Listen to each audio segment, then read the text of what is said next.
信号だとしてももう止まらない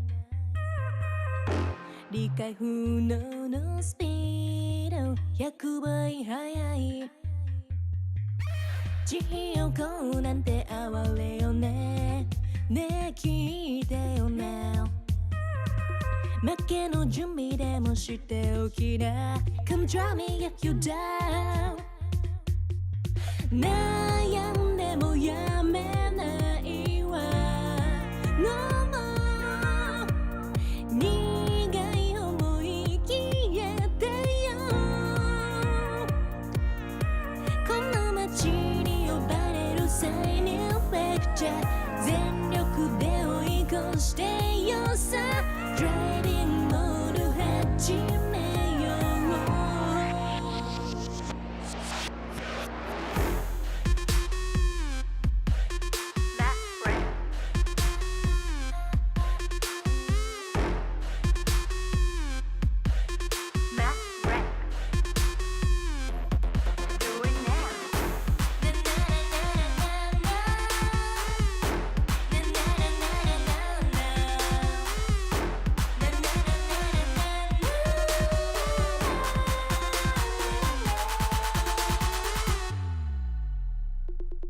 う安全な近道なんてのの完全にアウトだからあんたの後悔楽しみだわすげた気づいてよマジでベイビー一番でノックアウトするわ You better be listening 地獄なんて哀れよねねえ聞いてよな負けの準備でもしておきな Come try me yet when you were down 悩んでもやめないわ No more 苦い思い消えてよこの街に呼ばれるサイメンフェクチャー全力で追い越してよさ Driving モード始めよう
country song.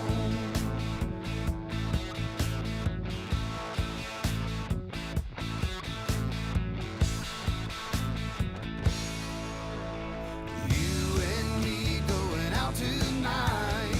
Let's turn the radio on. You got your skirt on tight and your legs on long. Let's lay some whiskey down. We'll dance all night, then get it on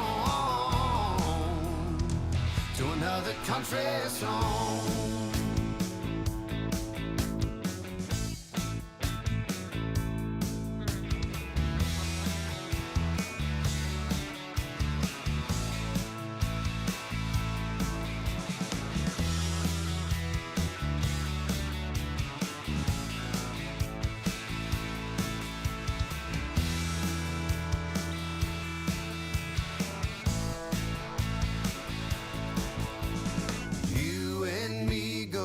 out tonight.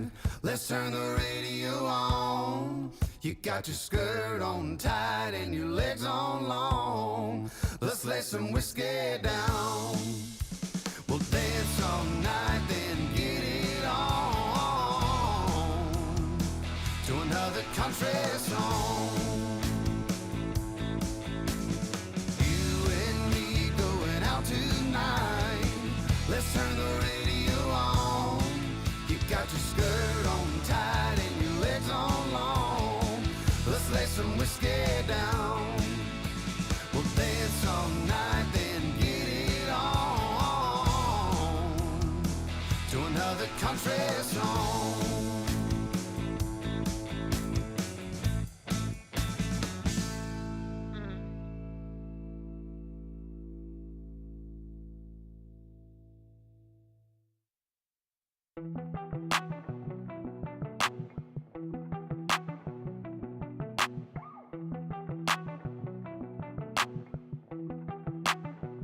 I saw you sitting in the moonlight, tripping, pain runs through your heart. Oh, we were skinny dipping, slowly sipping, then we fell apart. I'm just trying to catch a break from your love, oh, yeah, hey. Cause I need to find a new life, no love, oh. I can't lie, I've been thinking about us, but you, yeah. Tell me everything's gonna be alright. Tell me that you're never gonna need spotlight. Just say how you feeling, I don't wanna waste time. I saw you sitting in the moonlight, tripping, pain runs through your heart. Oh, we were skinny dipping, slowly sipping, then we fell apart. I'm just trying to catch a break from your love, oh, yeah, hey. Cause I need to find a new life, no love, oh. I've been thinking about us, but you know better than anybody around me. Yeah, you know.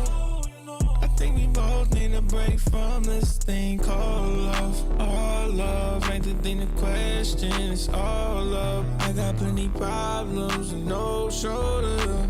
Last night on the tour, ain't no tour bus. I saw you sitting in the moonlight, tripping, pain runs through your heart.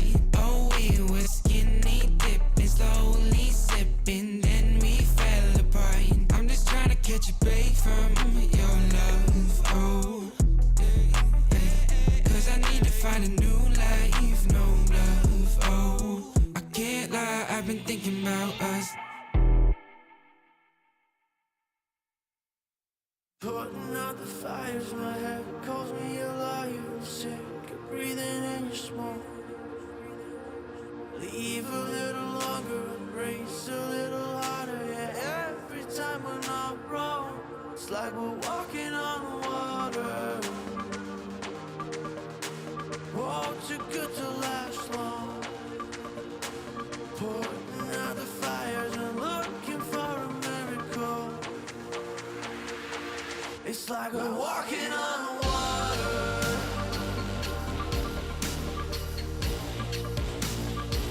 It's like we're walking on water.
DJ, turn the music up, put the lights down low. All the worries we had, we just let them go. Wasn't looking for love, I was happy alone. When you put your arms around me, how was I to know?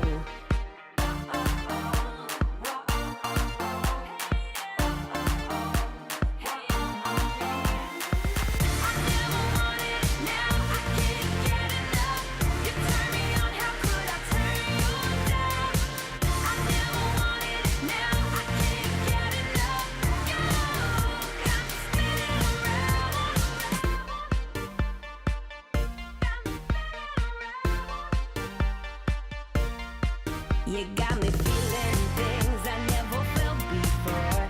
We get lost in the music on the dance floor. If I leave you now, I leave you wanting more. If I leave you now, I leave you wanting more.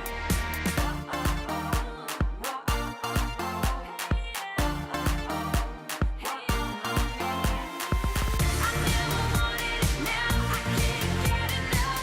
You turn me on, how could I turn you down? I never wanted it, now I can't get enough. You got me spinning around, spinning,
I think I sleep till it's over.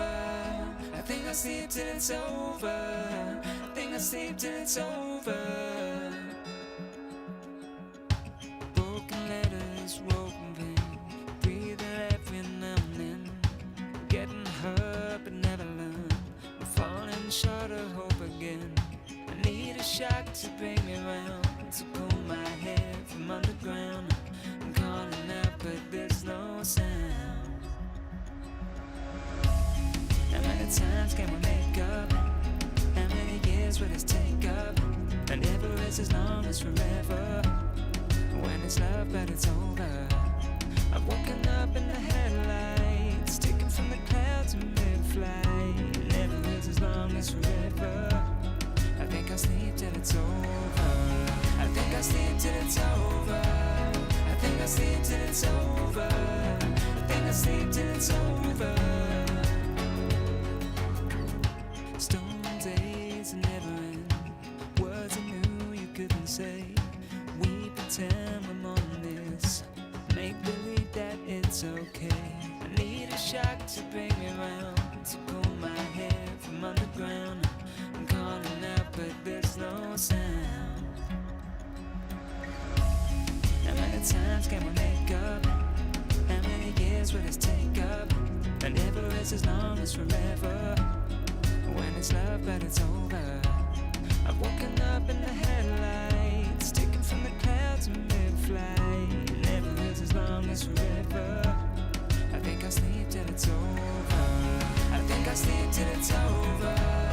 I think I'll sleep till it's over. I think I'll sleep till it's over.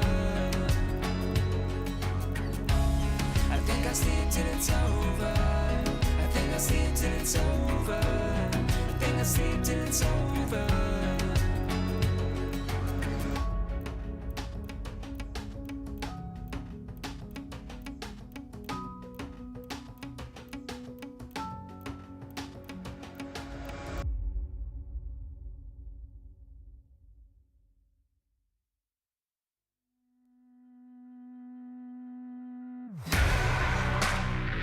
Oh, won't you break me up? Oh, won't you break me up?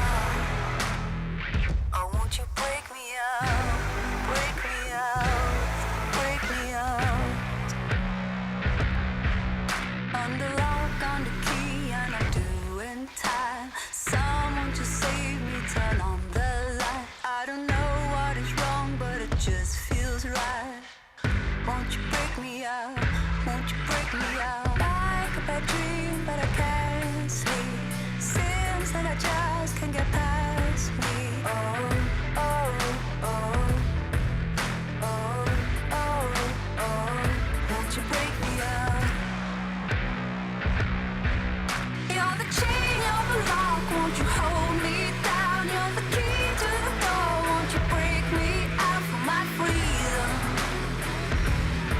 For my freedom.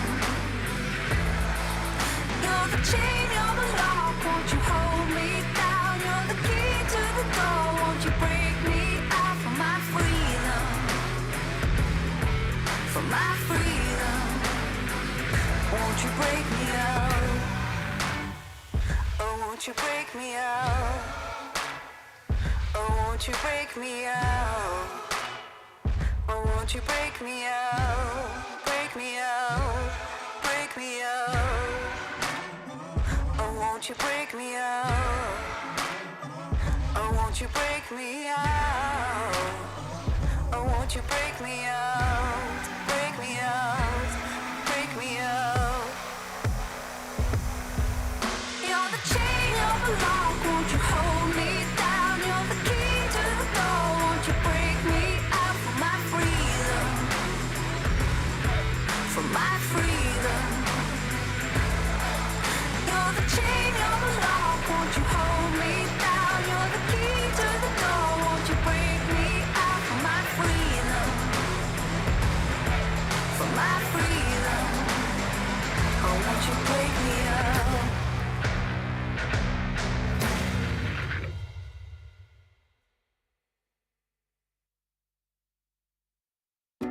Wanna wake up in my bedroom with you right next to me, holding my hand. Something I could get used to, 'cause you're by my side. When city lights blur the evening, hollow skies grab my feelings, and shooting stars have no meaning. I know, I wanna be where you are forever and ever. I wanna be where you are forever and ever. I wanna be where you are.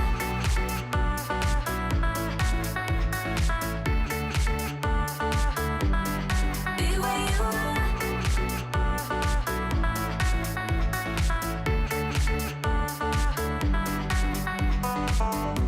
There's nothing like this feeling. Could look at you for hours, don't mind me.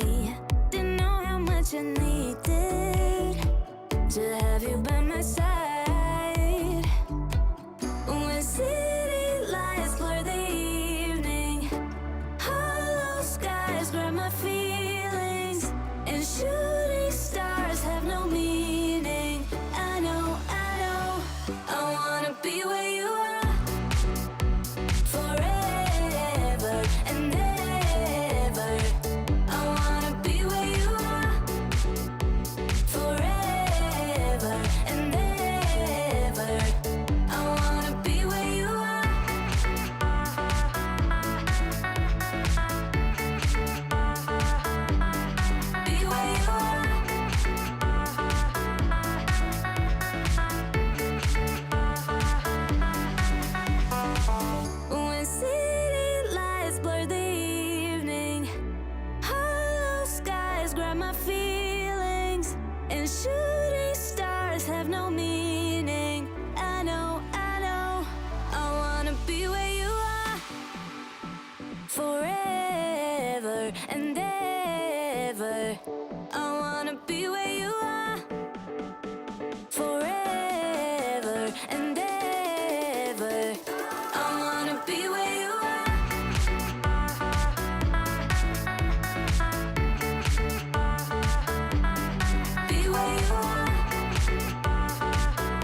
Sleep in the arms of my only, my new tiny world.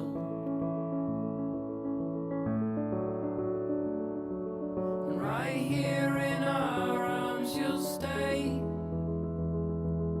till you can find your own way. Oh, my son, stay curious, my boy.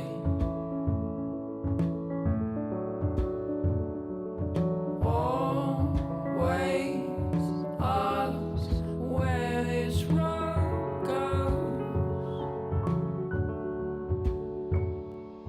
Oh, my son, stay curious, my boy.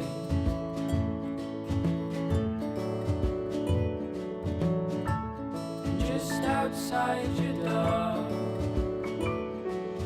you'll find love where you don't know.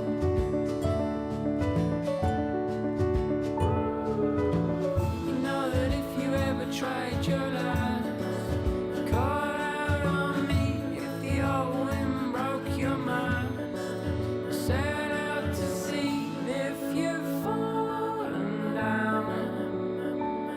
You know that I'm here, so you come on home to me.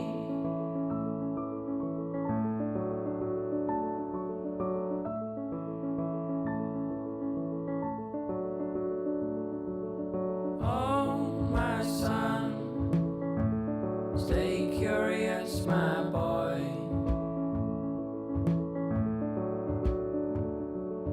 Always ask where this road goes.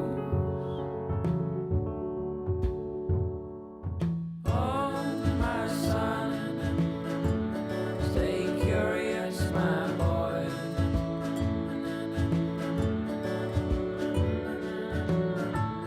Just outside your door, you'll find love where you don't know.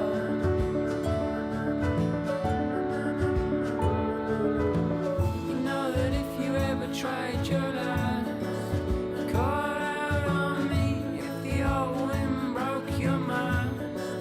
Set out to sea if you've fallen down.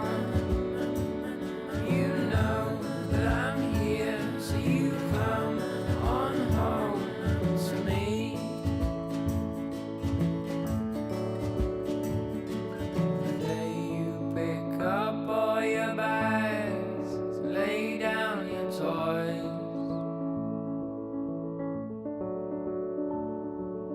Oh, my son, stay curious, my boy.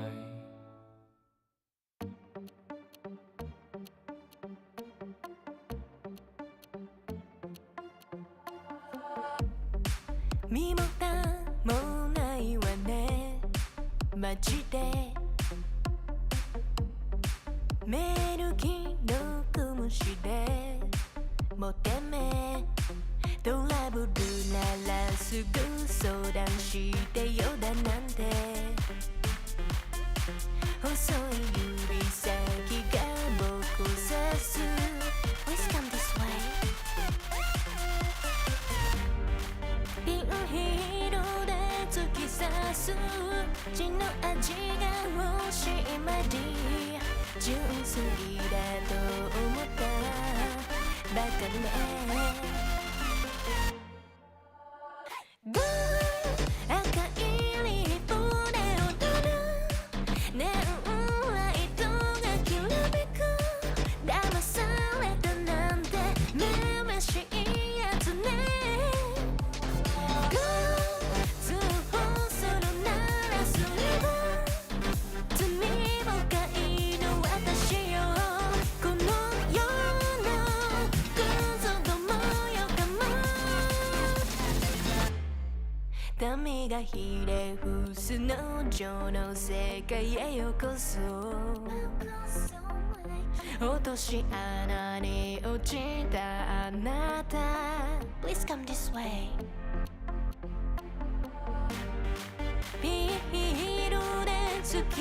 そっちの味が欲しい前に純粋だと思ったバカね赤いリボンで踊るネオンライトがきらめく騙されたなんてめめしいやつね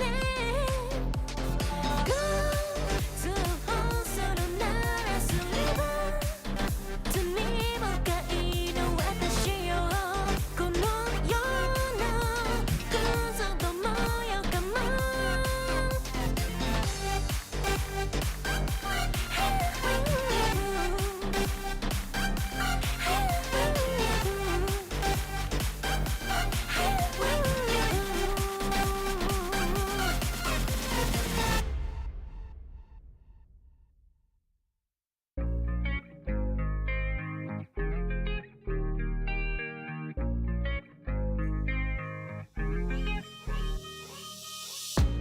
Stop playing with my heart right now. Girl, I need you in my life right now. Though I'm all tied up, need your love right now. Stop playing with my heart right now. Girl, I need you in my life right now. Though I'm all tied up, need your love right now. No, I'm balling out, yeah. But my heart plays loud, yeah. And I'm all freaked out, cause I got nothing to say to you. But will I be down, yeah, when you come around, yeah. So let's get right down, cause we ain't got much time. And every time you hold me, I think about the times that I was lonely. Keep reminiscing about how you the only one that makes me wanna look into your eyes and say, stop playing with my heart right now. Girl, I need you in my life right now. Though I'm all tied up, need your love right now. Stop playing with my heart right now. Girl, I need you in my life right now. Though I'm all tied up, need your love right now. Yeah, we could take time to work things out, oh, yeah. But I want you in my life so we could have each other, yeah. I know it seems hard to shine, but you're a million stars at all the same time, yeah. And you know I really mean it. And every time you hold me, I think about the times that I was lonely. Keep reminiscing about how you the only one that makes me wanna look into your eyes and say, stop playing with my heart right now. Girl, I need you in my life right now. Though I'm all tied up, need your love right now. Stop playing with my heart right now. Girl, I need you in my life right now. Though I'm all tied up, need your love right now.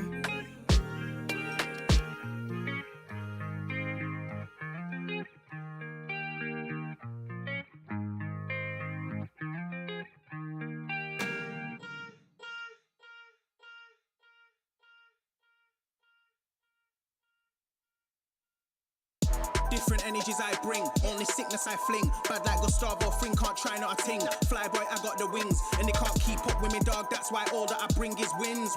And they wanna hold me back, never doubt I'm a king. When they grab Mike and a chap on the ting, I don't wanna hear no talk from jokers. Say you got waves, I'll split that like Moses. The way that I catch it is flawless, it's awkward, cause they can't do it when they talk up.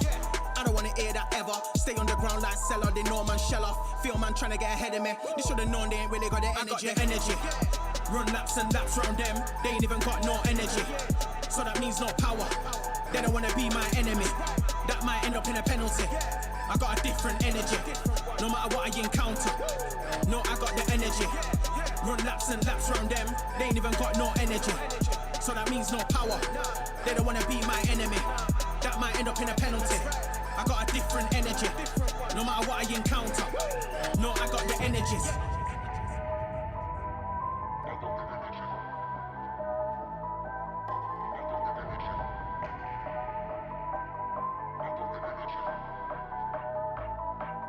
I got the energies.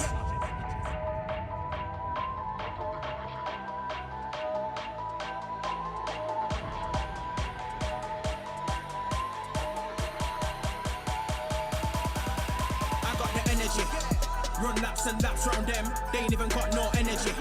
So that means no power, they don't wanna be my enemy. That might end up in a penalty. I got a different energy, no matter what I encounter. No, I got the energy. Run laps and laps round them, they ain't even got no energy. So that means no power, they don't wanna be my enemy. That might end up in a penalty. I got a different energy, no matter what I encounter. No, I got the energy. They ain't even got no energy. They don't wanna be my enemy. I got a different energy. I got a different energy.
you know.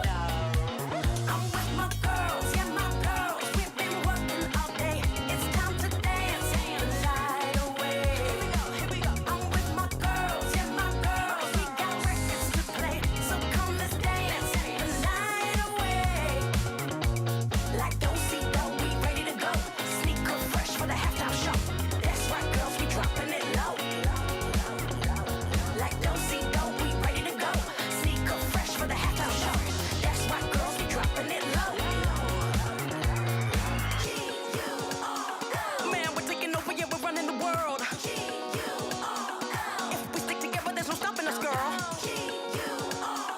Man, we're taking over, yeah, we're running the world. Are we with my girls? Yeah, my girls. We've been working all day. It's time to dance the night away. I'm with my girls, yeah, my girls. We got records to play, so come let's dance the night away. Like don't see though, we ready to go. Sneaker fresh for the halftime show. That's right, girls, we dropping it low. Like don't see though, we ready to go. Sneaker fresh for the halftime show. That's right, girls, we dropping it low.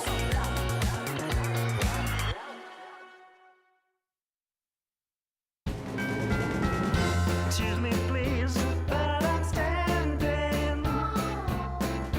Left on right, we're trapped in the middle. Excuse me, please, but I'm crying. Catch your breath before you get old. I couldn't stay for the battle. I couldn't cross in the middle. But we are far too much too young. I couldn't stay for the battle. I couldn't cross in the middle. I'm losing my mind. I'm losing my mind.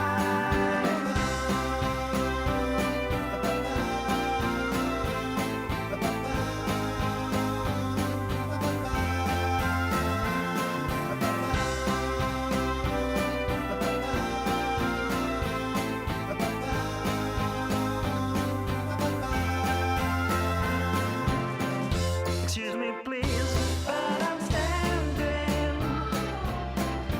Left on right, we're trapped in the middle.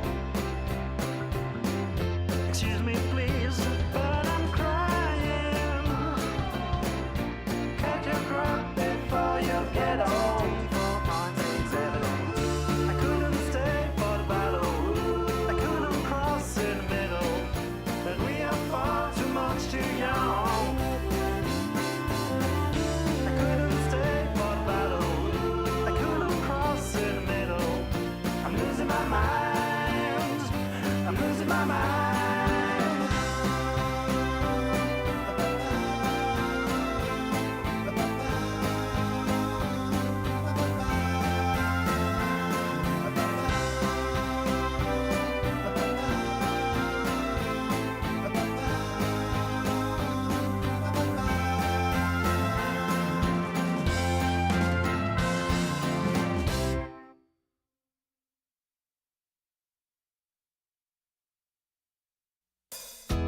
Didn't even know what happy means till you came along and walked into my dreams. It's funny how the times can change so fast. Looking straight ahead, I don't think of the past. You've changed everything. It's like bright lights and a starry sky. We're gonna feel that way most every night. Sunlight on a summer day. We're gonna laugh and dance all the rain away. Sing a new melody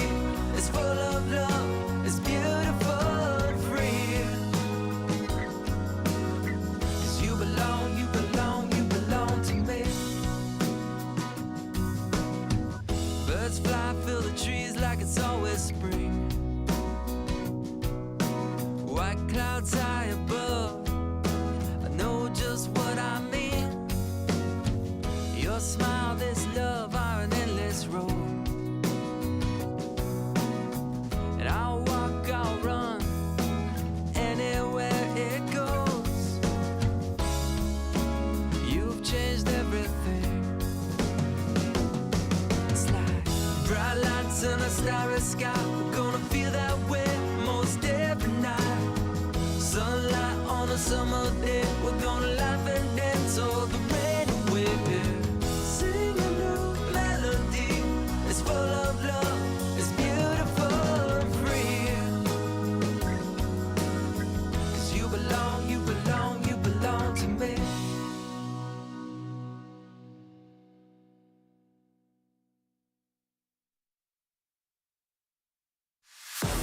Tell me what you're dreaming of, waiting for your fate to come. There goes another day of sacrifice. Are you never gonna try to fail? Never gonna stop to give in? Never gonna try to reach up for the stars? You gotta fight with all of your life. For the doubt takes over your name. You gotta hit that warning light. Are you done with the waiting on why? Oh my. You better run now, run before you hit the end of your life. No, no, no, no. No light, no,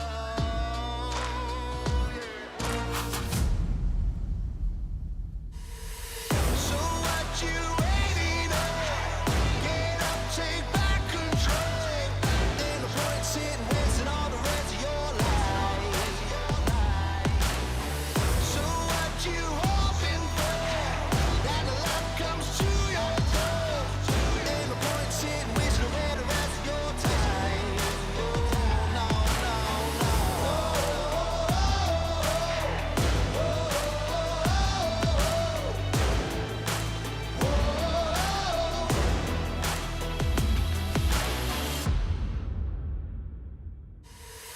You know you're ready for something, but that something done come easy.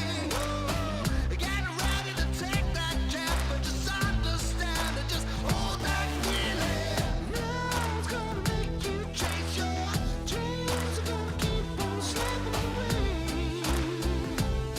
So get up and get that station.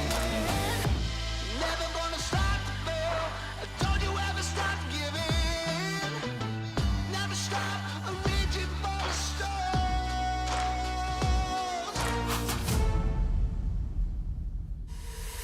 So what you waiting on? Get up, take back control. Ain't no point sitting wasting all the rest of your life. So what you hoping for? That the luck comes to your door.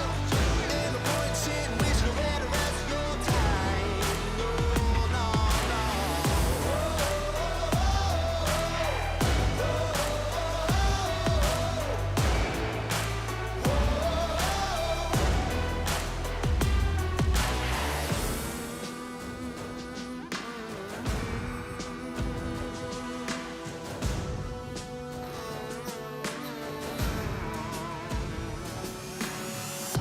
You're never gonna stop to fail, and don't you ever stop to give in. Never stop reaching for the stars. So what you waiting on? Get up, take back control. Ain't no point sitting wasting all the rest of your life. So what you hoping for? That the luck comes to your door. Ain't no point sitting wasting away the rest of your time. Oh no, no, no.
just as boring as it has ever been. But I will still adore you. It's what you mean to me. Do you want me around? Is it all just too late now? Do you want me around? Is it all just too late now? I'm here waiting for you. I'm lay across our bed. I'm still spinning out all your words in my head. I don't wanna fight tonight. I don't wanna fight tonight. I don't wanna fight tonight. I don't wanna fight tonight. I don't wanna fight tonight. I don't wanna fight. It's in my blood to lift it up and hang my halo on a miracle. And you don't see the scars in me. I defeated the demons of recovery. Every inch I was resting in the rubble. Never gave up, I weathered every trouble. I'm a hero, I'm dying in my own life.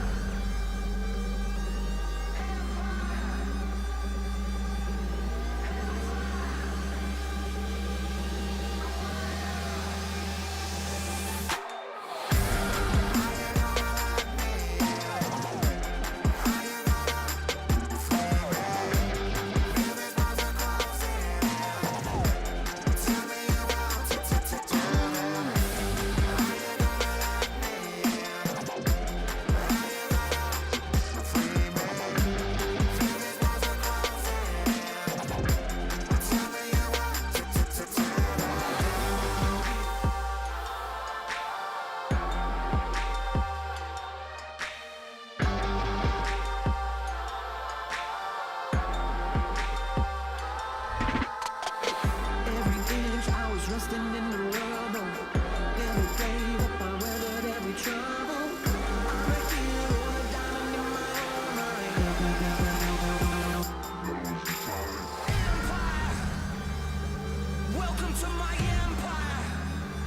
Rising up from the hellfire, I take it down to the wire.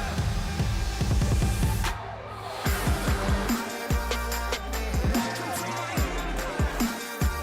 Rising up from the hellfire, I take it down to the wire.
Welcome one and welcome all back to the LPL 2023 Spring Split. I'm Mazel. I'm joined by Jamada. We are reunited again, my friend.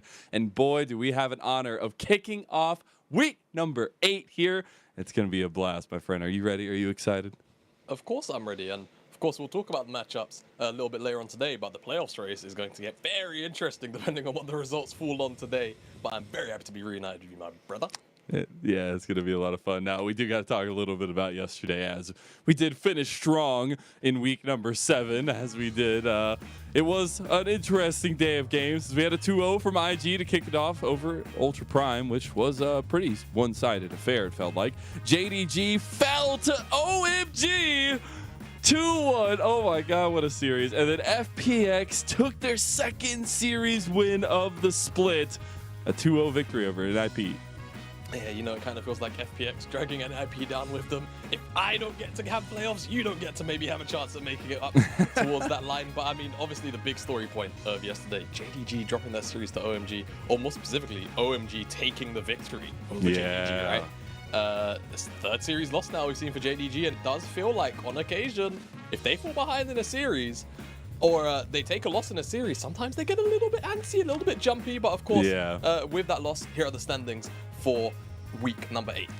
That club looking real spicy up there at the top. That's all I'm saying is, man, I first and foremost love to see the game scores so close, right? Plus 11s, plus 10s, but as well as just the fact we're getting this very contested top of the table. And that's not just to say the top of the table is contested. Everywhere else we have these clumps forming, and it's actually coming down to the nitty gritty here, even though we still have a couple weeks left. It's really insane. You think about it like this, 7th all the way down to 12th, 13th even.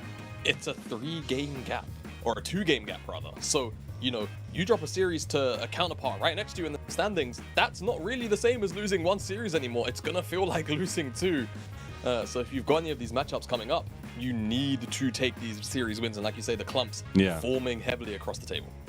Yeah, about 6 games or so left for a majority of teams, 6 or 5 or so as we get into it. Some of them a little bit more, some of them a little bit less. But we do have also some more honors to give as we get to kick off the week. We also give away some awards, and our best rookie of the week is deservedly given to EDG's Leave. Yeah, absolutely. And I had the pleasure of casting EDG's most recent series, and my goodness, did Leave just kind of, I don't know, just step up to the plate. Smurf? Doesn't even Giga Smurf. Like, you know, I feel like throughout the entire split, we've kind of been singing the praises of Fofo and a lot of the top side of EDG for coming in, and Leave has kind of been a silent but very hard worker. But in the last series against Top Esports, just said, you know what? I am tired of not getting the recognition. You people need me. And I mean, he pretty much solo carried that second series to a win. And now we get to see the best of week 7 in their roles. The Shy in the top lane, Tien in the jungle, Rookie in the mid lane, and Abel and Wink rounding out that bottom lane. Yeah, definitely very, very solid looking sort of team of the week, I guess, right? Everyone here had a pretty damn good week, rather, and kind of surprised Abel showed up, but I guess when you take into consideration what happened in that JDG series, it makes a lot of sense, doesn't it, Mazel? Yeah, you know, just a little bit. Like, I mean, here or there, right? No, it's actually incredible. And I think very, very deserved to see Top Esports obviously still very strong in their own right. And there he is, the man that gets the player of the week for week number 7. It's none other than rookie for TES, Top Esports. He's rookie. What else do we have to say? He continues to impress. Like, look at that and do smile. the Look at rookie that thing. smirk. That's all you need. Exactly, man. He's so handsome, isn't he, rookie? And he's so good at League of Legends. Who would have thought? Yeah, super excited to have him be the best player of week number 7, and I'm sure he will continue to try and rack up these honors as we move forward into today's matches. This is what I was talking about, alluding to earlier, Marcel. TTRA, RNG, BLG, 8th through 11th are playing today, and of course the line for playoffs is 10. One of these teams could very well not make it into playoffs, and today's results could very much be the reason as to why they don't cross that line. That's the biggest thing, is all the wins matter from here on out, and we have those very contested middle of the pack teams today, and a lot left in question marks for a lot of these teams as well. And as we get through the rest of the day, right, we will continue to break that apart. But first and foremost, it's TT versus RA. Maybe that a little bit. They're on the other sides of BLG and RNG.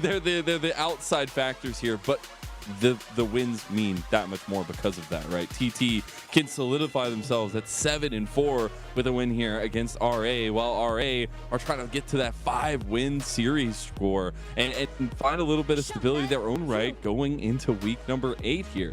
Yeah, just because for a little bit of context as well, you know, for TT, I think that stability for the remainder of the split is going to be super important, because after this, JDG, BLG, who are, of course, right next to them in the standings as well, technically. Top Esports, EDG, it's, you know, not only a very hard run of schedule, but then they've got, you know, a direct competitor in the mix there. And their only saving grace is they have anyone's legend to finish off the split. So a win here is going to be pivotal to give them that security. And for RA, who are, of course, walking out. Gives them the Undertaker, the classic. So little thing here, our new player to hit the rift today, BKR, will be playing for the first time the LPL, the final player that came on the stage here, and you know, coming over from the RALDL team, RA period here. It's a great day for him. Maybe a little bit of change up for RA is exactly what they need to push them to this late season run that is in front of them. But as we hone in on the series itself, big eyes on mid lane. UCal has been the centerpiece, the star, whatever you want to call as the big focus for TT, while RA, yes, Strive has found some advantages and looked really good, but it's usually the entirety of RA that need to succeed for him to find a light.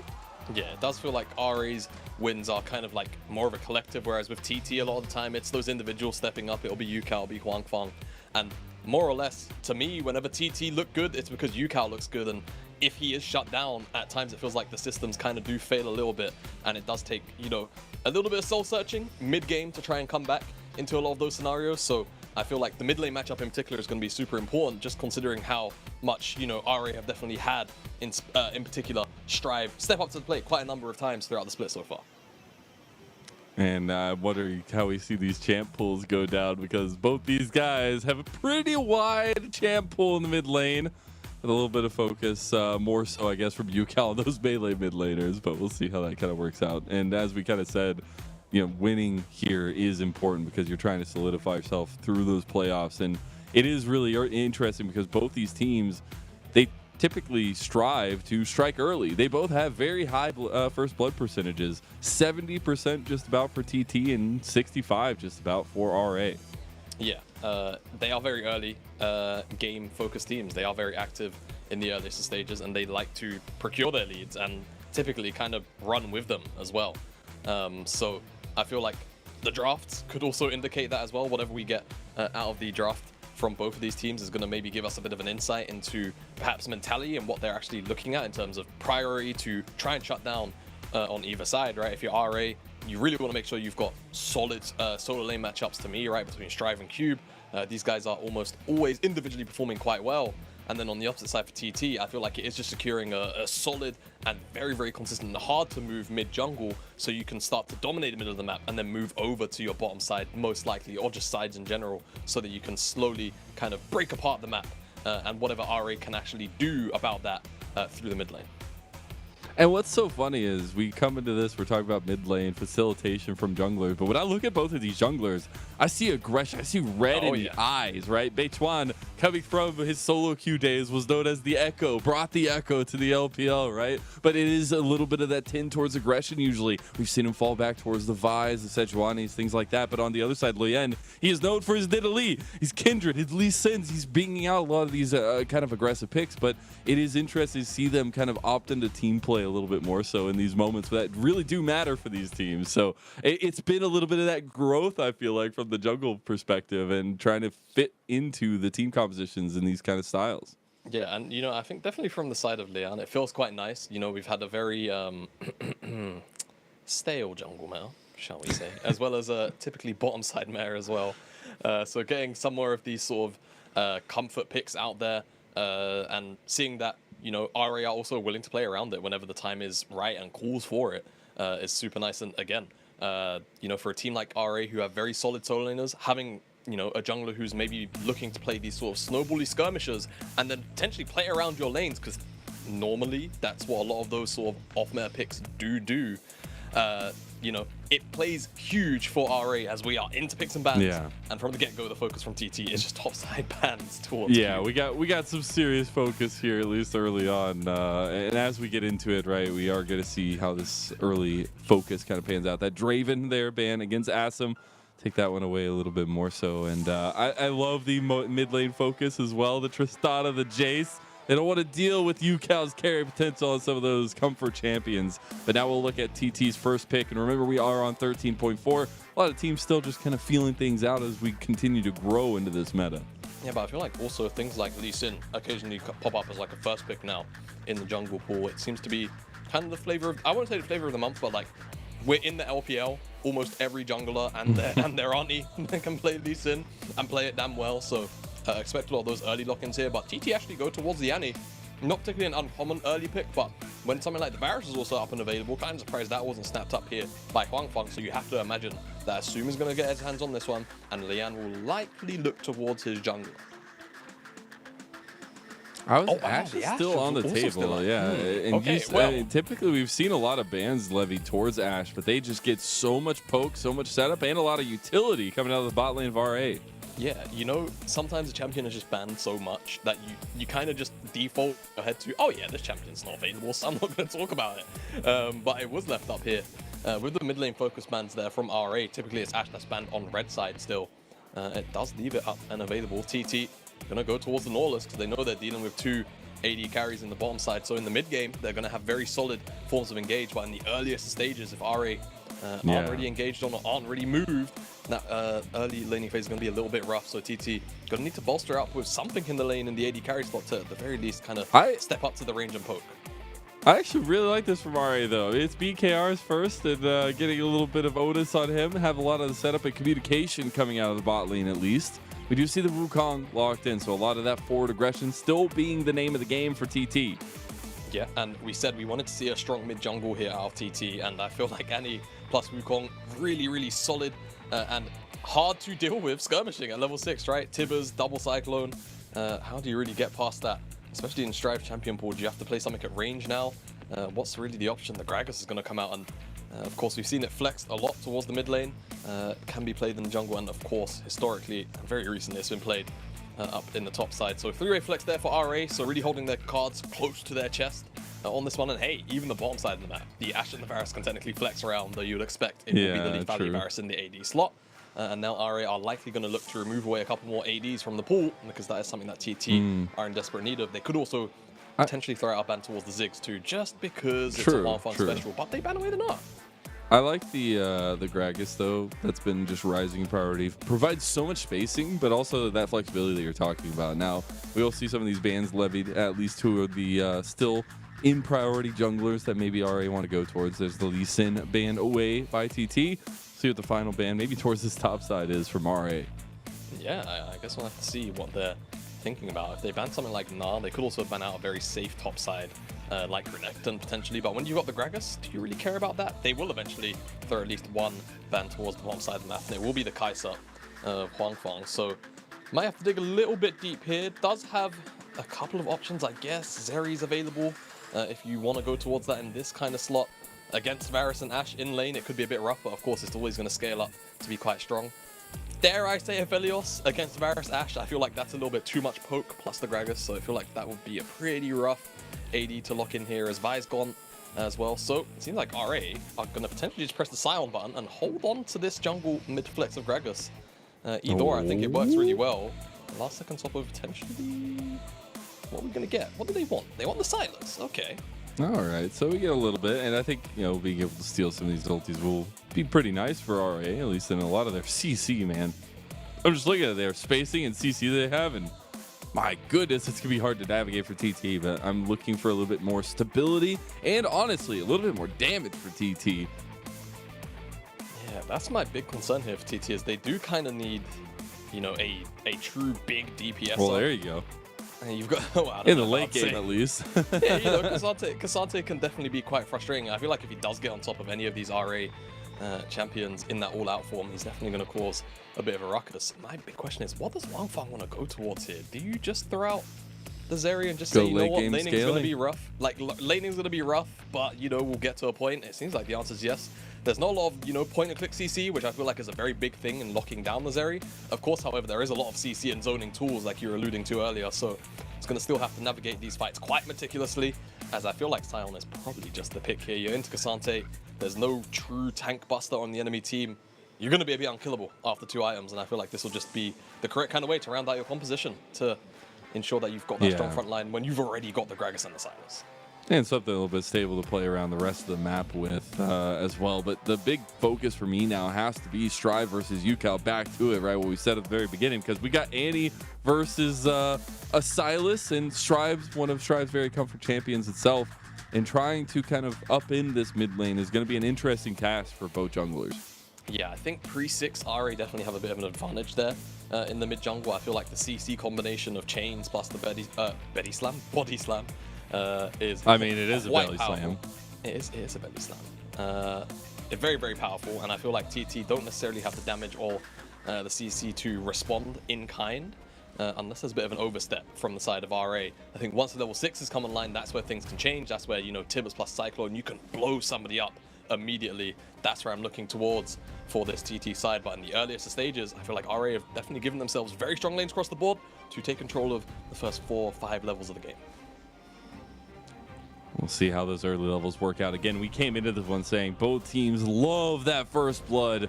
They're bloodthirsty individuals, but as we get into it, we also need to recognize that this is the start of week number 8. The weeks are counting down in the LPL, and only top 10 make it to the postseason.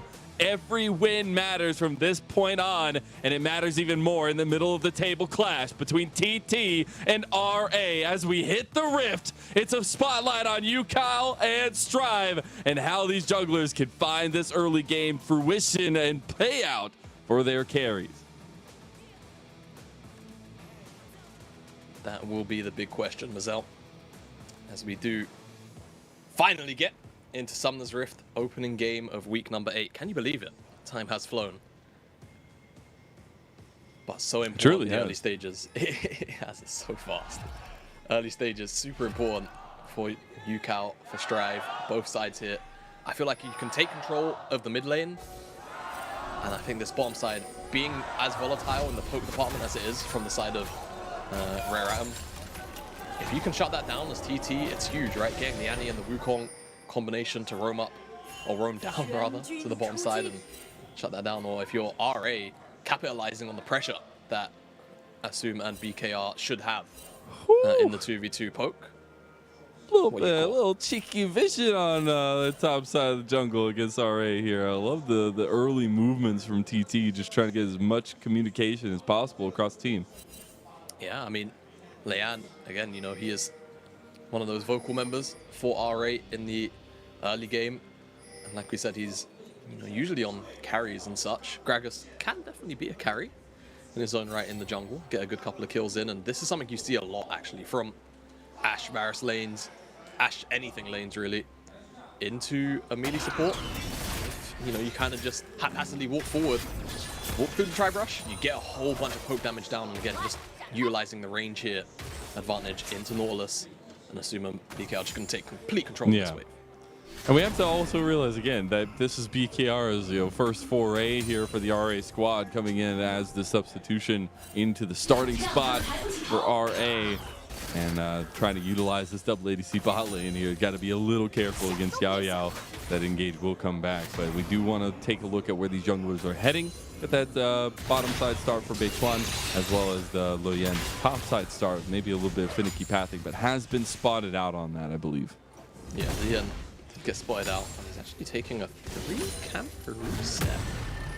Interesting. So, okay. oh, he has Predator. He doesn't have Dark Harvest, so this is something that you used to see back in the day.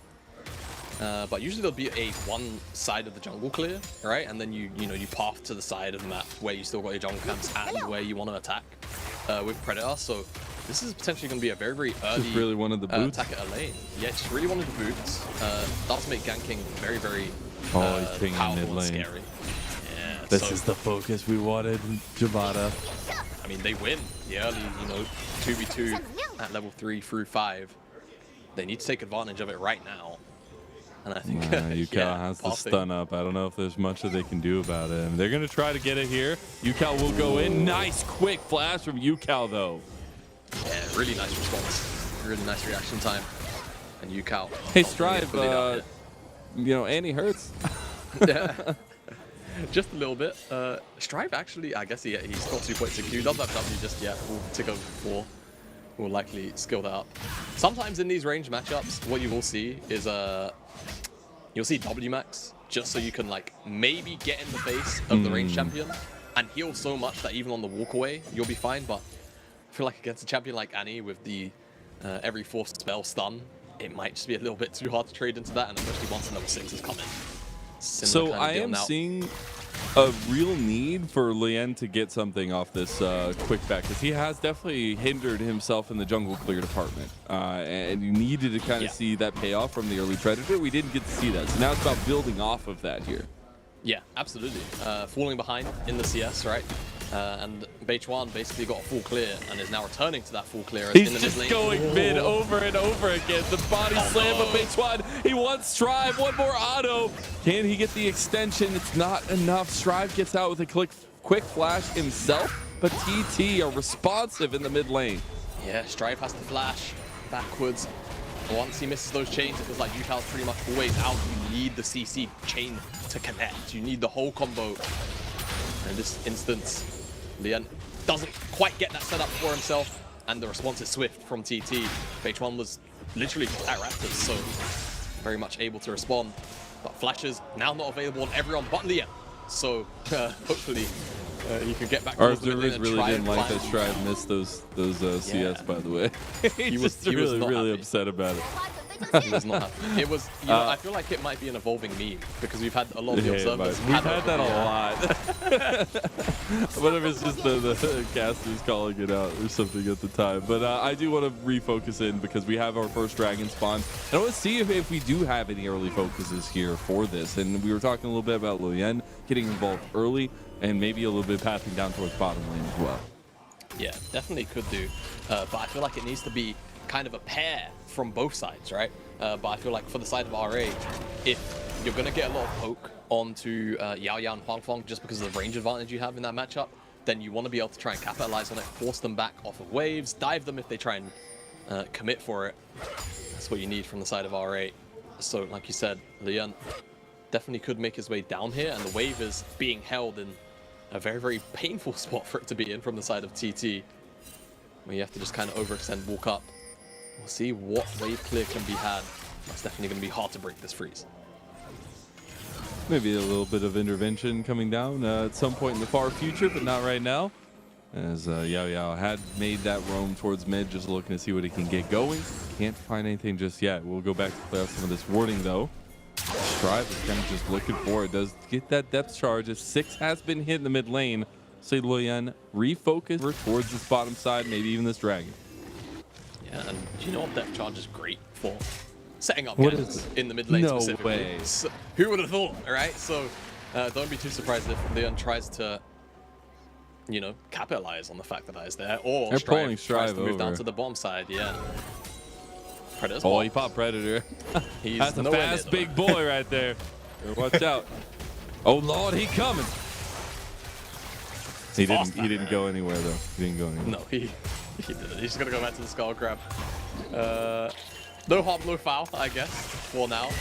But you can definitely tell that the intent is there from RA. They really want to get a play going at the moment. Just not quite able to find it. But again, the mid lane attraction. It's just continuing to focus UCal. He's like, but he knows. We said at the beginning, if UCal succeeds, TT succeeds. So what do they need to do? They need to make sure UCal doesn't succeed. Yeah, that's right. Now, ooh, he used a little bit of extra pathing. The flash, the casket, the knockup. The UCal with the flash of his own, and the Timbers back. Lien, he's about to go down. First blood to TT, and they'll continue their first blood streaks here, and a mid lane punishment for RA. And TT just knew that Leon was here because they saw him path over that control ward. So it's just a response, a reaction, a pinch up. And Lien, he drops. Simple as that. Really nice counter gank in the mid lane. And RA's consistent attempts at UCal have finally failed. And level 6 has ticked over. They needed this play to work. So they I gotta see this beginning play. I think he missed the initial. Yeah, he tried to get the little combo there. Not only that, crucially as well, one thing I want to know is I think the fact that Death Charge hits UCal at the time it does actually interrupt the knockback. Now look at this, outside fight. Oh, Yao in a little bit of trouble. Lien wants to make up. He has hit the Predator yet again, and maybe a return kill going over eventually. Yao cannot escape, and Lien gets RA on the board. All right, nice cross map. Nice cross map at the very least, and they're going to force one bomb even further back. Okay. We'll flash out of the bottom laner for TT, so that'll be revisited, no doubt. But this is going to continue to be plates going over to RA, and a third one here falling. Yeah, definitely good response from RA, right? You force Zeri back on the opposite side of the map. I'm surprised they didn't at the very least maybe throw in a little bit more, but they want this dragon, right? You've lost one objective on the map, you're gonna try and cross map the other. I mean, upgrade a little bit of gold in that bottom side matchup. You can see Fang falling behind the CS a little bit one-to-one with Assume. Kind of to be, you know, the nature of the matchup, double ranged and a big range advantage at that over the Zeri and the Norless. So just RA's bottom side doing a good job of neutralizing that deficit that the mid jungle has fallen into as TT takes the lead there in Base 1 with the Herald. Expect him to maybe drop it on the bottom side eventually. Oh, what a quick play there to BKR. Yeah, but he definitely ended up in Yao being a bit overextended there. Yeah, really fast reaction time there. BKR on the ult, and yeah, Leon is just here to capitalize. Really nice, and at the very least, again, we felt like RA's bottom side would potentially be a bit of a win condition looking at the draft, right? And seeing a little bit more jungle focus down there after the mid lane attempts failed is definitely the right course of direction, I feel like. It is, yeah. After you don't take down UCal. Now we are getting level 6s across the board now. We're looking at first item completions as well. Roa is there for UCal. We've got the Jack Show for Hoya. A big thing I'm looking at is we now have BKR's ulti on a short cooldown and a lot of utility coming out of the bot lane. I'm looking for cohesion for RA from here on out. Yeah, so the one thing I always like to gauge when it comes to teams running Ashe is how often do they fish for picks with the arrow, right? Because it's such a short cooldown that a lot of the time you can kind of just throw it out there and just be like, you'll be back in like a minute anyway. And I feel like a lot of teams, the strongest teams with Ashe will pretty much just be throwing it almost off cooldown, right? If they feel like there's a play to be had. So definitely gauge that. As RA do have quite a few engage options across the board anyway, so it's not like they have to lean on that Ashe ult, but definitely something you always want to see is just a consistent level of fishing for picks with it. And we did get to see that first dragon go over to RA, so they're scaling in terms of stacking objectives right now.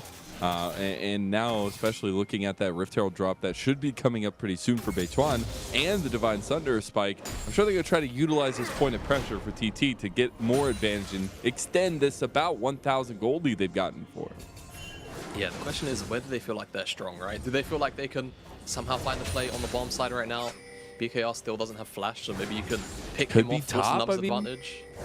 Yeah, top. I mean, kind of getting it all in. Bale getting it all in. Yao's in some trouble here, having the cask used on him, but able to Spider-Man himself out.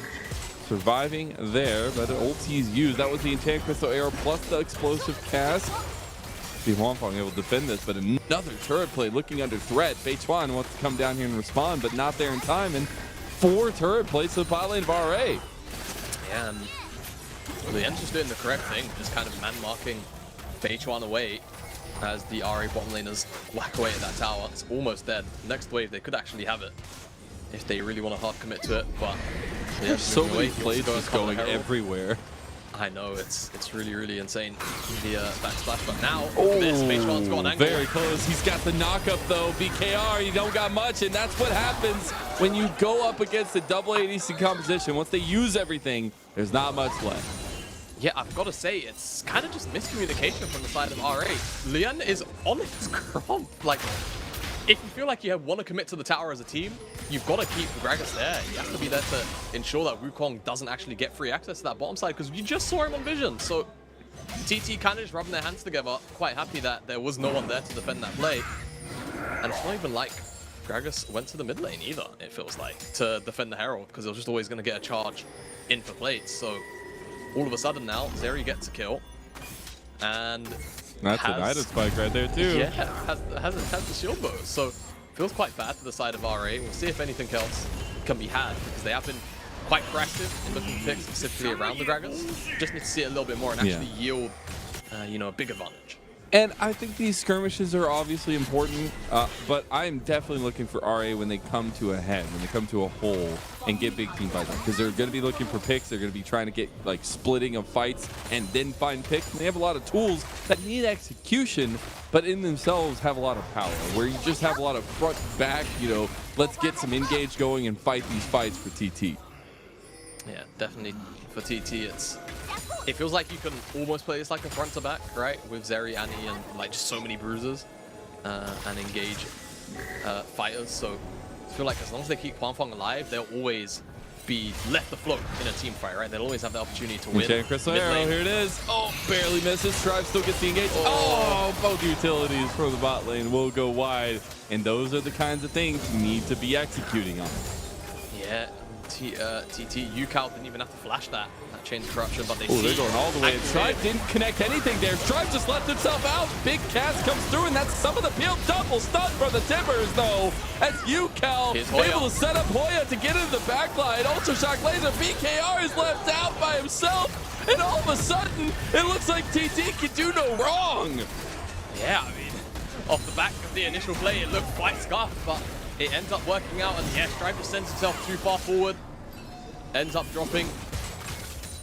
And now RA, I mean, numbers disadvantage. They've got their jungler still. They can move towards the dragon, stop the stacking from occurring if they want to right now, just testing this mid lane shove. A little bit of fun going on. Coming through. Oh no, in some trouble. Outused. Hoya's going in, and look at that damage. We said we needed to see it, and then Hoya is eviscerating RA. Man, it's the all-out Cassante at that first item spike as well. It's so powerful this early on in the game, and it only gets that bit stronger once you hit level 11, once you pick up another item as well under your belt. RA feel the pain of the Cassante, and that will just be Herald as well, yeah. So they get the Dragon, they get the Herald. Really nice sequence of play here for TT, and able to just stop RA's aggression in the trap. And again, it's not for trying for RA. We just keep seeing some of these crucial ultis go wide in the wrong moments, and this part right here, overextension and some confidence from RA while they try to pull something back. That stun flash from UCal sets up TT beautifully. Yeah, it does. It just means that Hoya can move forward unapologetically. And eventually, of course, in the extended play, we see him pick up that extra kill onto Lian. So, real nice for TT. Like you said, they've got that Herald now as well. Probably want to just drop it in the mid lane, right? Break the tower. Wave clear on your side of things isn't the best, whereas RA got Breaker, BKR. It's because it's so close. It feels like is it? But see, I'll have a counter argument. Is it Beaker? Like a science beaker. Yeah, see? You didn't think about that one, huh? You didn't think about that one. Because it was Breaker, it'd be BRK. That is true. It just, I don't know, it just rolls off the tongue easier, doesn't it? No. It probably would be Beaker, but like, Breaker, it's such a cool name. It is such a cool name. I think we'll have to continue to see. You know, maybe it evolves. Maybe he has two different sides of him. You know. Yeah. I do also want to highlight. Now we're getting kind of these team competitions. We've already seen UCal have a big moment. This is his 13th champion played this split, right? His 13th unique champion, the Andy coming through here. And he loves to see still adaptation to meta coming through, even though we know UCal is the carry for this team. Yeah, I mean, having that added level of flexibility from the mid lane when you're also the carry can be huge, right? Not every game are you gonna have to be on, you know, Yone, Azir, whatever it may be, the hard carry champions. Sometimes, yeah, you know, Annie, hell, I mean, I still call her a carry to be honest with you.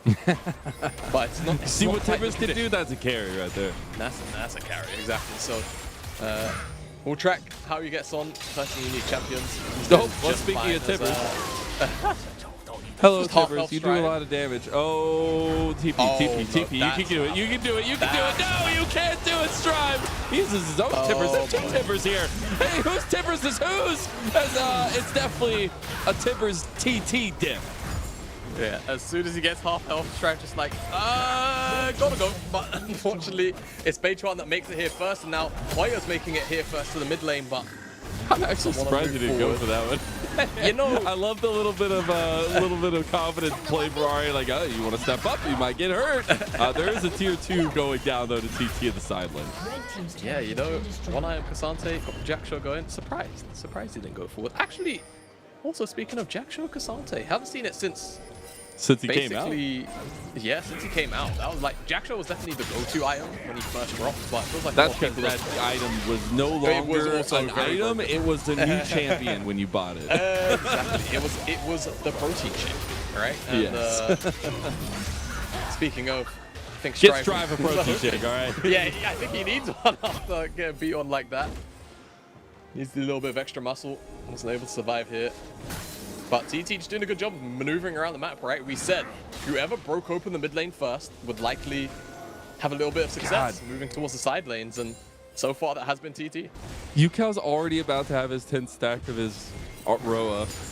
He's also got the Shadow Flame. It's just a tanky Andy that does damage to the tanky members of RA, and he's been such a menace so far. And what a come up for UCal this split, I feel like, you know.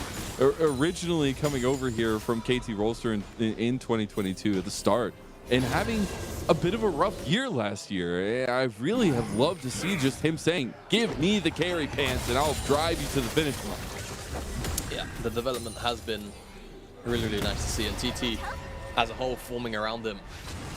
It's been a really excellent journey. I think definitely proving that they can, you know, try their best to push up into the closer to the top echelons, right? I mean, they've got to prove themselves against some of those top teams after this series.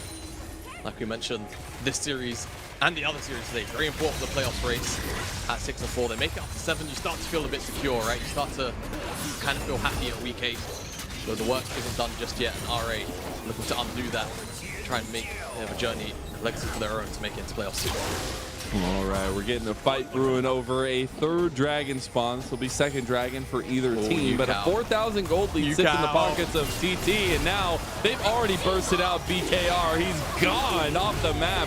Hotbong's a little bit out. Now has the flash. We got that split fight now, though. Knockups down on the Strive. He's locked down. Here goes Gold, and the rest of TT are chasing on the side. His Strive is just left out here. He has to go back in, but he goes right down to the grave.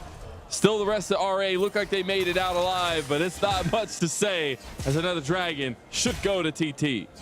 Yeah, RA just kind of face checking into things across the board. They need to be able to use their ranged engage tools, right? All of them non-committal.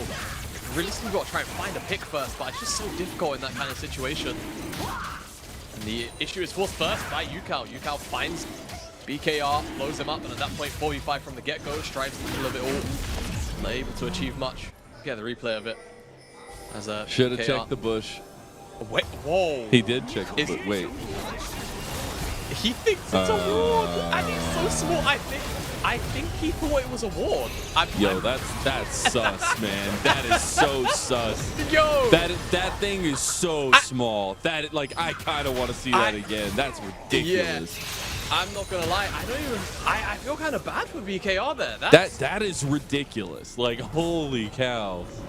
Yeah, I don't want to get too bogged down in it, but oh my god, I've never seen a scan reveal a champion that small on the mid. Like, wow. I'm in two minds. Maybe a spectator bug. I don't know. I don't know. Anyways, But getting into that is a big pick. That is a big setup, and that's 2 dragons down to TT and further map control, right? We were talking about that 4,000 gold lead. Well, it's still nice and pretty, and they're moving Yao Yao now with Beichuan to get even more. Yeah. See if they can steal away this red. They can. Beichuan gets it. 2 items as well. Bloodthirster available for Wangfang. Typically, if you've got a DPS AD carry, 2 items is kind of like one of the criteria check marks to start trying to poke and prod at Baron. So we'll see if that comes to be fruition here. Fight. Wet It's noodle just fight. wet It's noodle. graph stack. Graph stack. That's what it is. That's what it is. It's just it's a mini game. It's Our favorite. It's our favorite new mini game for top lane. I mean, look, all I'm saying is if you're playing a tank and you're going to tank on a side lane, just kite him out every 4 seconds. Just weave that war attack in. I just wish that we would get full-on stacking builds. Like, I want to see like heart steals, like all of everything. I mean, sir, see it all. do you forget? We have the seen a little bit of that, but yes, I do, and I also remember some other things that happened in that game. But now we try to see a flash from Cube out. Now, oh my God! Okay, well, Luyen is just gone. UCal has TP, but that's a Baron start for TT at 23 minutes. Do you know what else is gone? This Baron. TT are going to snap that one up. Strive is going to come down here and see if he can find Hoya. I mean, that's a the little recall was greedy. That's a little definitely gonna get greedy. A little interrupted. greedy. Is he gonna go through? He's gonna try to push through Cube. Yo. I wanted to see if he would just try to use the escape tool. He wants to angle it. He's gonna angle it back. Come on. No, at some point, maybe he'll just keep duping them. He's like, angles don't matter here. He tried to get to the hex gate. There is no hex gate for you today, my friend. You know, he did end up getting that trade, though. At least R8 get 1 kill back, but it'll be hell to pay on the map because TT got a Baron. Yeah, let's see how this pick happens, right? It had to have just been, Good stuff. Double flashes, communication on a point. really nice from TT. We don't talk about that. We don't. You know. We don't. He thought he was further away than he was. Okay, guys. Yeah. That's the debuff from being so small in the scanners. I don't know. You got little I'm trying to make it all work. You got little It legs, needs to man. make sense. Yeah. Little legs. You gotta get somewhere. Is this so scary though when you see that? Oh, I don't want to go back to it. Man, you just see this tiny little thing, and all of a sudden, giant timbers in your face. You're like, oh my God, I'm just a little ADC support. Now maybe they will find UCal in the woods, but he's got a bunch of friends nearby, so this Baron buff should mean a tier 2 tower on the bot side for TT. Yeah, absolutely. Slow siege here. There is a bit of poke available to RA, but both members aren't here right now. Assumes in the mid lane. KR. He's got third item on him now. That's kind of big. Yeah, it is. He's actually, by item completion, he is slightly ahead of Wangfang as Beichuan actually. Oh, good warrior trick start. But use the cycle. There, it's still going. Oh God, UCal. And at the timbers. No way he got out of there. Hoya, a little bit of distraction on the pack, but TT get away with robbery, it feels like. And Strife just almost dies to tippers. Beichuan, the clone gets knocked back, duping the rest of RA. And it is such a back and forth fight, but TT feel like they come out on top. And now we got a dragon in 30 seconds. That would be sole point for them. Yeah, it seemed like Beichuan before all of that as well also blew his cyclone. Saw him using it on the way for the mid lane, so either a misplay or something happened. Maybe looking for a turnaround play? I mean, no one was really there. But I'm not sure what happened. Looks like Some strange things have put on the rip today, Jamada. There's some strange things. Yeah, some odd stuff going on today, huh? I mean, must be a full moon on the rip. Did I break? It was quite... Did you break me? No. Not yet. Not yet. The puns are coming. Don't worry. The puns are coming. We did get 2 rods into a hat, though, for UCal, so he'll be coming out with a lot more strength now, not just the tankiness. And that will be a dragon gifted over to TT. 3rd dragon of the game for them. As we see that Void Staff actually completed for Luyen, going that full AP build with the Predators, but still hasn't found that necessary big in that we were looking for the composition of RA. Yeah, a lot of initial burst damage. I will say, why does he have a Void Staff? Who's he worried about? I guess he. It's good for guess. Hoya, right? But like, Yeah. who's he? Like, what's it? Why? No. Zonya's question mark. Then again, The world look, will never know. the world will never know. Maybe there's some mathematics behind it to always kind of keep yourself The at a math very hammer. high. Yeah, the math hammer. And hey, I mean, Gragas does have pretty decent ratios, all things considered. So you don't necessarily need crazy high AP, but again, with good ratios, you want crazy high AP, so you can blow stuff up. Oh, they found Yukal again. This time he's not getting out. Lien gets the kill onto him, and that's maybe some of that AP penetration coming through. Now Hoya has found the back line, maybe himself. Another tower has gone over to RA. Hoya getting kited out a little bit here, but TT play their hand a little zealously and end up getting punished themselves. Yeah, all right. Well, they lose Yukal. Not entirely sure why Yukal went through that gate. It felt a little bit reminiscent of Ning. I'm not sure if you watched that series. I did. Last weekend, where he was just, I don't know, the Hex Gates weren't Ning's friend that series.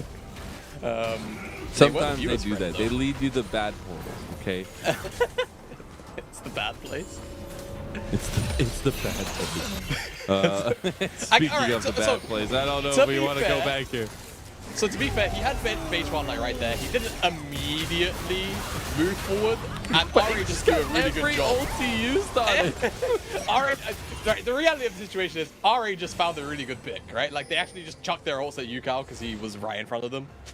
It does look kind of funny, and you know we are storytellers here. And at the end of the day, right. the pool didn't lead That's what we him do. to the bad place.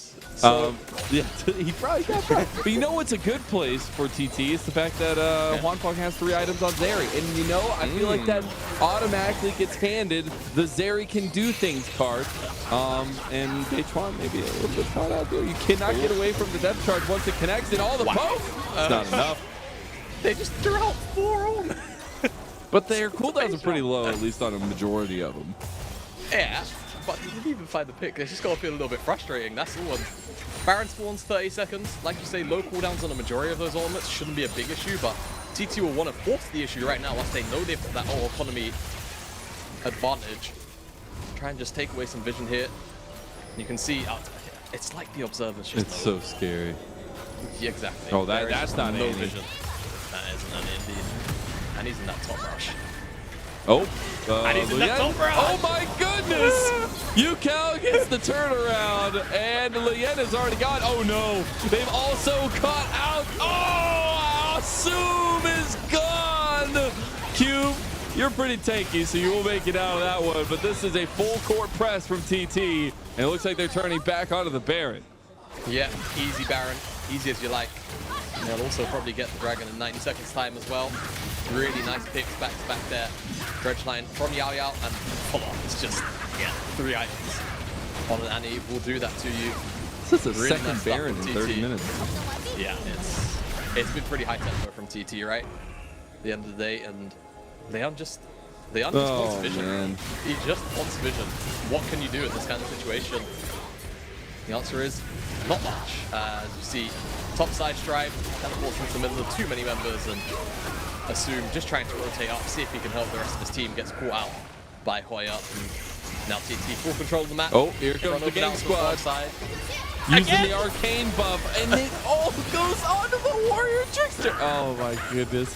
It's the trigger pull there. We'll see if TT with the Cyclone can get something back. Oh, Cube, you're not big enough to take that up. The cast comes through. Beitwan goes back on a Strive. They get 1 back at least. The zombie doing some work. Strive goes in, goes golden now though. Ultra Shock laser across the Strive. Caught out, has the tippers, but can't get any damage back. Does get it 1 trade, and the Ultra Shock laser comes across Wanfong. Does get his shield bow popped, but the Baron buff is still aplenty, and 3 members of TT pushing the base. Yeah, 3 on the bottom side. Rage advantage does still lie with RA though for now. What are TT going to do? Do they want to just go back towards the Dragon when they don't have a jungler? Feels like it's a little bit of a risk. They will take this tier 2 for now. Leon is in the mid lane and he's showing. What will TT do about this? No smite advantage. Will they just be able to kind of man mark? Yeah, no, they're just going to reset. All right. Yeah. Fast break is of course in the Baron next game, so they'll be back out on the map soon. It'll be easy peasy. If you kind of look back to the initial start of this, right, Beitwan does get caught, but in the end, it's a bit of a pull in from TT that gets RA caught off guard. Yeah, and able to just focus down Cube in isolation. The rest of R8 not able to send back any return fire. Step charge keeps Strive where he was. As we come out that replay, R8, they have to stop this or it's Hextech Soul. Hextech Soul will almost end the game entirely here. Oh, here they come, and they've already found the backline. Flashes coming out everywhere. Everybody's running for the hills. Cube is left out by himself once again. He needs to try to run out. Now they got the re-engage from Hoya over there. He's just taking a 1v4 right now, and he feels confident to do so. Hwanfeng comes across, lightning grab. Hwanfeng! He'll find his 8th kill of the game, and Strive will also fall to Hoya. Should die to the minion? No, he'll come back a little bit. This is Beituan. Maybe he'll find it. Maybe one of these dudes will found it. Oh, and it's Hoya that gets it in the end. Yeah, Hwanfeng goes large over the wall as Hoya gets the chase down onto Strive, and that should just be about the finishing touch on this game. Hwanfeng is 8-0 to close it out. Hwanfeng might be 8-0. Yeah, you're not wrong. He's been the beneficiary of pretty much every single play that's happened for TT. Not died yet. RA haven't been able to shut him down. That's okay. Oh, but yeah, back up. Hwanfeng says, no, that's my friend. Oh my god, he does so much damage. He has a GA completed now, so he can play with so much confidence. This area is officially online. I think we put a lot of focus on UCal and Strive, this mid lane matchup. Well, it kind of petered out. At this point, it's all the Hwanfeng show. If you cannot take down Hwanfeng, you lose the game for RA. Yeah, I mean, we said, right? If it wasn't mid lane for TT, it would be Hwanfeng, right? That's just how TT works. An 8-1 or 8-0-1 popping off. Oh no, UCal. Oh, not again. Oh! That's a scary little bear. Not a little bear, that's a big bear. And down for 45 seconds now. They're going to stop UCal's back here. He does have stun back up and missing the chains of corruption there from Assume. And CT push back forward and look at these inhib towers that are left standing. Yeah, Baron, not up to 2 minutes. Lost that buff a little while ago, but Soul is available and RH have to respect it at the moment. With that numbers advantage, no Leon. Just means they're not packing the extra punch that they need to find a successful fight. This is a 10,000 gold deficit that's just very difficult to contest in whatsoever. And honestly, CT, I feel like not able to get as much as maybe they could have here in their push, but they will have to back off as they lost their Baron buff. They were able to get one of the inhibs in top side, but the resets will come through. And it looks like we might actually end up getting to full items for a couple of these carries. Yeah, how much gold does Hwanfeng have? That's the question. What can he build last here? Does he have enough? He got it. Walk off the platform. He's got the PD. Oh, and RA paused. They're scared. No, I'm kidding. We don't know over nice RA. It's the full items, Harry. Get me out. Well, I feel like it's quite rare. This game is so over. We got a buzz. Sedge. Well, it is what it is, and I think TT will just be waiting to put the finishing touches on this one. I think there might be some possibilities, obviously, for RA. We said the biggest thing for them was their bar of execution of a comp. They have a lot of catch-out tools. They have a lot of things that create spacing and give you vision, give you communication tools, but we haven't necessarily seen that come together just yet, Jamada. No, the execution floor has not been met. And it's a bit of a shame. RA still have an opportunity, I suppose, if they can somehow actually lock down Hwanfeng specifically with all of those ultimates, but we just haven't seen it come to fruition, plain and simple. And I feel like once that 2v2 in the mid jungle didn't go the way that they wanted it to, for RA, they just felt a little bit lost. I feel like that was their whole game plan. And once that didn't actually come through, they tried to play from the bottom side, but TT matched them there as well. Well, we're back in. As looks like it was just a quick fix. And that PD is still completed, so it wasn't that. But I do like to see kind of now TT put the crossing of the T's, dotting of the I's here as Hwanfeng try to catch out a lowly Strive in the side lane. One been missing a couple shots there, but has the rest of the team come out. Flash did come through from Strive. Trying to make the great escape to the Hex Gates. Should make it out, but right into Beituan. A waiting arm, as he does have the Cyclone initially prepped. And Jay Chrysler arrow actually connects, and Strive makes it away. Yeah, kind of big. The arrow stops Beituan's recast of the Cyclone. Change to see could have maybe come through once Yao made it through the Hex Gate. Doesn't end up happening though. So RA saved their mid laner for now. But Baron's up, and you know TT are just going to start it on spawn. So what can RA do about it is the big question now. Again, ultimates, they are there. You just need to connect by UCal. They're trying to catch them out.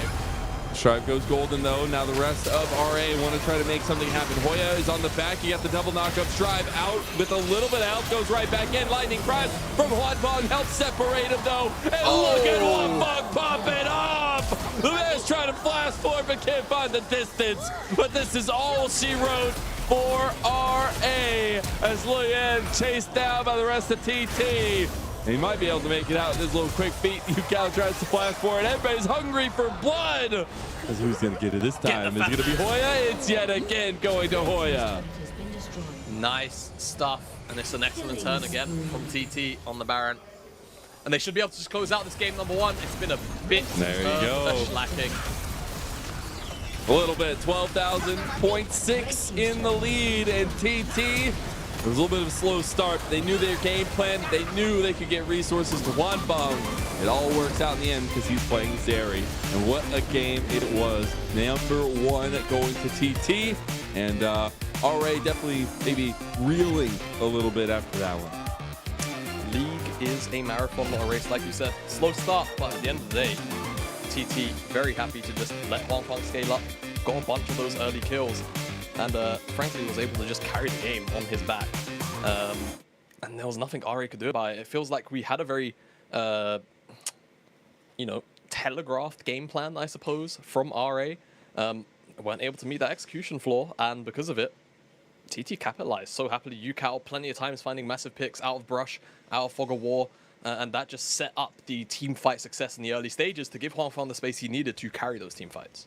Yeah, and I love it because we had one of Strive's comfort champions in the Silas come through. We were looking at, UCal expanding his champion pool to some extent, but when we came into this one, we were saying the mid laners are a little overlooked. Well, we can overlook that this time around because it definitely came to the Huanfeng show, and I definitely want to see, do RA find a little bit more priority over the Zeri? Do we see it banned away? Things like that going in game 2, because you need to get yourself on a common ground, at least in bottom lane, and I like the attempt getting BKR for the first time in here, getting a little bit of that utility bot lane with some communication power, but you maybe need a little bit more stability. And BKR, at least his track record in competitive, is all those engaged supports we know so well in the LPL. Yeah, I don't know. I feel like the Ashe pick wasn't necessarily the problem, but I agree, maybe some extra comfort, right? He was definitely hitting the mark with a lot of the Ashe arrows. It just felt like the capitalization wasn't necessarily there, so I feel like for RA, the bigger issue actually stems from the fact that they kind of just got out mid 2v2'd in that department, and it bled a little bit too hard into the skirmishes once those actually started going, rather. And to me, the bot side sort of secondary backup plan wasn't much a backup plan, to be honest with you, and Huanfeng consistently oh my god, UCal outdid him. Okay, well, that's we fine go. too. We erase everything we just said. I'm just joking. It was all UCal after all. I mean, it was all UCal. He did have a superb game, right? At the end of the day, he caught out Luyen so many times. I mean, that's a pain. Yeah, exactly. And I feel like just generally, RA weren't necessarily all on the same page. I think the biggest point of pain for me was when they could have picked up that first tower on the bomb side of the map, and then Luyen just kind of left Assume and BKR to do it themselves. When you knew Beichuan was around, you have to stay there and man mark the jungler so that that 2v2 can continue in isolation. After that, it just felt like Huanfeng getting that 1 kill set him and Assume at parry. From there, the game was super playable for TT, who were already winning the mid jungle matchup as is, and then had a winning bottom side to boot. I'm really wondering where the big brain analysis is going to come from, who gets MVP here, because my god, you look at those numbers like, look at the primary numbers, it's definitely a Huanfeng game, but you look at all the numbers underneath, I don't know, UCal's looking pretty good. We're going to take a small little break while we get ready for our game number 2 of the day, so make sure you don't go anywhere.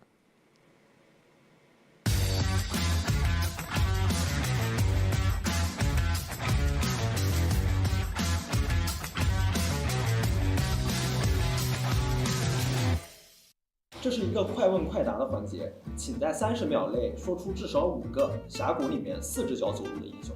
4只脚走路的英雄，4只脚，那它得是个动物啊，4只脚。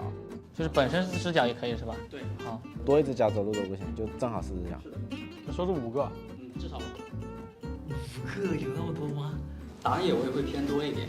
打野会偏多吗？4只脚着地的是吧？对。OK， 那我懂了。OK， 开始吧。猪妹，蜘蛛有几只脚？好像挺多的，蜘蛛应该不算。完蛋了。我现在说几个了？2个。狼人算吗？哦，太难了吧！4只脚走路怎么这么难？还有吗？还有这种英雄吗？龙女、狗熊、挖掘机、狼人。挖掘机是吧？它是爬那样正常走路的4只脚。挖掘机不止4只脚。龙龟，那完了呀，那只有3个，本来4个的，肯定是大部分都是打野英雄。大虫子好像不是。豹女、挖掘机、蜘蛛。蜘蛛不止4只脚。这4只脚以上的不算是吧？狗熊、狼人、杀4边豹女行吗？杀4边豹女都不行。投降。蜘蛛、豹女、纳尔变大的时候，蜘蛛也是那个吧？哦，行，还有谁呢？我想一下，有点难。动物类的，狗熊放 Q 的时候算吗？算，想不到了。蜘蛛、豹女、熊，还有什么？完了，猫是吗？豹女、蜘蛛算吧？蜘蛛不算，蜘蛛8个脚。人马、纳尔，想不起来，不知道。莉莉娅、人马、豹女、蜘蛛算吗？蜘蛛不算。螃蟹也不是4个脚。鳄鱼是4个脚。鳄鱼2只脚。鳄鱼2只脚。还有什么4只脚？上野会多一点。人马、莉莉娅、猪妹、豹女、狗熊。完了，我真不知道。鳄鱼不算，4只脚的是个动物，我玩过那么多动物吗？雷克赛、人马，雷克赛绝对有，它变身时候4个啊，还是6个？啊，6个。啊？那我想不到了呀，有那么多吗？不会只有5个吧？豹女、蜘蛛、猪妹，感觉都是打野英雄啊。克加斯、豹形态豹女、人马、提莫算吧？哦，提莫没有脚。动物。莉迪亚、厄加特，然后豹女。厄加特不对吧？它不4只脚吗？哦，那豹女，然后人马。太难想了，我只记得这2个。我想不到了，我投降了，投降出一半了。OK。然后雷克赛豹女是只狗，还有狗熊算不算？狗熊它 Q 技能趴地上是4只脚的，蜘蛛，小蜘蛛6只脚。哦，蜘蛛、人马算吗？8只脚不算吗？豹女算吗？不知道哎。纳尔、猪女，然后有狼人，人马、挖掘机、螃蟹不止4只脚。变形的也算，豹女、蜘蛛，其他猜不出来了，有点难了。这个4只脚。豹女，然后鳄鱼不是吧？完了，我玩的英雄太少了。啊，牛，牛是吗？牛不是啊，没有啊。好，算了，放弃。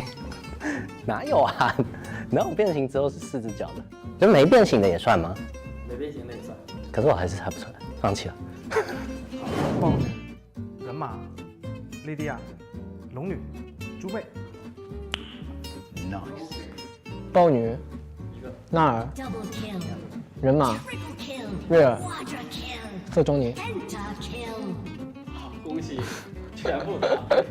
4只脚，我想想，纳尔、大纳尔、豹女、狗熊、狼人、图奇移速快的时候4只脚，真的，图奇就图奇加速的时候他是这样跑的，背着那个是在跑的，你可以去看视频，我记得很清楚。OK。我们这里就有一个小小的失败挑战，就是要模仿一下你刚刚说错的英雄语，模仿一下他放技能的样子。放技能的样子。对，这边射一个，看射吧。蝎子 Q 就这样。蝎子 Q 就是这样震一下，帮着那个身体泄出去，压着一个网。是这个来 Q 技能，这样砸一下。砸飞镖啊！直接丢飞镖。蝎子它 Q 好像就是打这样打一下。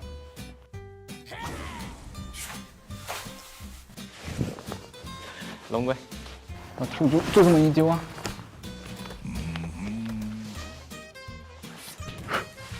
E 技能就直接向前放一个波。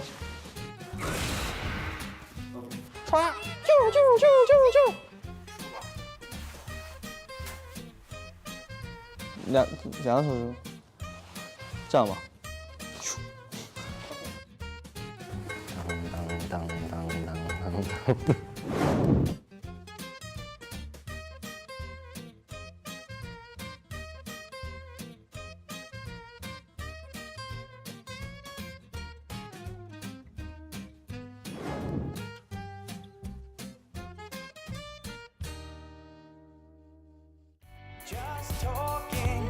Just talking, but seeing as you ask me, you know that I will go there how I feel it. It's only gonna happen if you want it to. It's only gonna happen if you want it. It's only gonna happen if you want it to. It's only gonna happen if you want it. If you want it to. If you want it to.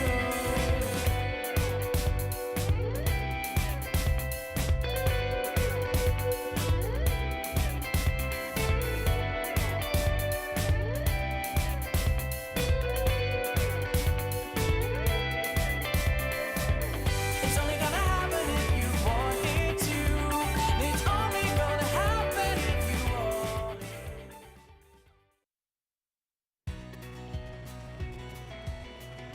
Welcome back to the LPL Spring Split and beautiful Shanghai as we are into our second game of the day. It's TT versus RA. In game number one, it came out holistically in TT's favor in pretty dominant fashion in the end, but none other than Beichuan is the one that gets MVP for our first game.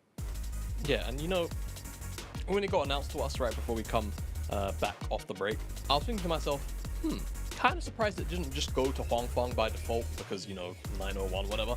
But this one makes a lot of sense. I think Beichuan was kind of the catalyst for a lot of the plays that we ended up seeing by the end of it, and the amount of times that he blew just about every ultimate of Rare Atoms just to not die was kind of absurd. And yeah, this is kind of the beginning of it, where RA had continually been forcing these mid-side plays, and it doesn't work out, and this time around Beichuan is there to counter, capitalize, and it slingshotted him ahead, right? He had the Divine Thunderer super early, he was able to shut down this push from RA, and again, like I said, catalyst for the main carries in Yukao and Huang Fang to step up and carry the game.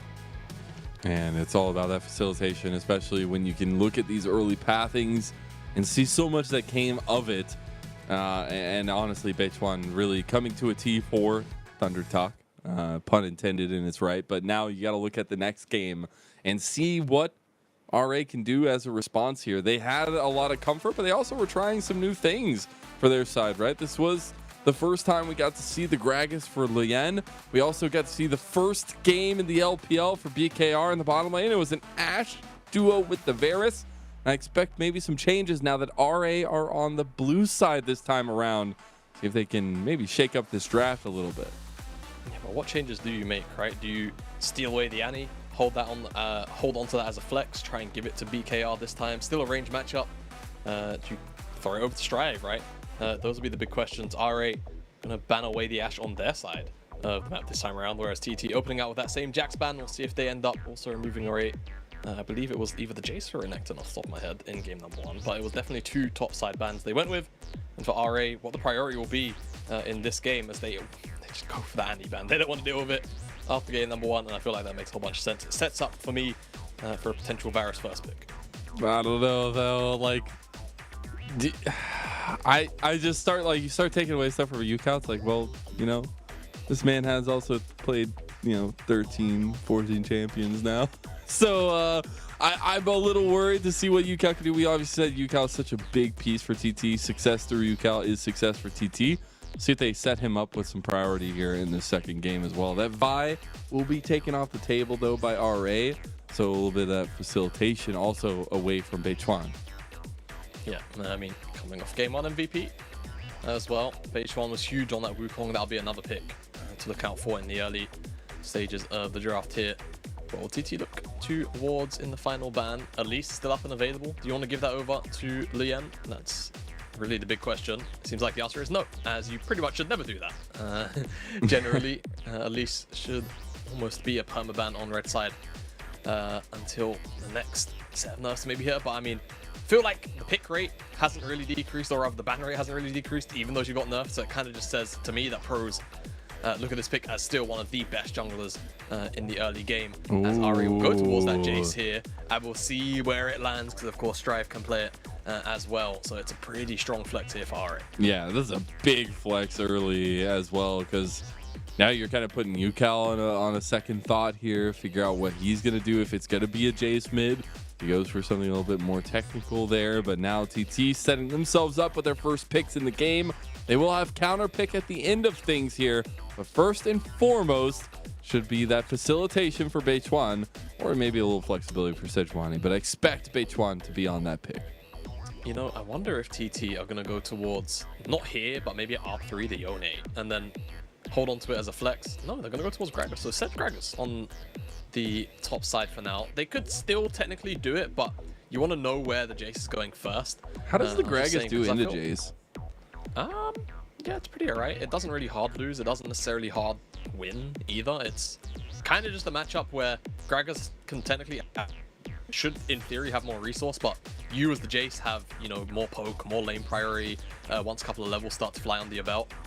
And of course, you know, the burst damage that you have available to you makes you kind of oppressive. R8, considering just the full topside lock-in, and I wouldn't mind it to be honest with you, but I think the Varus still up. You want to take that away from TT. You don't want to let them have Varus, Sejuani, and Gragas, because then you're looking at a really, really strong team fighting composition in the mid game, where the answers will likely be very limited. And I'd like to see this one taken away, but they will hop back over to that Cassante hover and they will lock it in. So TT, if they want it, they can match the poke, but I feel like this also just makes a whole bunch of sense. Now that you see the full top side, you've got the Sejuani, the Gragas now has this confirmed matchup into Cassante in the top side. Now you've got a really powerful 2v2 in the mid jungle, which realistically you should be winning as soon as you tick over to that Glacial Prison plus the Fate Sealed. It's too powerful to deal with if you're Jace and Maokai, so TT should have that one from the jump already locked and loaded and ready to move towards the side lanes. And I think that seeing this kind of opt-in for TT is a big thing. We've obviously seen UCal do so well with the Yone, but now especially with this kind of composition, a lot of setup around him as well. And I'm waiting to see what they grab with their last couple picks, obviously. But we're getting to the second phase of bans here, and we get the assumed focus of the Draven. We'll see what RA are looking at. Yeah, I mean, if it's RA, you've got to be thinking about a couple of these poke picks, Ziggs being one of them, when you've got you know, technically not a whole bunch of magic damage from the top side, right? Sejuani's kind of like 50-50-ish. People forget. People kind of classify Sejuani as AP because of, you know, old Sejuani, which used to do a whole buttload of magic damage. But, you know, think about the W, which is the majority of her damage, and the passive. It's a pretty solid like 50-50. Yone is also, of course, the AD. Gragas will do what he does with the magic. So I feel like TT might be alright to just go towards the traditional AD. Point is, I feel like the Ziggs ban makes sense, but maybe you don't really need it, as TT will continue to move away, assumes really powerful lane bullies here as Caitlyn hits the bench, and so does the Varus. We're just getting all the focus on bottom side. Yeah, I feel like Aphelios, Zeri, those are the big picks that are still up and available. It kind of depends on what you would rather have on your side, to be honest with you. There could also... no, I feel like just those two AD carries for now, also tip of my tongue. Ezreal as well could be pretty powerful in terms of getting away from some of this hard engage if you're RA, so that could be something that Asub looks towards on this next pick. But for now, it's TT with the first priority. Zeri, Zeri. Who would have thought? You know, out of left field comes Zeri. No, it's just the late game insurance policy here for TT. But speaking of, we got the late game, at least for Assume on the Zaya, but the combo, the lovers duo down there for RA. Yeah, and it seems like it's just going to get matched by Lulu most likely. And, you know, I've been having a lot of conversations with Orcs recently, not only about Zaya, but also about Zaya Rakan as a whole. And Zaya, I feel like, at least in Europe, we've been seeing a bit of a trend kind of behind the scenes. Obviously, it's off-season in the LEC, but seeing a lot of, like, high priority on Zaya behind the scenes, it feels like, to the point where it's almost pick ban. And I'm just like, why? It kind of gets bullied out by a lot of picks. But the Rakan as well, blind. Of course, you got the lovers duo, and that 2v2 is going to be very powerful, but into Lulu's area, if you can't abuse, you know, the level 1 in particular, the lane might just start to get a little bit rough, right? You might start to get poked out quite a bit. So Ari are going to have to do something to alleviate some of that pressure after the first couple of levels. And hopefully for them, they'll be able to snowball, because Azaya into a dive comp like what is being run here by TT can definitely tear apart the front line. And obviously, we had seen already a lot of focus on mid lane last time early on. Well, I expect even more here. We have Strive taking the Jace into UCal's Yone. Should be a lot of fun as we're getting in game number 2. Big focus on the mid lanes. What can Luyen and Beichuan do to facilitate them? And how long does it take for Assume and Huanfeng to get online? Remember, every win for these teams matters from here on out. We've got 3 weeks left in the regular season, and we have both teams at the middle of the pack here, Jamada. Yeah, and this is the kind of game in football, if you're in the English Premier League and you're chasing top 4 for Champions League, you'd call this a 6-point game, right? You get 3 points for winning in the table, and you get obviously nothing for losing, but if you're playing against your counterpart, they're playing a game and gaining nothing, you're getting 3, and you're not going to play them again, so around the 1 round robin, it's very, very necessary to keep RA out of the race and for TT to secure their spot. And I mean, hey, TT will be doing both BLG and RNG a huge favor by keeping RA as uncompetitive as possible in that playoffs race. They'll be playing after these two teams, of course, in the second series of the day. We're here for the second game of the day as the Gyos ring loud. See if we get any more of those in the end, but nothing else going to come of it. And another big focus that we had brought into this one was kind of the fact that both these teams love first blood. At about a 70% rate there for TT, where they did get first blood last game as well. And RA we're sitting at about 65% coming into this one. So we'll see where they strike first. But I expect, again, a lot of focus to be from these jungle positions. Beichuan on the Sejuani. A lot of possibilities here to focus, kind of like what Luyen was doing last game on the Gragas, and just really be a nuisance around the map. Yeah, absolutely. Set up as well. As we said, natural synergy with the solo laners could draw Beichuan towards the top side, but let's be real, you have a Zeri Lulu on the bottom side. You don't want that falling behind. And we'll see whether or not BKR and Assume can try and take advantage of the level 1. Very powerful level 1, but Q start here for Assume says to me that likely hard happening here at level 1, and they will just back away from one another. And we have to also go back to the fact PKR, this is the first series in the LPL, coming in here trying to change things up for RA and try to duo up with Assume down there. Now the Lovers duo maybe just building that inherent synergy, but this guy was coming up from RA period squad, right? The LDL squad for RA, and he is that primary engage player, as are all supports, it feels like, in the LPL. But we got to see a little bit of that variation from him in game 1. Now we get that setup and focus from the entire team on both sides on bottom lane, as Luyen will show first. Beichuan is hiding away. The saplings come through. It goes through the middle, though. Splits the uprights. The grand entrance was huge, but Assume is going to go so low. Who's going to get first blood? Yo-Yo! He's getting low. No! It goes over to TT! And Beichuan is on the board! It's a perfect read from Beichuan. He just knows Leon is going to go for a 3-camp bottom side gank. Who would have guessed in a meta like this where bottom lane is so important and you have to try and break up the poke that would likely come from a Zeri and a Lulu into a very weak level 1. If you don't abuse it, Beitwan What just reads the passing, situation man? perfectly. It's just really smart. Don't look at the first part. This part, don't worry about it. Happens, you know, absolutely happens. But BKR evacuates, has to sort of back up to try and body block for Assume. And here on the bottom side, you can just see Yao Yao. One more auto attack. Would have done it. Permafrost stacks up, stun comes through, and that's just... Huh? Well, we're just saying hello to each other, you know. After We're nice neighbors here, Jamada. I don't know what you do with your neighbors. Like, are you just mean to them? No, I have a bunch of old people as my neighbors. So Well, I really hope you're not mean to them. Yeah, no. I'll respect your elders. You're not like Luyan and Beitwan. Okay, as long as we know that, then that's fine. We will look back towards this connection, though, as we see them be together once again. I definitely want to see Beitwan return to UCal in the mid lane as much as possible, but he might just die as he almost gets taken out by Strive. Yeah, I think he might have not had enough mana for an E in the middle of that combo. Because I think even if you buffer it and a channel starts, even if you flash, you will get knocked back. So, I've got to say, UCal's quite fortunate to walk away with his life there. He was 4 mana short. Oof. Mazel, he was 4 mana short. It's 55 mana to cast the stream on the actual stream on my album on it for instant replay necessary moments like that. 4 mana short, so Strive always finds himself solo kill. That's unfortunato. But Strive trying to get as much as possible, right? Picking the first pick, Jace.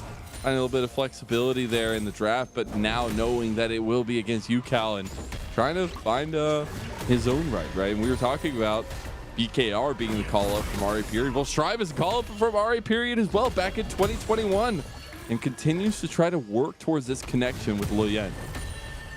Yep. See what they can find. I mean, Flashless Yone does mean that he can be picked on a little bit, but once the level 6 comes online, it's just going to get really obnoxious.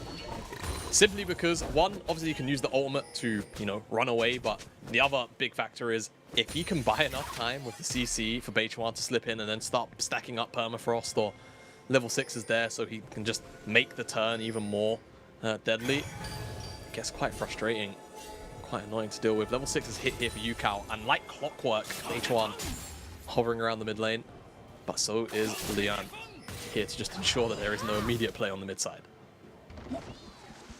Now, we did see some early stacking of dragons last time around. Yeah, somewhat early stacking, but this time it feels like both teams much more relying on some reservation around those objectives and more so focusing lanes. Luyan tries to get a Hex Flash play in the mid lane, but can't get it onto UCal. Beitwan is here now. Doesn't have ulti, but UCal does. UCal does. No triggers are pulled, though. Except for this one for the trade. Every time Beitwan walks away, Strive's like, nope, your jungler's got you.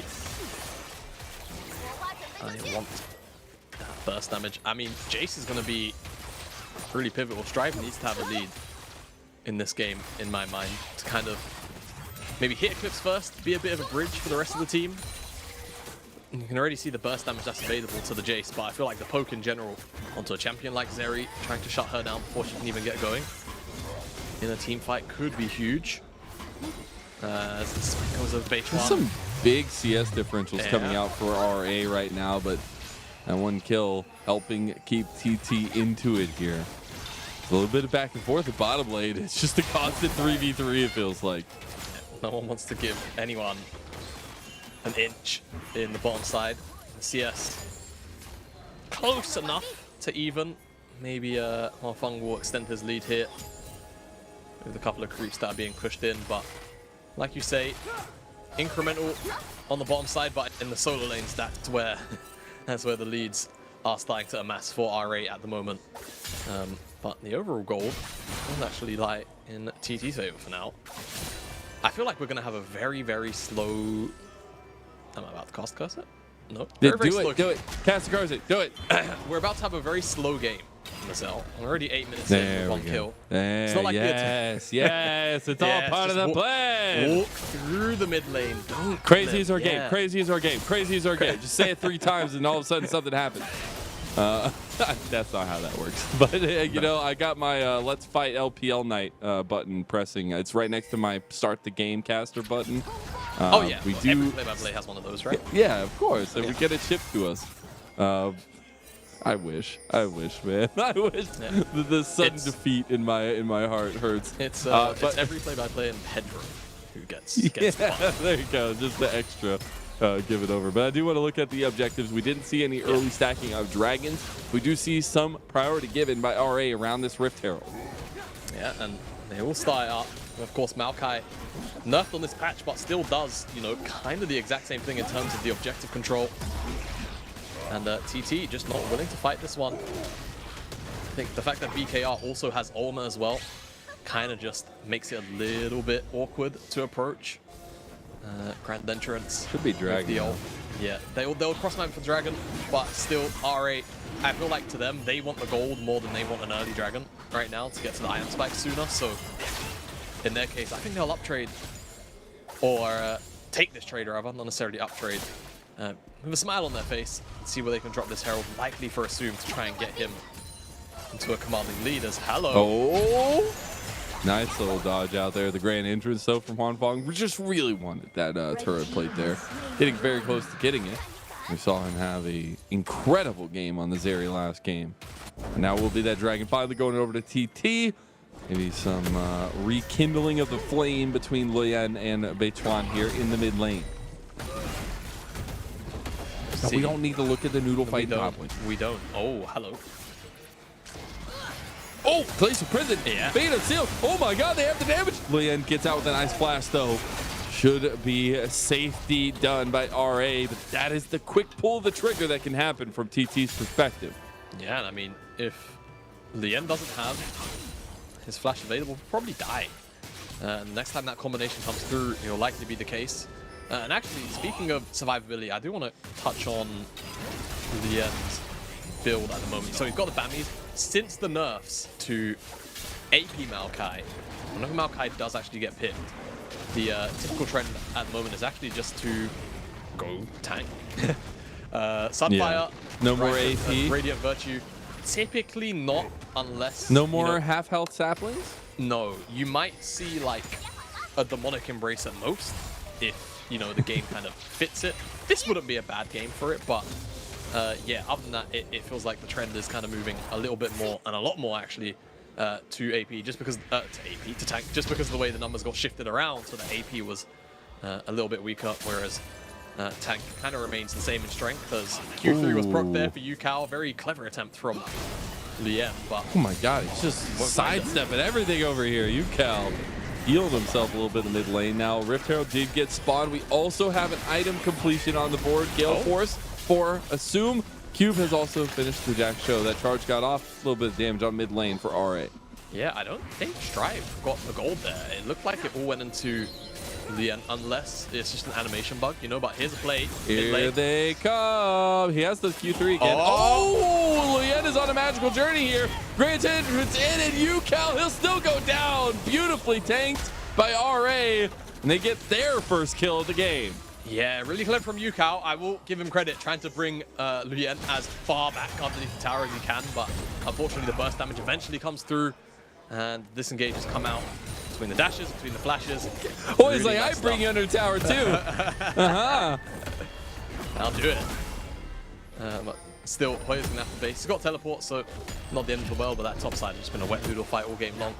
Take a look at this play though, as you see the Hex Slash comes out, dash, dash, and as soon as Luyen starts to Twisted Advance, Yukao just goes, yeah, I'm gonna just bring you all the way here. The fortunate thing for RA is that because when you're in Twisted Advance, you're not technically targetable, the tower aggro actually draws onto BKR. Yeah. So he's tanking it from the get-go. So it doesn't end really up good mattering. heads up stuff from the newest piece of RA, honestly, to be able to be in that position like that. And this Rakan starting to feel real good for RA, being able to be around the map and be influential. Now, we did get a little bit of that from BKR last game on the Ashe, but now it feels a little bit more confidence-filled. Yeah, and he's going to have to keep that confidence up as well. This game isn't the easiest to navigate a Rakan pick. Gragas, Sejuani, Lulu as well, they can all interrupt your engages in this game, so he's going to have to get maybe a little bit creative with some flank angles, even. But still, so far, opening out. I think despite the first game not going his way, had a pretty decent showing on the Ashen so far, opening game number 2 out in the same team. The Fate Sealed combo plus the Glacial Prison is available. But now we're looking at top side. Beituan has showed up. All out used. They should get the CC lockdown. Look at that chain.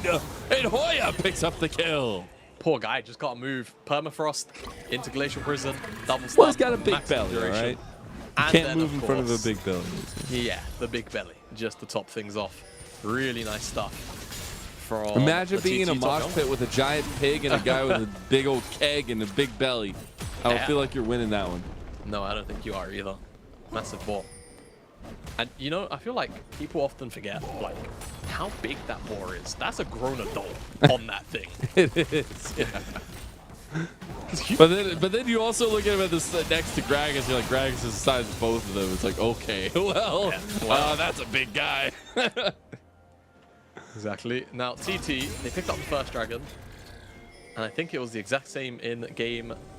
No, it was RA that picked up the dragon in game number 1 first. So let's see if TT can actually get the second one and get a snowball. Strive just wants to hit an accelerated shock blast. Like I want to see it. He got the Eclipse now. He just wants to get the dopamine rush of the damage numbers, but UCal keeps sidestepping him. Wants the damage check, right? That's what it is always. Probably just going to clear the wave here. But at that one item, like you said, the Eclipse already. Assume also has the Gale Force, had it for a couple of minutes now. RA could feasibly fight this. They just don't necessarily have the position. I feel like the champions on the enemy's side, on TT side, they're a bit too strong, so maybe you just don't want to go for a hard commit. Seems to be the case. They'll give him the dragon. The thing is, yeah. The thing is, Huanfeng, like that's a little bit of the power of this area in this position on red side. He can join with a hop skip over the wall. Oh god, there's that combo though. We said, oh, UCal's a little bit caught out. Wild Growth comes through. We do got Yao Yao rejoining the fight. UCal did survive after that trigger pull. Now in the under tower, you have no team, BKR, as he is able to survive by the skin of his teeth. Skin of his teeth. He feels that one. But flash out, that's what it will cost. And I mean, Beituan just really heads up play to actually know he has the potential damage threat for that, right? Breaks the first part of the passive too. Nice burst damage, and indeed, Assume gonna be in danger here. It's gonna get a fair amount of drugs. Not too bad, but Huanfeng is going to get this tower. And that's going to be a whole bunch of gold. Should be a tower going to TT. Won't be the first tower as it did go to RA already. But still that side lane pressure, meaning that Huanfeng is unlocked to go around the map. And we see that Rift Herald actually number 2 going over to RA. Yeah. Prio has been quite clear from both these sides. Heralds go over to RA. Dragons been going over to TT. As it starts off with this cask. To a body slam, sets up real nice for the Fate Sealed, but you can see the knockback comes through and forces UCal to disengage. And right here, really nice. W procs the E. W hits E, break the passive with your ult. That's the only way you can get a double proc of your passive as Sejuani. But BKR just about has enough health to survive as Herald. It actually does get the charge. Oh no. Good stuff for RA though, utilizing that second Rift Herald, get the charge in mid lane, get the tower, and a second charge on the tier 2. Huanfeng has taken primary position mid lane, trying to defend now. And resets actually coming out from RA. Now moving into the map next, we're looking at 2 item spikes coming across very soon. No Dragon, up for 3 minutes. No Baron for 3 minutes, a little bit of lull. But it's about where RA can try to set some advantage, because it feels like there is still this looming threat of Huanfeng and UCal on the side of TT. Yeah, definitely. And even though RA temporarily have the gold advantage, it does feel like TT are the ones in the driver's seat of this game right now. They're the ones who have had the plays that looked a little bit more threatening, right? I feel like RA only really found that pick on UCal, and besides that, they've kind of been watching the game go by a little bit. So now that the items are starting to crest in, right? Strive going to be approaching 2 items really, really soon. And Assume is so close to 2. He might have it now. Look at the components. He's 200 CS almost. He based second iron. Yeah, Ari do ready what the to back fight. is for. There's the Navoris, but look, they've already pounced on bot side. There's that combo yet again. And Strive should go down triple knockup there from Wild Growth, and he goes right back in. Yao Yao's the one that gets the first one, and then it's UCal who's cleaning up the next. Double kill to the support of TT, but it's TT who's running away with this one. Who cares about Navori quick blades if you're not there to use them? TT just pouts, like you say, immediate engage on the bottom side, and UCal goes huge triple man knock up. It's so hard to deal with that level of CC when you don't have the damage yet to return it in kind from RA's side. Imagine if Assume is there, even without the Navoris, and he's just able to get a couple of wars, attacks out, get the Feather Storm out. TT can't approach properly, but they'll just get the tier 2 off the back of this play because they're able to kill everyone on RA before they're ready to actually fight. Oh my god, I can't believe we're just seeing a tier 2 fall here just like that. We're gonna get a replay of this one. A beautiful flank on the backside. Yeah, really well played. They immediately jump onto Strive. They take him out of the fight. Knock up from Yao Yao actually onto all members there. Into a 3-man knockup from UCal, into Hoya showing up. It's just a pinball machine that RA are the unfortunate victims of. And TT, they take the lead in the gold department, at the very least equalize it out. It's only really a 400-ish gold difference for now. But still, we were saying they were in the driver's seat before that play. Now it really does feel like they can continue to snowball and look for some more plays like that. Now we're looking at a timer here for RA as a third dragon spawning in about 35 seconds. TT definitely want that one. It's calling their name, if you will. They'll need to push out mid lane and stop this potential pick setup from RA before they can, though. Yeah. All right. Can very easily find a couple of members, and face checking into Jace, into Maokai, and having to walk forward into Xayah is a scary prospect. But if TT can break up that play pattern even slightly, things might fall apart quite quickly. Huang Fan actually picked up a DD in base, and hey, UCal could be really close to the Infinity Edge.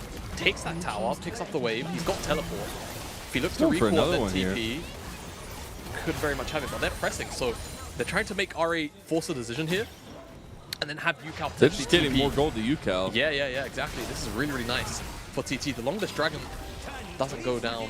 Oh my god, it takes so long. Yeah. It's just that it's not the EP Maokai anymore. That's the difference. Yeah, TT have to know it's happening, right? But I think they're happy to take this trade if it means that IE is completed for UCal. You can go back to base, and then they can just fight in front of the Baron.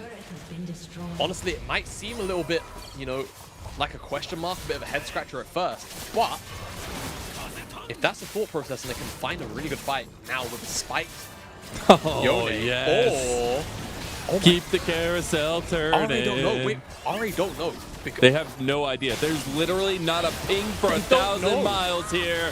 And TT, they pulled off the Thunder Talk heist. And that's a Baron at 21 minutes. Dude, this is so smart. This is like, how do I even explain this? TT basically just kind of make a bluff to RA that they're handshaking a recall. Because UCal dips into Fog of War, he got all of that gold. You're thinking, you know what?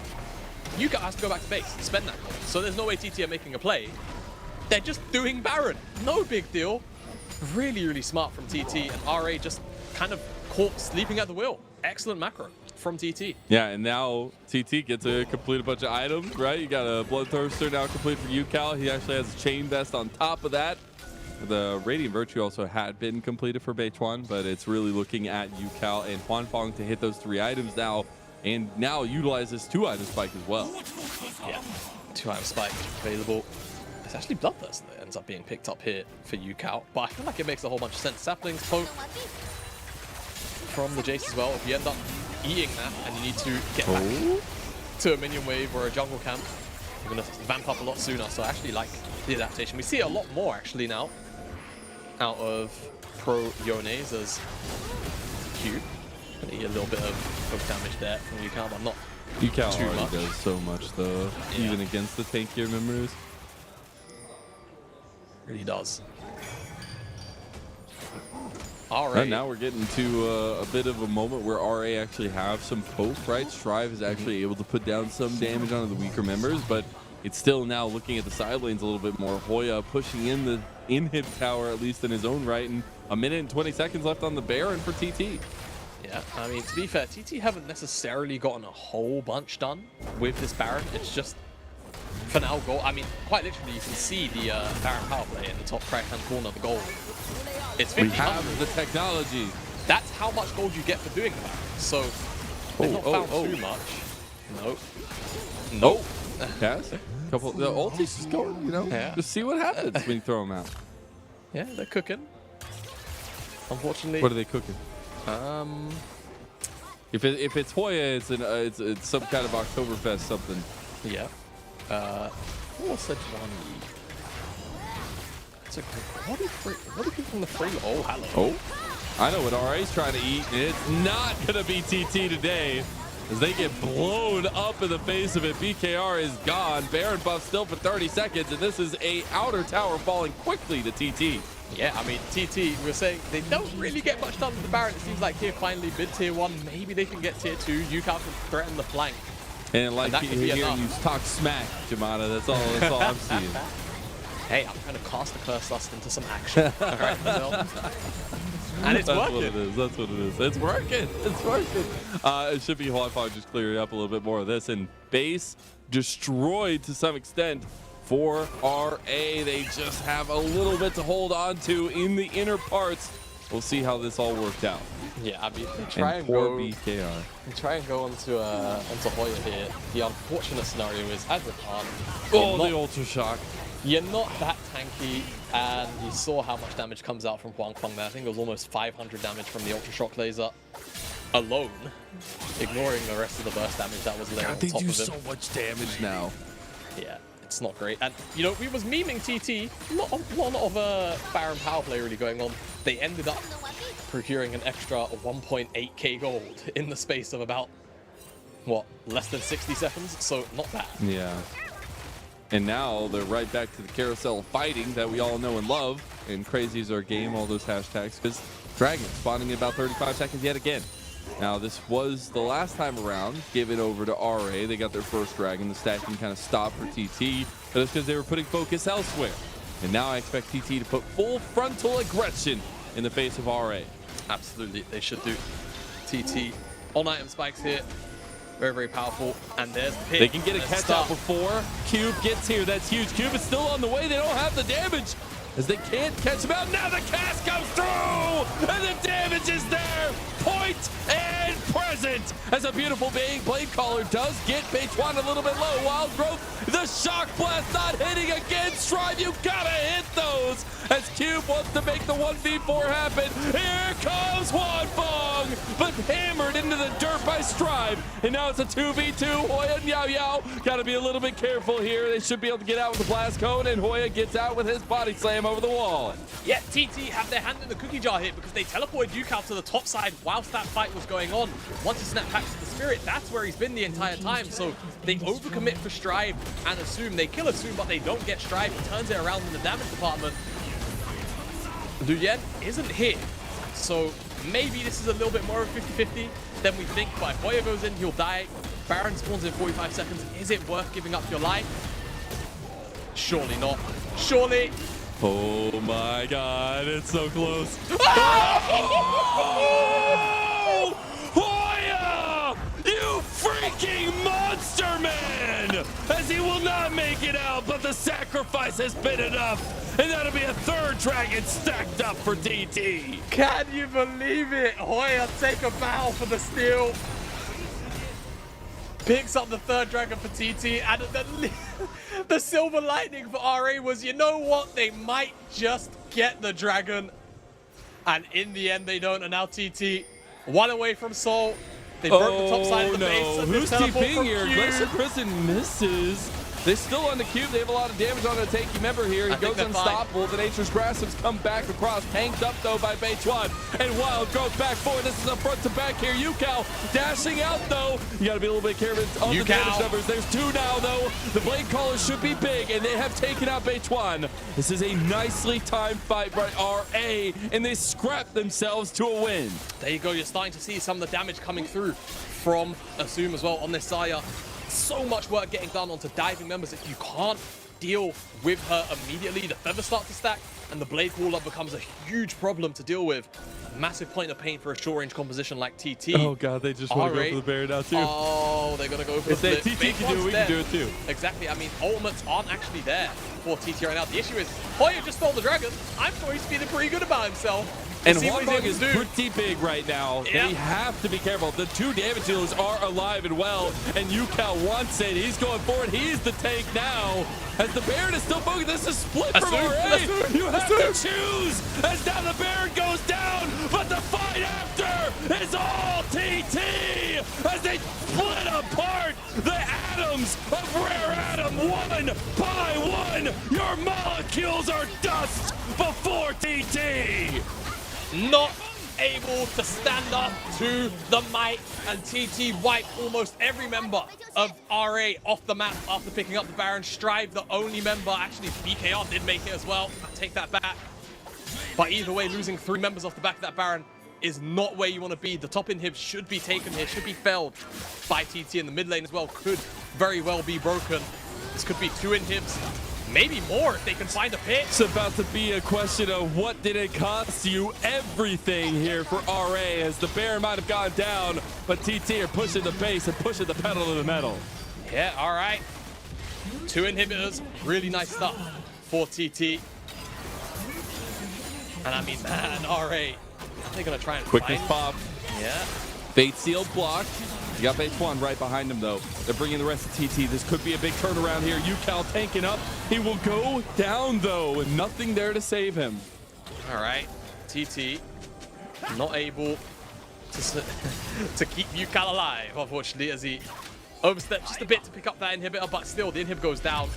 Take a look at this fight here as yeah, I mean, Assume gets knocked into Huangbong, not ideal, but they just commit for killing the Baron, and it allows Huangbong to get in the pit. Look at this mosh pit as Yukao finds so many members in the midst of it all. Hoya as well, massive body slam, and RA just cannot deal with that much damage, that much CC. They need the fights to come, you know, front for them, right? So that Assume can set up for the Blade Caller, and that the rest of the team can kind of play peel. If the fights split up like that, it's just not going to go in their favor. And TT just pounce individually on every member that they can. And now with those inhibitors broken on the top side in the mid lane, they can just go focus on the bottom side, and they should be fine. I'm seeing that kind of 3.5 items really coming across the board here for TT in those big carry potentials, but also kind of the supporting cast as well, getting some of those item completions. And while Strive has been that point of pressure for RA, a lot of the poke coming down his way, we're starting to get to that hyper-scaling nature of the Xayah. It still is about execution. That's what I love about these middle-of-the-table clashes, where all of these wins, these series, they matter in the end of the regular season here for those standings, and we're getting that back-and-forth tussle here. Always, always, always exciting, these middle of the table clashes like you mentioned. And it is a race for playoffs at the end of the day. If RA do lose this series, they'll have a couple of extra chances to try and cross the finish line. A lot of series where they can pick up wins, but TT would have to be on that list of names that you have to try and claim to make a legitimate race for the playoffs finish line. And if TT pick up this win, they can start to feel a lot more comfortable at 7, just because of how clumped up things are now away from the story. A little bit careful here. RA look like they want to pull the trigger. Blocked up by Bates 1 yet again. Glacial Prison goes wide. You've got Hoya on the back. Bates 1, he gets the soul! And now TT, they want to pick apart. Huangbong, lightning crashes, but Luyen, he's still alive. They've taken out Strive, the big damage dealer. Cube, he finds Huangbong, but Huangbong guns him down! And RA, they are gone! They are dusted! And there is nothing left for them here on Summoner's Rift as TT take it holistically. Hope dissipates for RA. It's just Assume left. I mean, the health bars are quite low. This is a very peculiar dance. Well, you can see the teleports coming in on the top side. What can Assume get done? Look the how many healing and the feathers. war mods. Not enough. Ooh, does he?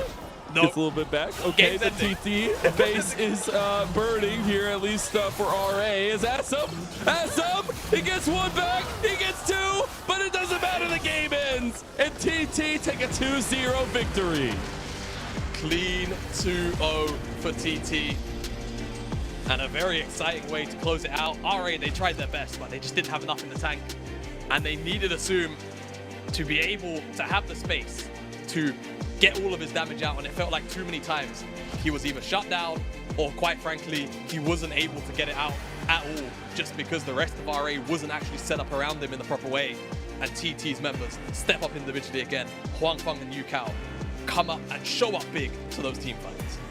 Take a bow, TT, as they push themselves to 7-4. They are now a part of the clump, and they find themselves in 6th place here. What a way to do it as well over RA. We said every win matters, but especially against RA. And it was off the back of UCal. It was off the back of Huan Feng. Carries that are being solidified day in and day out for Thunder Talk Gaming. Yeah, it's who you want to see stepping up for TT. And like you say, 7-5 now. And we mentioned coming into the day, for playoffs, very important series for them, because after this, it's JDG and it's BLG, who are, of course, factually lower than them in the standings, but in the same race as them. But Top Esports EDG, it's a very hard 4 out of 5 series. They'll end the season with AL. It's a series where you expect them to win, but hey, AL have been slipping wins away from a couple of teams here and there, so who knows. But for TT, massive win here. And picking up 2-0 as well. The game difference might end up mattering, you never know, when it comes to placement and such. So say clean, it has to beat.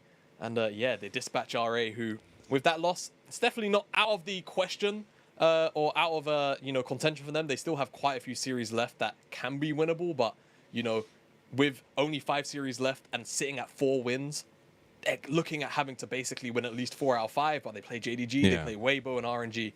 It's going to be a tough road.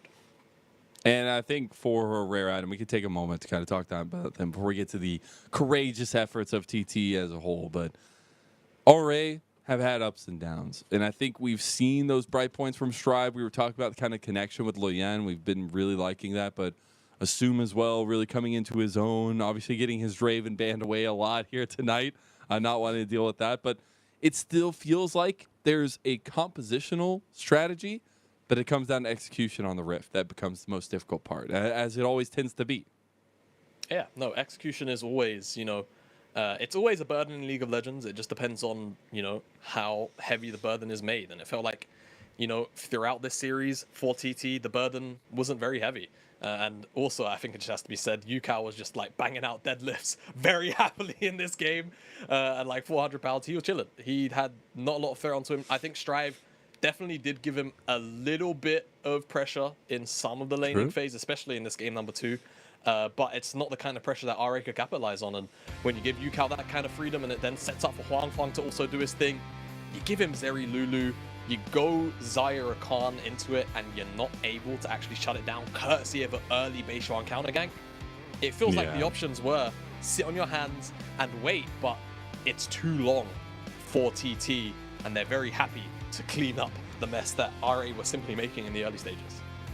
And at this point, UCal's most played champion of the spring split is Yone, which is not something I would have expected coming into the split maybe, but incredible stuff in terms of that adaptation of the roster for TT. And this has been such a shining light of a split for TT as a whole, and really kind of that solidification of what we seem them trying to build towards even over the last year as well. Yeah, I mean, it's nice to see even last year from the perspective of a guest coming into the LPL. TT were a very fun team to watch, all things considered, and I feel like they've carried on that same mantle here with this roster, and like we say, kind of pushing the limit of what the expectations were for the lineup. And for TT, again, hard end to the season for them now after this series, but sitting at 7 wins with how close this table is, I'm not so gonna lie. close. 7-8 is probably going to be the line. It could get a little bit higher just because of the inflated losses. So we'll see. We'll see. We will see. Yeah. We do have our interview ready to go, though. Christina is standing by with Yao Yao. Let's go ahead and hear what he has to say. Hello there, welcome to Post Game Interview. I'm Christina. We're joined by Yao Yao, the supporter for TT. Congratulations on your 2-0 victory. First question, I really want to touch something about game number 1. How did you guys manage to deal with those pressure on bot lane, especially when you guys playing against Virus and Ash, who has really long attack range advantages? 欢迎瑶瑶来到我们的赛后采访，恭喜 TT 今天2-0拿下了比赛的胜利。其实我们从第一局开始聊，会发现对面在选出了维鲁斯和寒冰这样的一个下路组合情况下，确实依托他们手长的优势，好像一直在推线嘛。所以你和幻风这边在第一局前中西下路这边是怎么样度过这个期间，扛住压力呢？就他们那个下路对线是非常厉害嘛，我们一局甚至经验都吃不到，但是就没关系，就好好发育，然后打团的时候他们拦不住我们的，我们中野也很强势。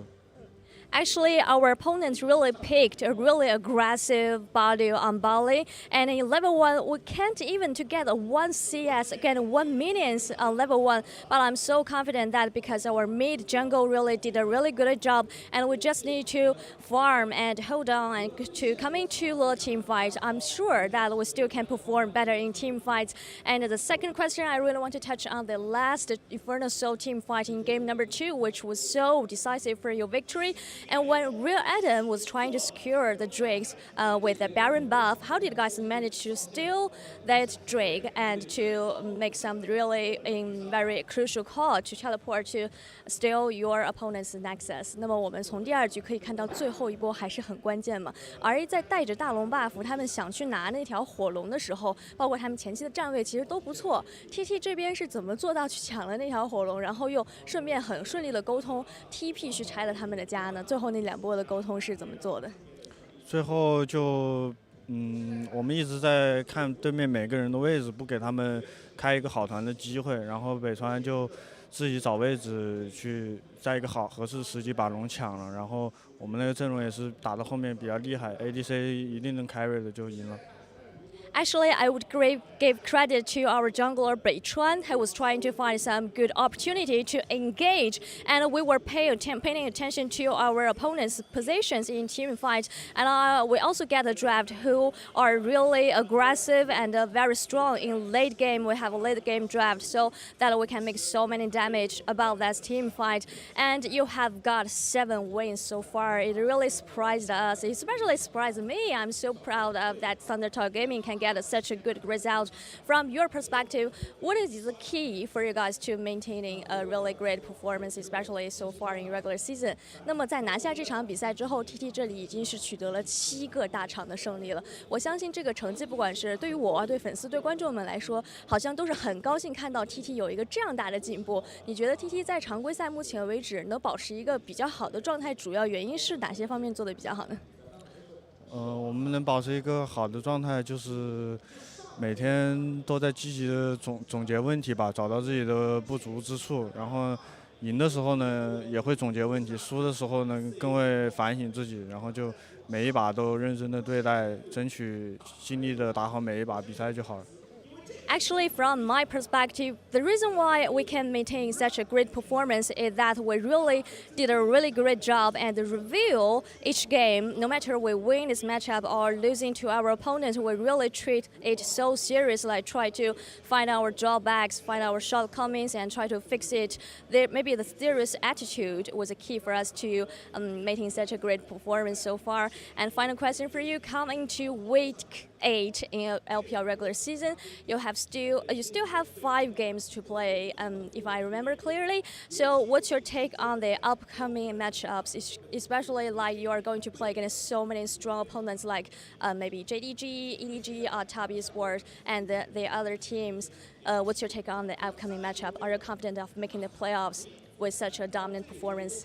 那么最后一个问题，其实我们聊一下季后赛的形势嘛。现在今天也是第8周的第1天了，马上常规赛就要结束了。TT 还有5局比赛要打，这5局比赛当中呢，也有可能在积分榜前列的京东啊，然后 EDG 啊，还有一些其他也很强的队伍嘛。所以你会怎么样看待接下来的在常规赛后2周的一个赛程以及进季后赛的形势呢？我觉得不管对手是谁，我们都打好自己的应该打出来的东西，认真发挥好。我觉得也不是都没有不可能的事情。就进季后赛，我们也一定可以进的。 Actually, nothing is impossible from my perspective. No matter who we will play against, as long as we can try our best and do our own things best with a serious attitude, I think that we can make the playoffs. Thank you so much for joining me. 谢谢 TT 来到我们的赛后采访。Back to you guys. Thank you so much, Christina, and got to hear a little bit from Yao Yao there. Being serious, taking everything one step at a time, reviewing everything, finding their shortcomings, and coming to a T. And so far it has. Yeah. Two of them, actually. You beat me to the pun. I'm so mad. I was going to say two of them, actually. And yeah, you know, it's nice to hear from Yao Yao and saying, you know, hey, feel pretty confident. At the end of the day, we just have to kind of keep up appearances, right? Keep up to a certain standard. And I feel like TT generally have stepped up when it matters, right? They've mostly lost the series that you'd expect them to lose, and pretty much won every series that they should. So, you know, sitting comfortably now 7-5, and as Christina asked, how are they feeling for playoffs? They feel all right. They just, again, to me, I think you probably need 9. 9 is probably the golden number because AL and FPX have donated so many wins over throughout that it might have raised the bar a little bit too high, but we'll have to see. I would love to see TT make it into top 10. Yeah, and again, the sky is the limit for this team, especially when they find a little bit of strength through UCal, through Hwanfang. But guess who gets the MVP for the second game? It was nowhere near UCal or Hwanfang for both of these games, you know, as Hoya is the one that picks up MVP for game number 2. I think it's really funny. We've hyped up UCal and Hwanfang, like the appropriate amount, by the way, I feel. And then Beitron and Hoya just get MVPs in both of these victories. But, you know, I feel like the MVP votes today have been very utilitarian, I believe. If it's not a word, it's a word now. They've been looking a lot to, you know, the members that have really been able to set up. And I feel like, you know, obviously in game 1, it was Beitron. He was the one being the catalyst. In game number 2 here, so many of the excellent engages that you saw from UCal, from Beitron, were then made even better time and time again from Hoya on this Here graphic. comes the you belly. know what? I'm down for it. And not only that, just for style points, I know it's going to be in the B-roll eventually. He stole that third dragon, didn't he? Look at his task as well. He did steal that third dragon, or the there it is. Yeah, right here. The steal that was heard around the world. It was delayed, but he ends up getting it with the fast last second one. Oh my goodness. Excellently played. And hey, Beitron gets in on the action as well. Nail in the coffin. Yeah, complete nail in the coffin. And frankly, look at this. He's just in the back. He was hardcore losing top lane too, by the way. Like he was like down 20, 30 CS like the entire game, getting pushed under tower. Got a couple of help moments from his squad and really came up on top. Yeah, excellent stuff all in all from Hoya, and I think definitely a well-earned MVP. It's the kind of one where it's very easy to be like, you know what, Hwanfang, you know what, UCal, but yeah, not every day for TT does it have to be the focus on them with the MVP votes, and I feel like it was a great team effort. Well, that was a great team effort from TT as they came out with a 2-0 victory over RA. Now we are going to take a little bit of a break while we get everything prepped up and ready to go for our second series of the day. You're not going to want to miss it as we have RNG versus BLG, another middle of the table clash right on the other side of this. 나는 프로게이머를 하면서 그냥 행복하게 살고 싶었던 것 같아. 프로 생활이 그 형들과 함께하는 게 즐거웠고 그냥 그런 삶이 나는 재밌었어. 18년도 때보다 우선 훨씬 잘해. 그냥 훨씬 잘하고 템포폭도 훨씬 넓고 그냥 이제 거의 모든 부분이 훨씬 잘해 이번 연도가. 프로게이머로서 나는 그냥 매 경기 잘하려고 하는 것 같은데 초심을 버리고 난 열심히 살아야 될 것 같은데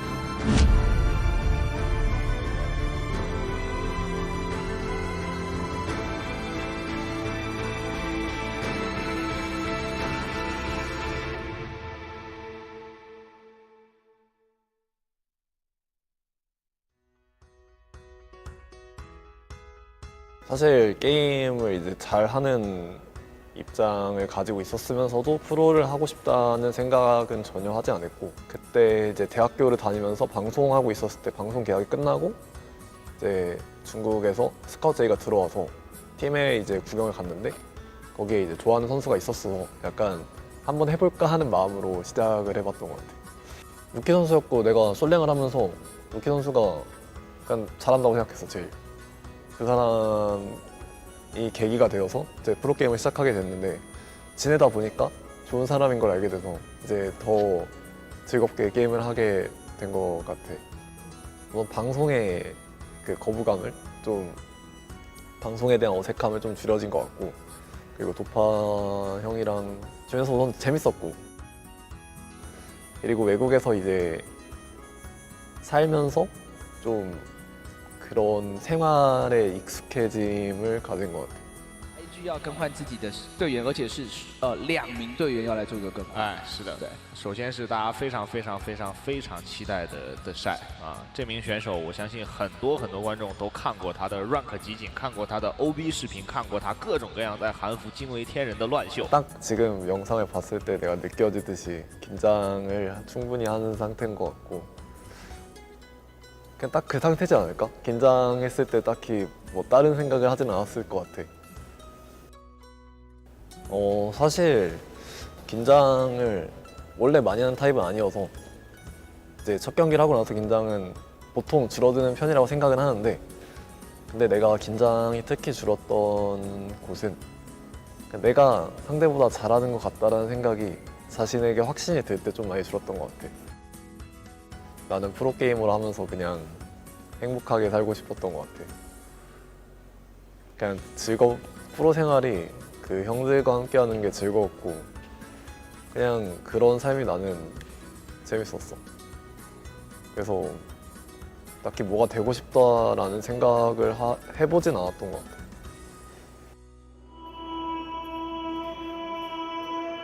게임은 즐기려고 하는 거고 프로는 이기려고 하는 거지.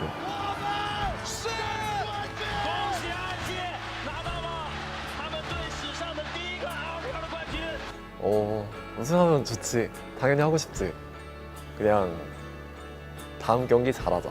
경기 잘 됐으면 좋겠다. 우리 팀 잘 됐으면 좋겠다. 이기면 기분이 좋지 않을까. 이런 생각을 주로 했었던 것 같아. 哇！恭喜 IG 3-2战胜了 KT，LCK 的头号种子被 IG 送回了老家。6分钟不到 ，IG 永不加班 ，IG 轻取 SKT。 나는 우선 LCK가 훨씬 잘한다고 생각했어 원래는. 근데 이제 선수들과의 이제 경기라든지 스크림 그리고 이제 실제 대회에서 나오는 결과를 봤을 때 비슷하다. 또는 이제 성격만 다르다. 그러니까 실력의 차이는 크게 없고 이제 리그 간의 성격 차이만 보이는 정도니까 실력 차이가 보이지 않는 거는 둘 다 최고의 리그라고 하기에 맞다고 생각해서 꽤 오래됐지 이 생각을 가지게 된 거는. 欢迎来到2019英雄联盟全球总决赛半决赛的比赛了。主体在侧边等待进场。 对面是只剩下了林伟翔一个开团技能，祥子哥直接是拿到了台啊！有被封了，被秒了，被给出来。晒自己有闪现有大招的情况之下，是被林伟翔的一个大招直接秒掉。 솔직히 나는 경기 졌을 때 막 그렇게 힘들고 그렇지 않은데 근데 이제 보통 주변의 그 분위기가 좀 힘들지. 예를 들어 관계자들이 기분 안 좋아하는 얘기를 선수 입장에서 들을 수도 있으니까 보통 그런 것들이 없으면 사실 경기 져도 크게 힘들 일이 없는 것 같아 나는. 일상생활에서 정말 괜찮고 착한 아이인 것 같고 이제 스크림이나 경기에서는 너무 예민하기 때문에 어떤 사람인지 잘 모르겠네. 그냥 매우 예민하고 좀 스스로가 힘든 것 같아 내가 생각하기에 좀. 솔직히 말해서 2018년 때 이제 다쳤으니까 지금 만약에 내가 지금 우승했다면 정말 기뻤을 것 같은데 18년도 그 당시 때는 이제 우승을 했지만 사실 좋긴 한데 좀 그냥 막 좋아하지만은 않았던 것 같아 그때는. 그래서 이제 18년도가 이제 사람들이 나에게 18년도에 대해 물어본다면은 좋다고 얘기는 하겠지만 사실 그 당시에는 이제 그렇게 좋지는 않았을 것 같아.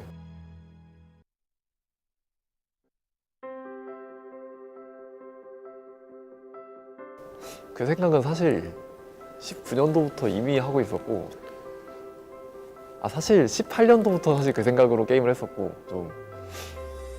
근데 이제 그 생각으로 하다 보니까 좀 사람이 많이 차가워진 것 같아. 사실 이번 연도까지는 그랬는데 내년에 이 성격이 좀 바뀌었으면 좋겠어. 有请微博 Gaming 上单的晒。来德泰去了 WBG 之后，会不会带来战术体系上面一些变化呢？ 우선 내가 생각해 난 이번 연도가 제일 잘한 것 같고, 내 개인적인 그러니까 대외적인 실력으로 봤을 때 그 전에는 그냥 다 비슷했던 것 같아. 18년도 때보다 우선 훨씬 잘해. 그냥 훨씬 잘하고 챔프 폭도 훨씬 넓고. 그러니까 이거는 이제 게임적으로 봤을 때 그냥 이제 거의 모든 부분이 훨씬 잘해 이번 연도가. 今年我们引进了很多新人选手，而他们的名气也好，他们实力也确实挺好的。这个时候德赛对他就是其他4个的选手的信任也好，期待还是蛮高的，所以我们整个团队的氛围还是真的很好。其实他在我心里就是比较腼腆害羞的，在生活方面还是跟大家一起相处的挺快的，然后也自己会开非常多的玩笑，讲一些冷笑话。我刚来这边不久的时候，就第1天的晚上，那个浩轩给帅哥就是点了个外卖吃嘛，然后他吃了之后也觉得挺好吃的，然后第2天我们训练赛打完，就晚上差不多10点的时候，他对浩轩做了一个这样的手势，然后浩轩一开始没看明白，然后我跟他说他要你点外卖，我觉得就是大家都相处的挺快的。 이 팀에 있는 관계자가 모두가 행복하면 행복하지 않을까?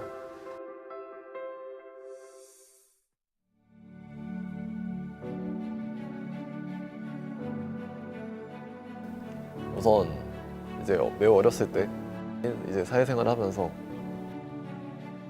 그 과정에서 이미 어른이 됐다고 생각해. 나는 이미 매우 괜찮은 성격을 가지고 이제 괜찮은 가치관을 덕분에 가지게 된 것 같고,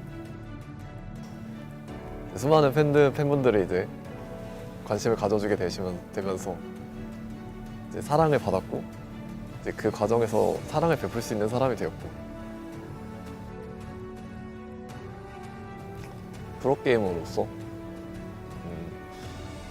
나는 그냥 매 경기 잘하려고 하는 것 같은데, 이제 미래를 생각하지 않고 그냥 그 지금 해야 되는 경기를 이제 잘 하자. 사실 나는 노력을 더 한다면은 사실 나는 엄청 많은 시간을 프로게이머로 할 수 있을 것 같은데, 이제 그거는 이제 모르는 일이고, 이 초심으로 그냥 성적 더 잘 나오지 않을까?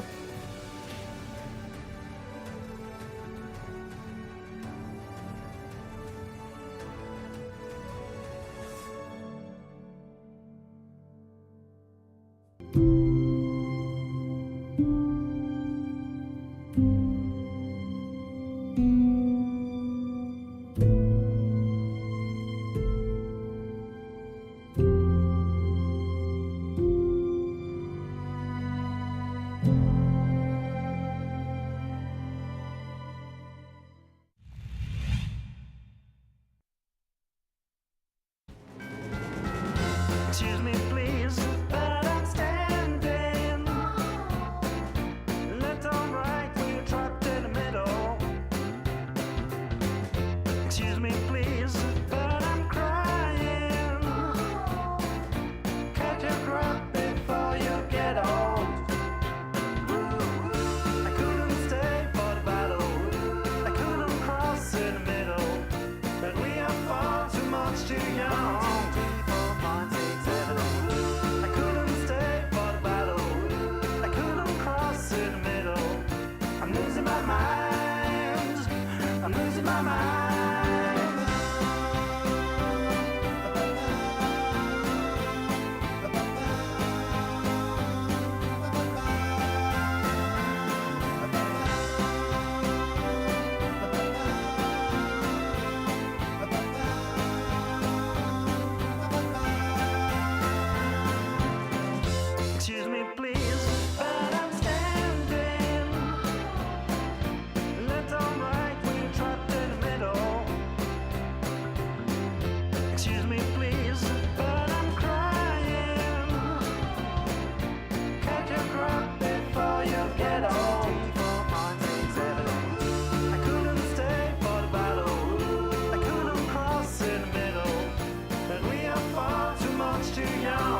change so fast. Looking straight ahead, I don't think of the past. You've changed everything. It's like bright lights in a starry sky. We're gonna feel that way most every night. Sunlight on a summer day. We're gonna laugh and dance all the rain away there. Sing a new melody. It's full of love. It's beautiful and free. 'Cause you belong, you belong, you belong to me. Birds fly, fill the trees like it's always spring. White clouds high above, I know just what I mean. Your smile, this love are an endless road. And I'll walk, I'll run, anywhere it goes. You've changed everything. It's like bright lights in a starry sky. We're gonna feel that way most every night. Sunlight on a summer day. We're gonna laugh and dance all the rain away. Sing a new melody. It's full of love. It's beautiful and free. 'Cause you belong, you belong, you belong to me.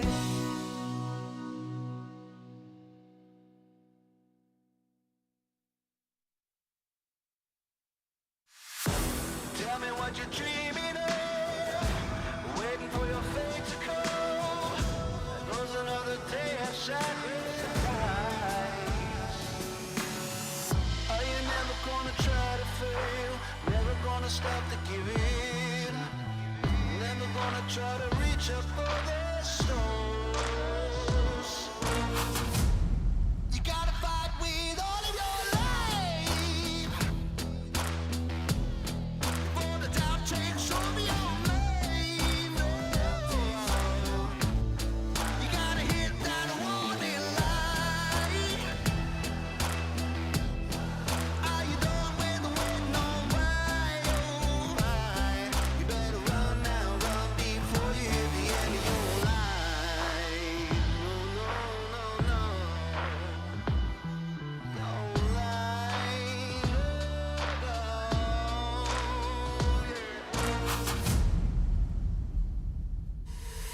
So what you waiting on?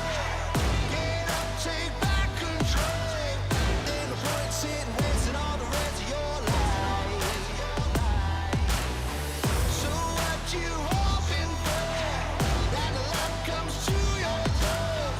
Ain't no point sitting wasting away the rest of your time. Oh no, no, no.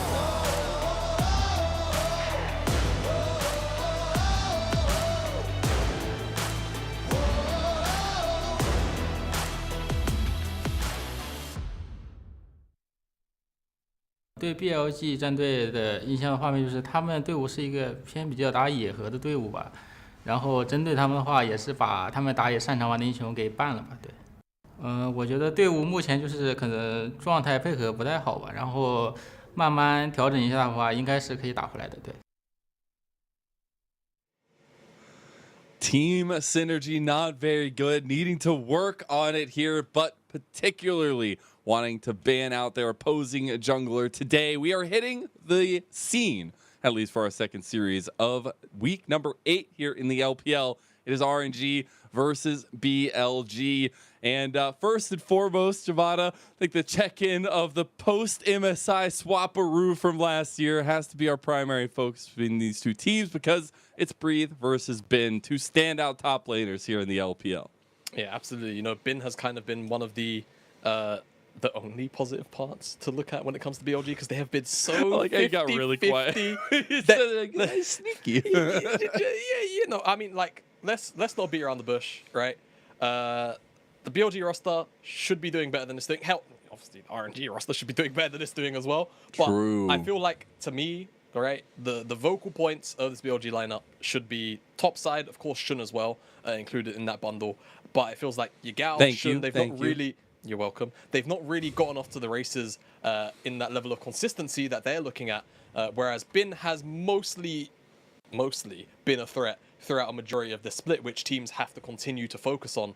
And for RNG on the opposite side, you know, I feel like, you know, we heard there from the interview, they kind of feel like it's the same thing for RNG. It's just about building that level of consistency. They had it sweet for a couple of weeks, but I feel like, you know, that loss to AL really threw them off and into top esports. It was a bit of a brutal matchup, but one I feel like they could have very well, at the very least, walked out with a win in one match, at least.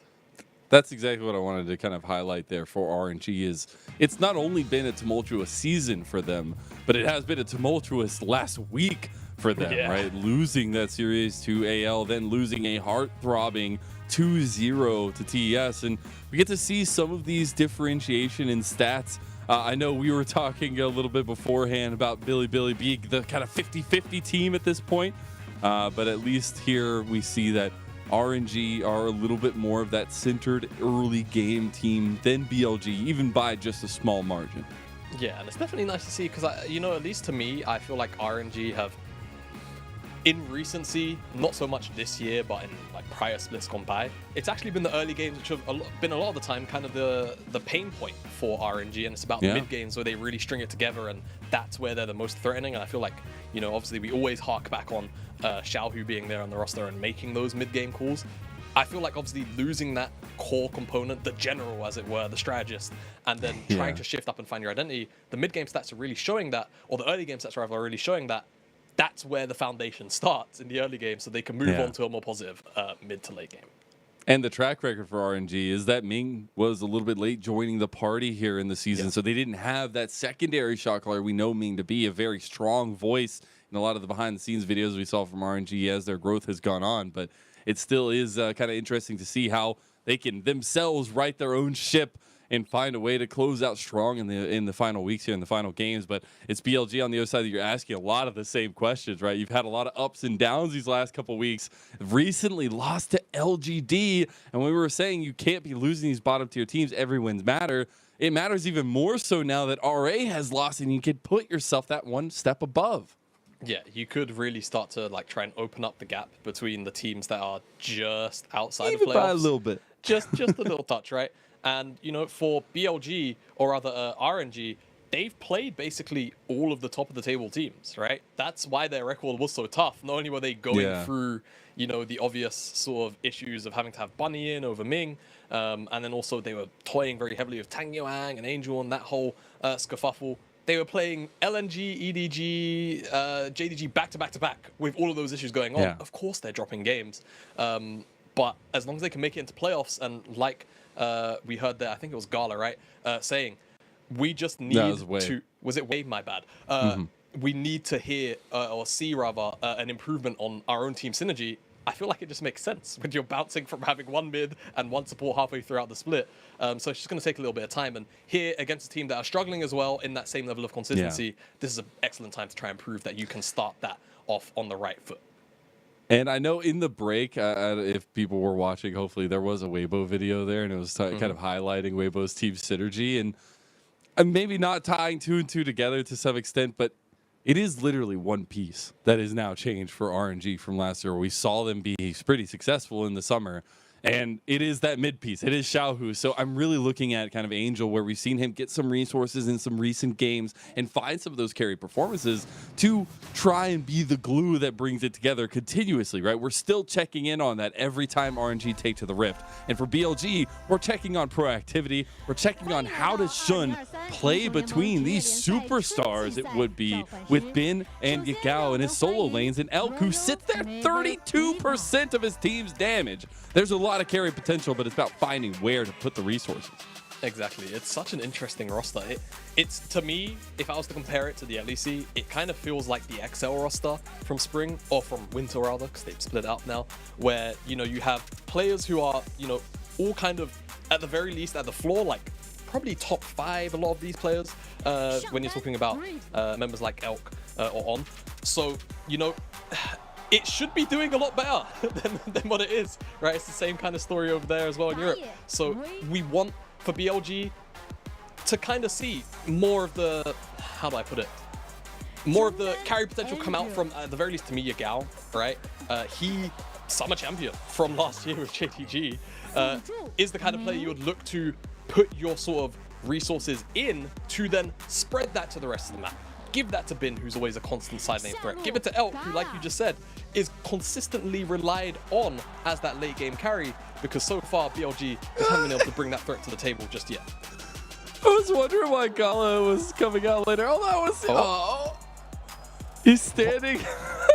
I need to know. I need to know. Standing at, I believe, so the way the chairs go is actually the bot lanes are in the center. So I believe that was Shun's chair that he just put that on. I'm not 100% positive, but I was wondering why Bean came out before Gala. Love to see Gala opting in, man. Gala has actually been like one of the most wholesome parts about RNG in these intros here this year. But now as we see BLG take to the Rift, again, still questions remain in a would-be second iteration of a super team for BLG where they failed last year. Yeah, right. And it would kind of just feel like a bit of a gut punch for BLG as an organization, right? Trying to go for that kind of pseudo super roster angle to then kind of fail back to back. They'll make it to playoffs, right? I feel like there's not too much worry that they won't. But it's about, you know, showing up big in those playoffs. Best of fives can always change a team at the end of the day. And I feel like when you've got, you know, the level of experience that you do, specifically from Bin and Yagao, they can act like leaders when it comes to those situations. But still, the work is to be done, and they have to make it there first. And again, I feel like it's interesting sort of putting these two teams together now at this stage in the split, because the story is very much, or the theme of the story is very much the same, but it's about the journeys and the friends that we made along the way for both of them, right? So that's why if it feels like we're kind of broken record-y, it's kind of the exact same thing that we're looking for both these teams, who we have had such high expectations for coming into the split, but they've just fallen short at almost every hurdle it feels. And what I love so much about this matchup is, yes, it's both middle of the table right next to each other in standings, but it's also a matchup where we feel like there's no clear exact standout in each one of the, you know, one-on-one matchups or even the 2v2s, right? This matchup is going to come down to draft and how you execute those drafts, much like what we saw in our first series of the day here, Jamana. So speaking of, we saw Wei say they want to focus on Shun's champion pool. Well, top and center of that right now is the Vi. We obviously know he has some aggressive picks in his pocket as well. Yeah, jungle focus is definitely going to be a thing. Often or not, we actually see teams, if they feel like they've got free bans into Shun, just remove away both the Nidalee and even the Kindred as well, if they're feeling extra nice to our boy in the jungle. So we'll see what the focus will end up being.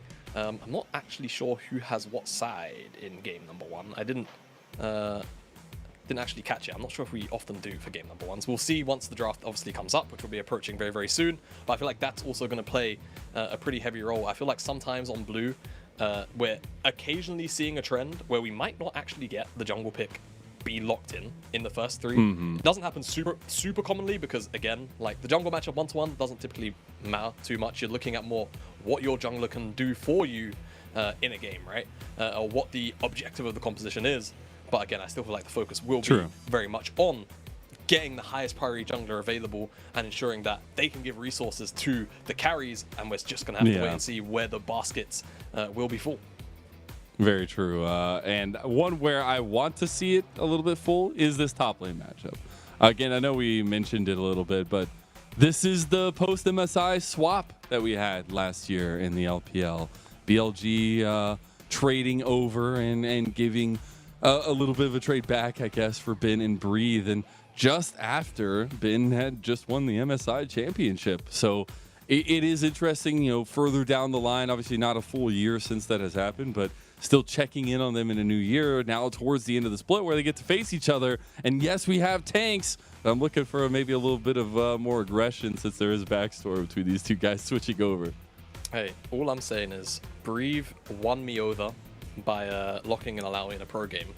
The issue was, you know, if you were here watching that RNG Top Esports series, you know how frustrated I was when he didn't take it in the first game. Just take it in the second game and get solo killed by Sion. Yeah. So Bree very clearly has some. He can't hurt you anymore, Jamada. He can't hurt you. Okay. It's gonna be okay. I hear the pain in your laugh. It's gonna be okay. I'm very sad. Look, at the end of the day, I think what it does prove though is that RNG and specifically Bree have practiced some slightly more out there picks for the top side of the map, right? It's not every day you see an Alawi in pro.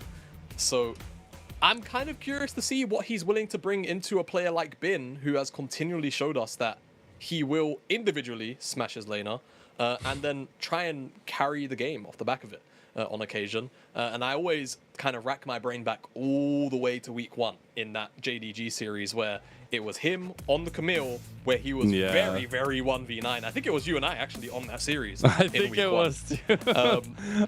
So very threatening. Yeah, it is indeed. Now we are getting into the bans for game number 1. At least RNG are on the blue side. They ban away the Caitlyn. They ban away Shun's Vi.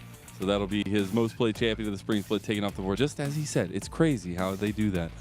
It is Ashe and Wukong, though, banned away by BLG. So utility and some facilitation away from the mid, I guess the bot lane and the jungle for RNG. Yeah, we mentioned if teams are feeling nice, they'll even remove away the Kindred from Shun. Annie off the table as well. Varus up. Expect that to maybe be the first pick, but Jax was actually left up, so let's RNG go, the take priority that one the top happily. lane. So what that says to me is Bin's just gonna throw it down and he's gonna give us something like a Fiora, or he's gonna give it. He might end up actually going to look at it. Look at that smug. Look at what I him. will say, he's very smug, is that Sejuani has to be locked up now. Because if you give over Sejuani, Jax, and RNG want to play towards the top side and leave Gala and Ming on Island, they'll do it. And more than likely, it's very hard to find the 2v2 that will beat Jax plus Sejuani in the early stages. There's just too much CC and burst damage in combination with one another. So they'll take that one away and ensure it doesn't go over. Yeah. And like I mentioned, Varus there if they want it, but we'll have to see what BLG prioritize. When we came into this one, right, like we obviously know that Gala and Elk are huge late game carries for their teams, right? You just look at their stats and they're a huge part of how late game, late damage percentages come into play for them. But it is about the rest of the map until that comes to fruition here. Now, especially so since the Zeri is picked up for Elk, to be able to get that late game hyper scaling carry that we've seen already piloted to much great success, at least today. Lee Sin, though, locked in for away. And we get a little bit of a classic coming through for him. The Rise also, and we're looking at a top side focus in the first phase for RNG. Yeah, and you know what? I like this call out from RNG because if you're looking at BLG, you're saying, you know what? You probably want to go Lulu or an Enchanter on 3, right? So let's lock in our whole top side. And if you want to pick up that Enchanter, you're going to lose, at the very least, mid lane pickups here. And for BLG, they'd say, you know what? We're going to take the Fiora. I mentioned it earlier that Bin would be the kind of player to go towards this matchup and throw that gauntlet down. And he will now. RNG have the opportunity to strip away some of the better support matchups with Zeri. And then they'll still be able to pick up whatever duo they want. And BLG have to split the bans or focus heavily on one and leave the other available.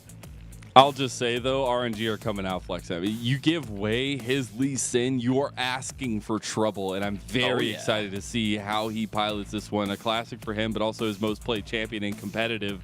And now we got to see how they kind of pick apart the rest of the map for BLG in these bans, at least in phase 2. We get the Xayah, so hyper-scaling kind of answer with the Zeri, not going to be there, but some focus on bot lane with the combo of the Zeri as the Lulu banned away by RNG.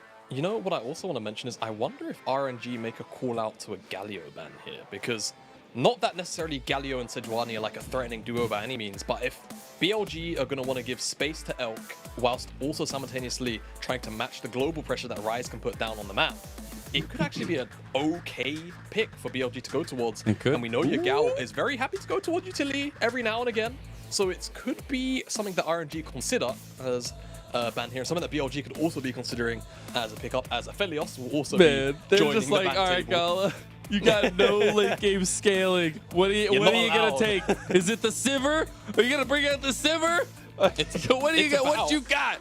It's about the only thing left up in the hyper scaling department, right? I mean, hey, what do we say about Lucian? They scale with skill, maybe Gala.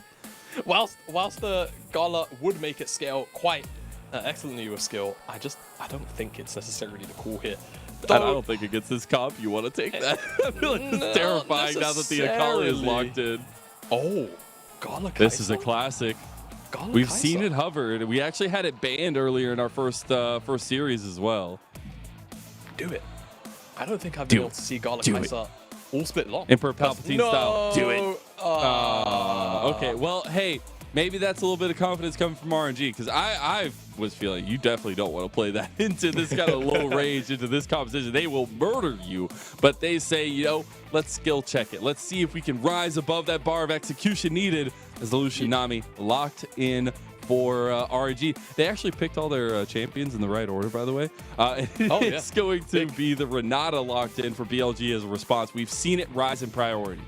Yeah, we have definitely seen it come out in a couple of different spots where you feel like maybe there's not really room for something like a Karma, and if Lulu's gone, sometimes you'll just see this Renata slotted in. So curious to see how it will do in this bottom side matchup specifically, because I feel like the burst damage sort of patterns that the Nami Lucian will play into, it might struggle with. But whilst we kind of jest, and you know, I'm sure everyone in chat is also probably very bored of Nami Lucian in the bottom lane, I think it probably plays a pretty big... Nah, never. But I mean, I think it plays a pretty big bridge here for RNG if they can use it well, right? Get it to that one item spike, move it into the mid lane, and then you've got Jax and Ryze on sides to, you know, kind of win out their individual 1v1s. And if you've always got first move from mid, you can bleed that pressure so heavily into sides, into neutrals, that it is actually a pretty good setup bot lane to throw to the mid side of the map. So they'll have themselves some prior in the bottom side to work with, because in the mid lane, they do also have it too. So Wei should have kind of pick of the litter in terms of plays and where he wants to move on the map in the earlier stages.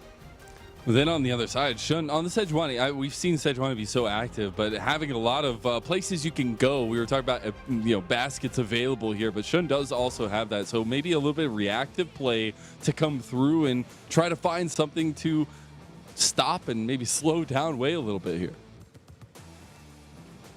Excuse me, I was taking a sip of my coffee. Oh, I need it. Well, we're getting into it now. So get your drinks in, get everything ready to go, because we're on to the Rift for our final series of the day. This kickoff of week number 8. It's RNG versus BLG. We're looking at that Breathe versus Bin matchup, but especially now what these junglers are going to get up to early on. See, this is why I love you, Mazel. You always catch me when I trip. And like you say, the jungle focus is going to be a big point of contention here. Lee Sin. Did the crowd wake up? I think so. I hear some scattered cheering. Here and there. I think after game 1. Oh, okay. Got a full-blown cheer. I like that from the crowd. But, by the way, I just love every time. It never gets old. We've been remote casting the LPL for so long. And every time I see the fans in stadium, while I wish I could be there, I'm so happy that these players get some cheers, get some love, because that is what it means to be part of a competitive sport, and it's incredible. I know I'm going to get a little gushy here, but it just means so much. Hey, no, I mean, I'm there with you, man. I was born and raised in the pandemic esports, which was online broadcasts. So even for me, seeing crowds back in venues and cheering on the players, it has that extra level of atmosphere for not only us, but of course those players on stage who are always going to kind of feel like it's a sixth man on the Rift, right? Hearing the cheers for the plays at times is focusing now on the game, and the bottom side matchup is going to be one we're going to have to continually kind of eye over. Really nice double order there from Gala onto On. Just trying to focus down the Renata glass. Yeah. So we do see same side starts actually for both junglers. I do expect some unique pathing to come through from Wei, especially trying to find a little bit of something early. We should check in on these solo lanes consistently as well. It looks like Shun should just be going for a quick early path completely through his jungle. Yeah, it seems to be the case. And Shun could actually 3-camp top here. Reeve wants to play this matchup really aggressively. And it could be a pretty nice window because Wei looks like he's full clearing the bottom side at the moment. So if this gank comes through on this exact timer right here, even if there's a vision ward, which Shun's gonna dodge. He's gonna skip it. This is big, and we are saying from Wei, timer. but here it comes from Shun, and big timer. Now Breathe wanted the aggression on Bin. He realizes there's something going on, and now here comes a big angry bear around the corner. Nice ward jump though from Breathe, realizing Wei had a Bin coming around the corner, and Shun, he doesn't know as he walks back, maybe trying to trade back, but We have the waiting bush from Wade. He has been waiting for this forever, it feels like. A beautiful combo. But RNG don't get the first blood. Its flash is traded from Breathe and from Shun. Bot lane getting a little bit hesitant down here, though. Gala, that's the heal forward on. That's a flash almost in the nick of time for Gala to get the damage down, but it is the flash burned and on away from the death early on. Yeah, just barely. Gala didn't have his W up and available, so wasn't able to actually find the extra damage there onto On. That does force him back, and the pressure is definitely being felt down here. CS lead growing. This is how you want to navigate a Nami Lucian lane. How often does it really feel like you see this duo like actually win lane these days? I feel like it's always because it's into Lulu lanes, and Lulu lanes can actually stand their ground against Nami Lucian more often than not. But now you're against Gala and Ming, the MSI 22 champions, and especially a bot lane in the LPL who has just been so star-studded throughout the years. Obviously some lackluster performances this year, but it has still been the bread and butter of RNG for these guys to be a potential carry on the team and be a threat across the board. And hey, just to kind of derail, if you recall, Gala walked out onto stage. I'm not gonna have to hold the point. Does Wei want to gank on the top side? He does. All right. No. We'll come back. We'll come back. Go. Quick, before he changes his mind. He's cancelled his recall, Mazel. No, before he changes his mind. He's baiting you, Jabata. He's baiting you. Gala walked out onto the stage and he put a poster in front of Bin's PC and it says, "Hate me all you want, I don't care about your comments." It's a quote from Bin's Weibo after the loss in 2020 summer from that split. That's what Gala Let's did. go. All right. Hey, I like the detective work there. But especially shout outs to Gala. As I thought he put it on Shuns, but love to see it on the bin. Obviously, some track record between the squad. He is the MSI 22 champion top laner, at least, but now playing for BLG. So a little bit of bad blood there, maybe. Some fun. And Shun has been spotted out, just chilling in the top side. Wade going bot. Yeah, we'll see what we can get here. Good flash. I don't know if they got it. Oz just playing some Alcove game. He gets stunned up, and it's delivery on sight as Gala gets his first blood for RNG. Yeah, Gala gets his first blood. And we said, wait, for was that RNG, Oshin? You said what? Oshin made that really cool Gala call. Oh yeah, he did shout make out the call. to Oshin. Shout out to Oshin. That wasn't actually an Oshin reference, but thank you for making me seem like a we made it one. Yeah, see, we're a family here in the LPL. Exactly. But for Gala, getting this first blood, super impactful. Picture of the top side gank ends up just kind of being a shove out there. Nothing really blown. But we said he's going to kind of act like a bridge, most likely, right? Getting mid lane priority once they have that one item to then move to sides with Angel towards Breathe, whatever it may be. It's going to pay off heavy dividends, and they pick up the first dragon off the back of it. So really good start for a lane that was already winning, Wei, ensuring that it continues to stump even harder on this lane. Pretty decent CS lead in mid lane for Angel over Yagao as well. As we do see the hover back over bot for Wei, we get those heavy trades onto Elk, which means this lane state is perfectly simple for RNG. They'll continue to try to separate themselves with the CS lead as well early. Yeah, and it's just continuing it's like to go. 1,000, more than 1,000 gold just purely off the CS of the first blood. Yeah, it's really insane how big the lead has grown, and expect now that level 6 is in for Angel that we'll continue to see a bit of a bit more pressure thrown out from RNG down here, as Shun isn't going to get collapsed on for hitting up this skull, but we could end up seeing a bit of a collapse here. Level 6 isn't available though, that's the big thing for the BLG jungler. Needs that one to really force the plays heavy. For Angel. Yeah. Realm Warp usage. I'm very much looking for Angel. I know we were putting a big spotlight on Breathe versus Bin, but Angel has taken that kind of side lane pick now. Obviously late game scaler, but need to get proactive once you hit that level 6, connect with the team. And I like that kind of stance for RNG, where that has been the biggest question every time RNG take to the Rift. How does Angel integrate into the team further than he already has, being that late addition and a little bit of that tumultuousness involved in the mid lane as well? Yeah, it seems like for him, it's about mages who can really sort of force the issue early stages. When you think about Angel, you think about picks from last year as well, like Ari.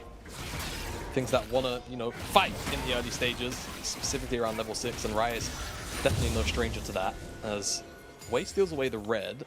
Breeve's also on a roam down here, so even if this fight kicks off, Angel's got back. It's a 3v3 Bruin though, but they've already collapsed on Angel. He flashes away. There's the kickback, and Wei has saved him. No, you go! He gets the execution on him, and he might go down afterwards. The bailout not enough. Wei gets a return. It's 2-1, but a trade back and forth is skirmishing around mid lane. Yeah, skirmish around the mid lane. Angel just eats too much damage before he can actually get away. Shark and Flip connected, so Yagao very happily picks up his kill, even though he drops for it 1-for-1. Mid laners both die. The kill credit goes into the Akali's back pocket. Gonna feel alright about that. We panned up to the top side. Bin definitely getting the better end of this matchup in the 1v1 against Bree for now. You see this matchup so often go either way. And the scaling as well is just so ridiculous on both these champions. But for now, the pressure that Bin is winning will give BLG this Herald, and there could be a bit of a scuffle. Nothing gonna happen off the back. The Rift Herald does go over to BLG though, and they'll get a trade in objectives at least. We'll take a look back at that mid lane scuffle at least to start it out. Yeah, so as you can see, Angel just getting hit by the Q and the R there, and unfortunately the CC means that Yagao's able to get the Shuriken flip in and able to chase down on to Angel, who does end up falling 1-for-1 again, like we said, but RNG kind of alright with it for now because the pressure will still remain in favor of Angel. That's not going to change. So as long as they pick up the next dragon after they lost that Herald, I feel like they'll be alright. Yeah, 30 CS almost. That's a lot. That's a lot in 20 CS bot lane. Again, they are still hovering over about 1,000 gold BLG under 10 minutes here. RNG utilizing some of the early bridge that we were talking about to try to get them further in here. That coming through from Gala. He does complete the Gale Force at 10 minutes and 4 seconds. There is one thing I will say. It's that Gala and Ming haven't necessarily hurt that bottom side tower too much, right? Do have a pretty big individual lead, and now with the Gale Force, I expect them to really push the envelope on some of their aggressive trades. We'll see how much they can actually get done, however, of course. Here's the big thing. But to me, for Lucian, for Nami, Mande needs to be there, maybe a Dirk, but I feel like with, you know, the ADC item changes and the Vori second is a little bit too precious to delay, as it were. There's a lot of vision there and a lot of members moving towards the mid lane. Angel should be alright. But this is what I want to see. Stack wave, hopefully RNG try and use it and dive the bottom side, or use this pressure to go towards the dragon in 15 seconds time. See what the choices are for them once that timer comes up. Actually looks like Bin's getting very close to first item, was sitting on about 2,000 gold in pocket right now, so definitely saving for that first item spike. Look where Shun wants to put that Rift Herald now as well. Gala taking a bit of aggression. The culling coming through onto On just dies! And Gala with the math hammer hits him upside the face! This is what I'm saying about Gale Force, man. It's just so much extra damage on a combo like that. Now the engage comes in on Angel. We got the engage on the other side. The Realm Warp, though they maybe get it. Wei, he gets out as well. Oh my god, it's a heist, it feels like, from RNG's perspective. Now, the dragon has been started. I think BLG pull out of this one. It has to be RNG's. There's no ultimate from Yagao or Shun. Those are two massive skirmishing abilities. Elk and On are about to be here if they need to be. Oh my god, they're gonna hit it. The tidal wave back though immediately pulls them through. Wei just diving and diving. This feels so illegal, Mazel. No way. They're gonna keep going for it. Got the smite ready to go. They're gonna find the engage, the double bubble as well. Not gonna be there. Hostile takeover doing a lot of work. Ultra shock laser on a Gala and he gets locked down. Elk will find his first kill of the game. This is a heist. This is such a heist. If they could get this dragon, I'm actually dumbfounded because RNG should be just running at BLG here. And that's what, whilst Bond's coming back from base, Short Angel gets chunked out, but he takes so long to get back. Wei wants it. Oh my goodness. He hit the dragon. He was like, maybe. Wow. I mean, massive win for BLG.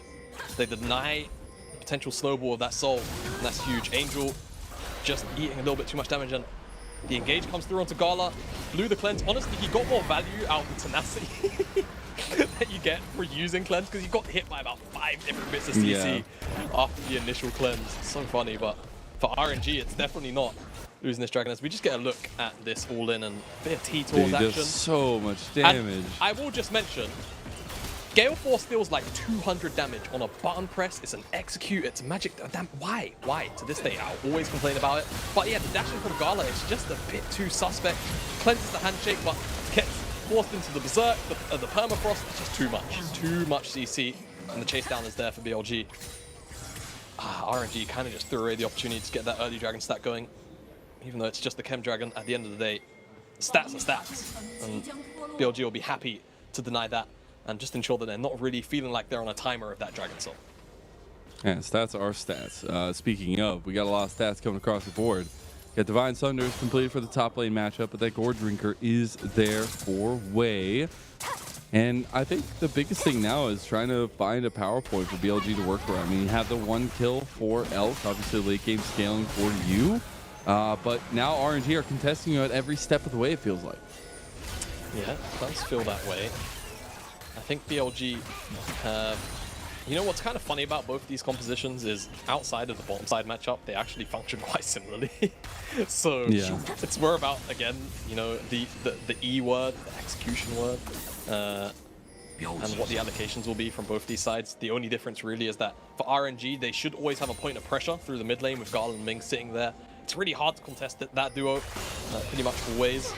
And that should give RNG a bit of an upper foot. So for BLG, like you say, where is the point of power for them? I think for now it's been, but once Akali, once Yagao hits that first item, they can maybe look to force a play around him, or they can try and shut down the point of pressure for RNG, which is this mid lane. The options are plenty. Wei was hovering around the back end here. They do not see everybody waiting in that bush, but they suspect something is up. And Wei will actually try to seal it out, but doesn't find anything here. Rift Herald number 2 is coming up on the board here. I would expect BLG to use this pressure and priority. They've gotten the solo lanes to get this. Yeah, I think they were really focused there on trying to pick on Gala again because he doesn't have cleanse for a couple more seconds. So even though Ming walked up, they were just like, that's not the prey we're looking for as they start this Herald. Again, they are here first. Gala's basing, so maybe he has an RFC now. He's just happy to just go back to base and call it a day, cancels it. No Cadral. And... not today. Not today. BLG will just pick up the Herald for free pretty much. Oh, Gala. Ooh. Stepping up for just a moment there. I think he can get a little bit of an engage. Doesn't get it though, but does get the calling out. So not too shabby. Pressure just being pushed into BLG here by RNG, and now we're looking at bot lane. What will Wei want to do here? We're going to see Shun. He just has back away. There's no play to be had. Well, you can see, I feel like the intent from RNG maybe starting to come through here, where they just want to make sure that Angel has a really nice time here on the side. Here it is in the 1v1 as Rise has historically been sort of a one-to-one, like, I say this as loosely as I can, like a counter to Akali, right? In the laning phase, you can always spread the spell flux, even if she's in Shroud, so you know it's kind of easy to trade onto her there. And then of course you've got the point and click to try and lock her down, and you deal so much damage that if she can't somehow just completely one-shot you, you're just going to out-DPS her in the long run. Yeah. So it feels quite hard to shut down, so RNG maybe just recognizing that, and again, the first move from mid lane is always going to be a thing, so side lane plays should be their MO. BLG though, items are here, right? They've got those first items in. This is where you'd maybe expect to see, you know, Bin, Yagao, Shun, maybe as a trio, get a little bit active. First dragon on first Chemtech dragon spawning. I wonder what the priority will be, because top side, it's just been an island, hasn't it? It's just been there. It really has. It's going to be another 4v4. It's gonna be the side lane focus, at least for Bin and Breathe, respectively. But we'll see as Roa is getting started, stacking up for Angel. We have Dragon spawning in about 10 seconds. Now they're catching out on. Realm Warp has come through to get Angel to the fight. Wei is just trying to chase him down, doesn't connect it in the end. Should mean that they can engage though. Now Shun goes for the engage. Elk is still there, still on the 1 item. Gala has his 2. Gotta be a little bit careful about the damage potential from RNG. They try and collapse on a Breathe now, but they're going right back in on Shun. The bubble dodged out of Lightning Crash from Elk. He's getting some AoE down. It's just trades blow for blow here in the mid lane, as Elk able to get a lot more poke down in the end. Rift Herald did get spawned by BLG as well. Yeah, Shun has to go back to base, so use the Herald to buy a bit of time. They shouldn't be able to kill it before it charges. Ooh, less than 100 HP on that tower. So BLG have a point of pressure there. Breaking that tower is kind of huge. You've spoken about how important mid lane priority could be. Oh, the flash angel! He sets it up, and RNG knock it down! This is a beautiful dragon setup. That's all they needed. Yeah, just on stepping a bit too close to that brush there. He gets punished. Funny, you saw Ming do the same thing. No one from BLG pounced only a couple minutes ago, and now they're on the dragon. There's a teleport coming in. TP coming in, they want to contest this. Shun is moving in, 3,000 health. Who's going to get the dragon here? It's not the focus right now. Yagao's on the back line here. Wei's trying to kill, but no, Gala's already down. Yagao executes him. And now the Ultra Shock Laser BLG are a little bit caught out here. Shun very low, but he's starting to heal back up a little bit. You don't have anything left really from RNG. Tidal Wave is coming back up for Ming, and that's really all the tool you have. So this is Dragon to BLG. Yeah, BLG get this one, and Yagao just surgically removes Gala from the equation of that team fight. And we said, one item in, that's where we really want to see Akali start to thrive, right? Even get Bin involved, and they did in this case. They have to shut down RNG on that approach, pick up that dragon. And now, I mean, Soul's not going to be a factor for a little while, it feels like. As we get a replay of how it all unfolded, and just keep your eyes on Yagao, really. That's all you need to look at. Just gets free access in. I think the Shuriken flip isn't even necessary here. Just R in, auto Q, E back to buy some space. And the rest of BLG just chase RNG away. And no one from RNG could really do anything about Yagao diving. Now, and you even saw Wave like tried to use his flash to get back as quick as possible to try to get a skill shot, but couldn't get it in time. And there you go. It's the perfect execution as the name states. Now we have Baron coming up, so Vision game around Baron Pit I expect to take a little bit more priority. We already see that happening here, Jamala. Baron is going to be huge. It's a pretty fast take for RNG once they get that second item available for Angel. We're getting fights all over. Yep. Perfect execution was you. We got fights top, we got fights bottom, we got fights mid. On is gone. The observers, they just can't do anything because Wei is gone, On is gone, and there were fights across 3 positions on the map. What do you even do? You know what? Forget who died in that fight. Poor observers, man. They just have to deal with 3 fights at the same time live. Chameleon eyes, go. You know what you needed there? You needed, you know, the 3 split lane camera. You needed that. You needed that on a button press here for those fights. Jeez, that was really, really crazy. Bin almost takes out Angel. Wei, I think he actually was the one that went in and then got blasted. They were fighting in the mid on that 3v3 for the longest time. Yeah, we just kept going other places. So Wei, I think he finds another Sonic Wave, then he commits, and then after that, just gets one shot for his troubles, because you kind of should if you do that, to be honest with you. The damage He almost gets him. He does in the end. Yeah, he does get one, but it's a fight that doesn't really need to happen. It's going on over Vision. And that's all it really took for these guys. See, this is why I love the LPL. Sometimes you get slow, like, early game series like that.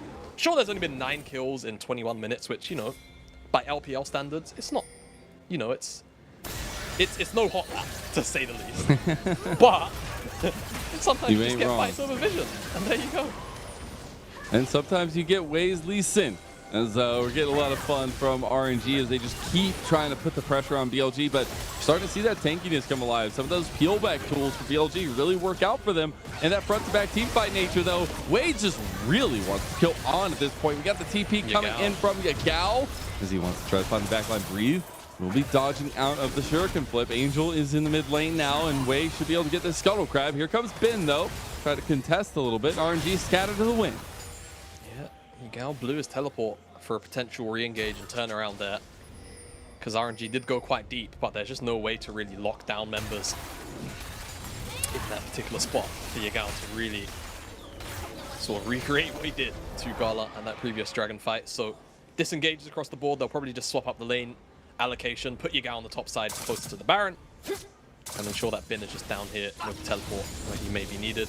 And the reset will likely come out kind of soon, so they can get ready for the Dragon as that spawns in just under 90 seconds time. And as we do see state of the game now, should be getting our first tower falling very soon. But First and foremost, we got item completion now. Number 2's coming across. We got the Seraph's Embrace completed, upgraded there for Angel. But it is also that PB completed for Elk. We're starting to look at when the late game starts to come online for both sides and where these power points start to crest over a minute until the next dragon spawns here in Vijamana. Yeah, we'll see. Item spikes definitely in across the board. I think Yagao going towards that Shadow Flame needs that in. Probably have it. He's just got a rod, so it seems like he won't. Really, really close to it though. On the opposite side, Angel, he's got the Archangels and the Roa stacked. Well, a couple minutes left on the Roa, I beg your pardon. It's the Archangels he has stacked. So RNG are ready to go because they've got that 2-item Lucian as well.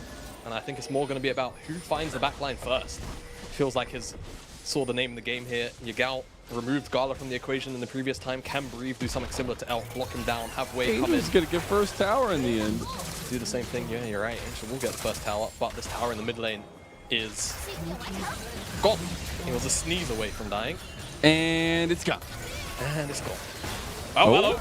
Engage. BLG. They find the backline. Ming's already gone. Angel, though, he's putting down Elk right now. You got to be a little bit careful. Elk with that shield bow, sustaining a lot. RNG, they lose their shot caller. And now BLG are moving into their jungle here, putting a little pressure onto RNG, give them a taste of their own medicine here. As Ben and Bree, they're going at it yet again. Bree's beautifully using the wall here for the grand challenge. He's down. Elk gets the kill. Elk steals away the 1v1 solo kill. I'm counting that for Ben because he was about to win it. Bree gets stunned up by the riposte there and dies.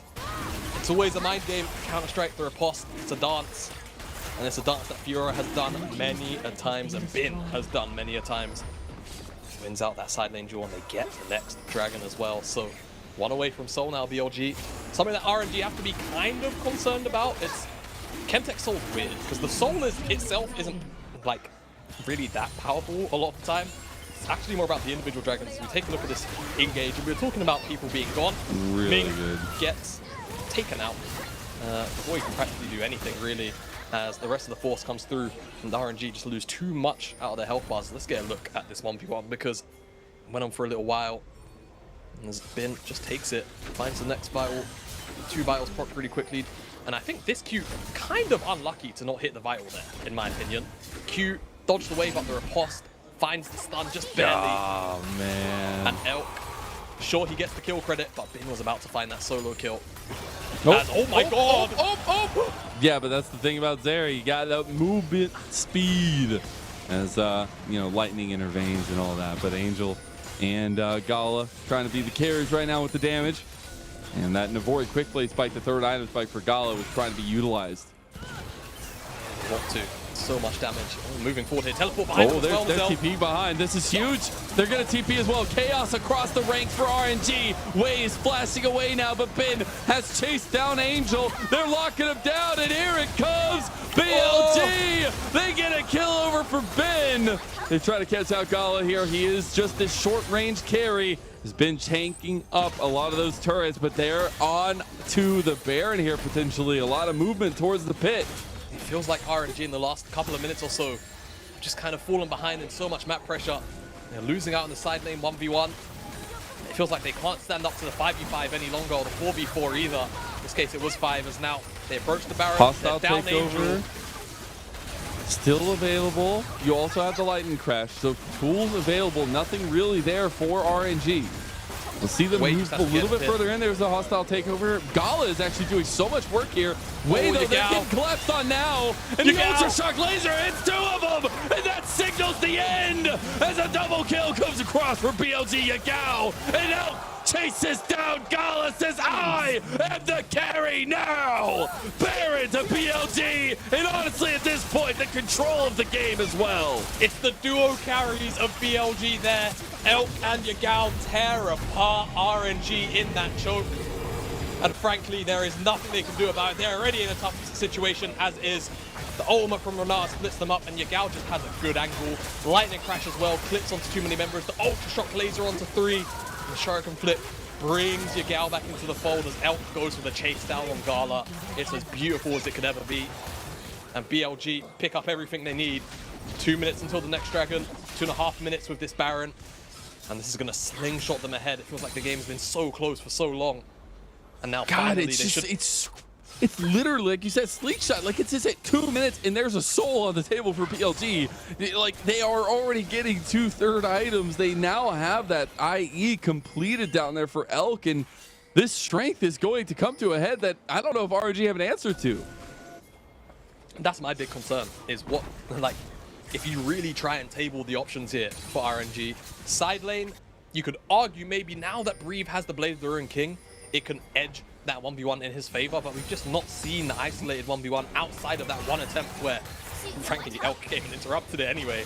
Yeah. And at that point, where do you go? Because the 5v5s haven't been going away either, and now Yagao on Breathe. Let's see if he can get him. A little bit of 1v1 action here. Perfect execution though. Breathe. He's able to dodge out a little bit more. He doesn't have much health though. Bah! Yagao! He's not even needing to react there. Look at how cool and calm he is. And that's 0-3 for Breathe. And for him against his old team here. Not going to be too happy about that, even with all the new members on BLG being there. But RNG trying to collect the ranks here and move into the mid lane together. Cool, calm, collected, solo, bolo from Yagao on the side lane. As I was talking about, I mean, we were focusing more on Bin versus Breathe as opposed to Yagao going up there and absolutely annihilating him in that one. And now Bin also has the Hull Breaker on top of that, so he's a full item ahead of his counterpart. So that's a side lane matchup, which he's also not going to win now at this point. There should be too many stats in favor of the Fiora as BLG continue to move lane to lane with this Baron and pick up tower after tower. Should be able to use this pretty well. I mean, only about 30 seconds left. They can get one more catch out because they have all their tools back and available. Again, RNG's plan right now, circle the wagons and make sure nothing happens at this point. Hullbreaker did get completed for Bin though, and you know, they're burning straight through the wagons here, Jamada. Yeah, they are. It's not looking good. It's not looking good for RNG right now in this game. Oh no. I thought he had vision for some reason. The way that Yagao like so happened to move towards Galo over the wall, it just looked like there was a ward, but there wasn't, so. Fainted. Yeah, baited. I got baited, yeah. But baited and outsmarted, Jamada. You know who has also been baited and outsmarted? RNG this game. It feels like haven't really been able to do much. And it feels like it all stems from that one fight where Gala just dashed too far forward. Got caught out now. Wei can maybe find a kick. Wei? No. He tries to go for it, but kicks them away instead. And now you got the TP from Breathe trying to make something happen here. But Lightning Crash and Elk is starting a front-to-back fight that is going to go all the way BLG's way. As now it is Breathe that's already gone, a big little side engage tool that they have. And RNG defend, but what will they find on the other side of it? Because BLG are attacking on all fronts. BLG can do whatever they want in this game. They've got the inhibitor, 5 minutes until Elder spawns, and 2 minutes until Baron. So BLG can just set up shop in the top side of the map. They can continue to hold vision past the river line on the Baron side and just siege on that tier 2 on the top side. Let Bin do his thing in both the mid and the bottom side of the map because he's got that Hull Breaker and a BF sword to boot as well. So even more AD just to be dealt with on a side lane. As we look at this kick. That's a really interesting angle. He's just sent the flash a bit too far forward. Yep. Just that inch, but that's all it takes to misalign the Sin kick. We said execution, man, at the beginning of the day for both these series that we had, but especially this one. There's not that much of a difference, it feels like, in terms of the current strength and the current kind of matchups that we have here. And it was about draft, it was about execution. So far, BLG check marking all of those. Definitely have been over the side of RNG. And we're kind of at a point where, well, to be fair, I might hold my whole back to the drawing board game 2 just because I've seen weirder things happen. But it's an 8k gold lead, so I'm just going to go ahead and say, what's the adaptations here for RNG in game number 2? Because to me, I feel like I understood going towards, you know, mid lane here, the rise for Angel, but having to fall back on the Nami Lucian, you got a big lead, but the execution in the mid game wasn't quite there. So do you try and run it back if you end up on blue side again? Do you just say, you know what, the draft wasn't the issue here. We just got, you know, mechanics and macro gap a little bit? Or do you try and change up the draft? Because I feel like for RNG, especially in their top esports series, I felt like draft was a pretty big issue in terms of how they're actually able to stand up to top esports. Here in this game, I don't necessarily feel like it's as big an issue though, Mazel. So I'm kind of scratching my head wondering where the adaptations will be for RNG. I guess we'll see. But I definitely think bot lane. I mean, I love Lushinami as much as the next guy, but I think having something that scales, like we're seeing outgrab, and having something that gives you a little bit more strength, while we do see the mechanical skill of Gala expressed in the Lucian, I want something with a little bit more safety. But as we do see it, the Baron already started up by BLG, and Yagao will have that Magi's completed now, so a little bit of extra oomph in the tank. BLG sticking on his arm, getting pretty chunked out right now, though. He is, but they go for the engage. Misses it. Maybe not.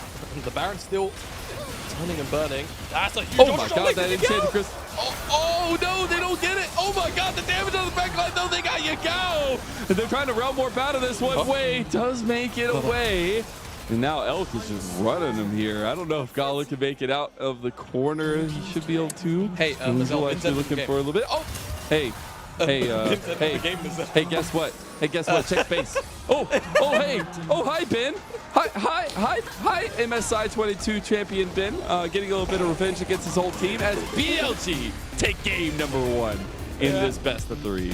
Real nice for BLG and a bit of a half backdoor to finish things off here. This game #1. Half backdoor?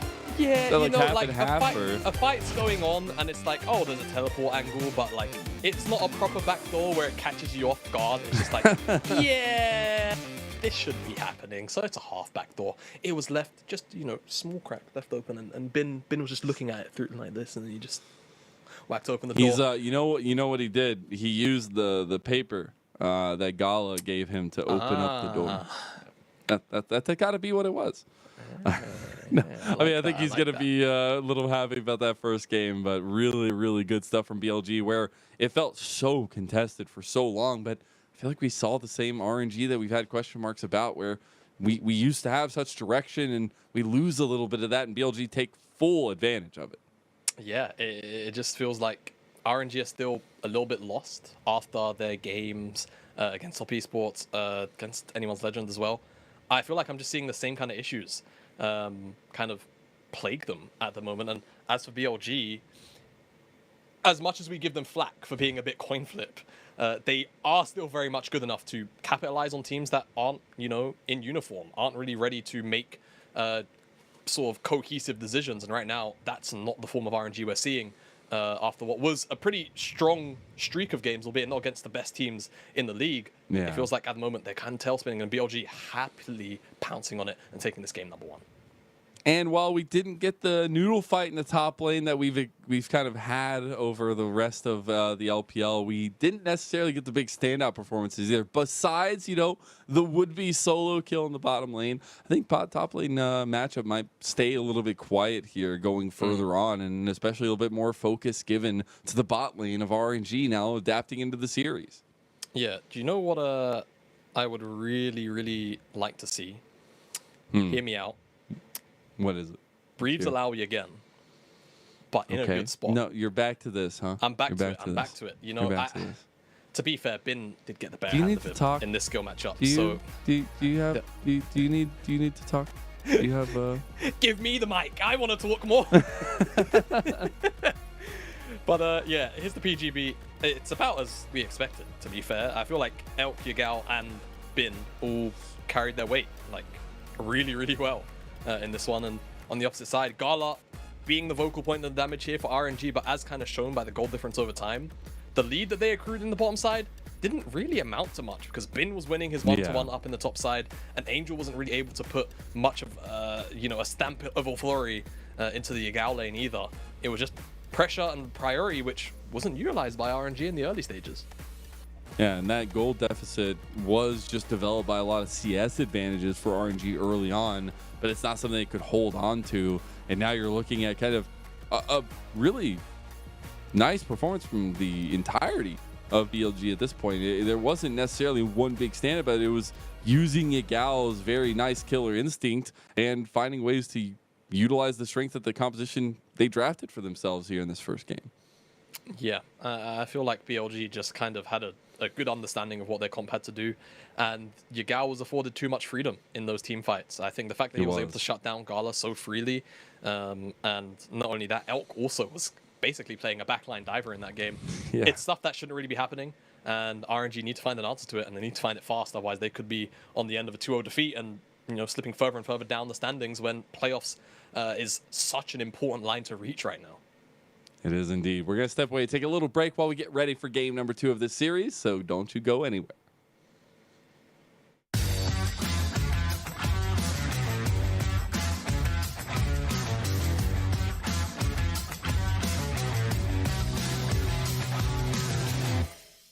这是一个快问快答的环节，请在30秒内说出至少5个峡谷里面4只脚走路的英雄。4只脚走路的英雄。 4只脚，那它得是个动物啊，4只脚。就是本身4只脚也可以是吧？对。好，多一只脚走路都不行，就正好4只脚。是的。说是5个。至少5个。5个有那么多吗？打野我也会偏多一点。打野我会偏多吗？4只脚着地的是吧？对。OK， 那我懂了。 OK， 开始吧。猪妹，蜘蛛有几只脚？好像挺多的，蜘蛛应该不算。完蛋了。我现在说几个？2个。狼人算吗？靠，太难了吧！4只脚走路怎么这么难？还有吗？还有这种英雄吗？龙女、狗熊、挖掘机、狼人。挖掘机是吧？它是爬那正常走路4只脚。挖掘机不止4只脚。龙龟，那完了呀，那只有3个，本来4个的，肯定是大部分都是打野英雄。大虫子好像不是。豹女、挖掘机、蜘蛛。蜘蛛不止4只脚。这4只脚以上的不算是吧？狗熊、狼人、杀4边豹女行吗？杀4边豹女都不行。投降。蜘蛛豹女，纳尔变大的时候，蜘蛛也是那个吧？哦，行，还有谁呢？我想一下，有点难。动物类的，狗熊放 Q 的时候算吗？算，想不到了。蜘蛛、豹女、熊，还有什么？完了，猫是吗？豹女、蜘蛛算吧？蜘蛛不算，蜘蛛8个脚。人马、纳尔，想不起来，不知道。莉莉娅、人马、豹女、蜘蛛算吗？蜘蛛不算。螃蟹。螃蟹也不是4个脚。鳄鱼是4个脚吗？鳄鱼2只脚。鳄鱼2只脚。还有什么4只脚？上野会多一点。人马、莉莉娅、猪妹、豹女、狗熊。完了，我真不知道。鳄鱼不算，4只脚的是个动物，我玩过那么多动物吗？雷克赛、人马，雷克赛绝对有，它变身时候4个啊，还是6个？啊，6个。啊？那我想不到了呀，有那么多吗？不会只有5个吧？豹女、蜘蛛、猪妹，感觉都是打野英雄。克加斯、豹形态豹女、人马、提莫算吧？哦，提莫没有脚。动物。莉迪亚、厄加特，然后豹女。厄加特不对吧？它不4只脚吗？哦，那豹女，然后人马。太难想了，我只记得这2个，我想不到了，我投降了，投降出一段了。OK。然后雷克赛豹女是只狗，还有狗熊算不算？狗熊拿 Q 技能趴地上是4只脚了。蜘蛛，小蜘蛛6只脚。哦。蜘蛛，人马算吗？8只脚不算吗？豹女算吗？不知道哎。纳尔猪女，然后还有狼人，人马、挖掘机、螃蟹。螃蟹不止4只脚。变形的也算。豹女、蜘蛛，其他猜不出来了，有点难了。这个4只脚。豹女，然后鳄鱼不是吧？完了，我玩的英雄太少了。啊，牛，哎，牛是吗？牛不是啊，没有啊。好了，算了，放弃。哪有啊？哪有变形之后是4只脚的？就没变形的也算吗？没变形的也算。可是我还是猜不出来，放弃了。豹女、人马、莉迪亚、龙女、猪妹。Nice。豹女、纳尔、人马、瑞尔、瑟中尼。好，恭喜，全部答。4只脚，我想想看，纳尔、大纳尔、豹女、狗熊、狼人、图奇，图奇移速快的时候4只脚，真的，图奇加速的时候他是这样跑的，背着那个是在跑的，你可以去看视频，我记得很清楚。OK。我们这里就有一个小小的失败挑战，就是要模仿一下你刚刚说错的英雄语，模仿一下他放技能的样子。放技能的样子。对，这边射一个，想射吧。蝎子 Q 就这样。蝎子 Q 就是这样震一下，帮你的那个身体射出去，压着一个网。是那个来 Q 进来，这样砸一下。砸飞镖啊！直接丢飞镖。先是他 Q 好像就是打一下。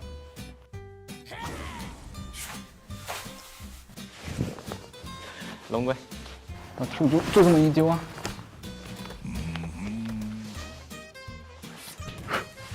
一技能就直接向前放一个波。唰！啾！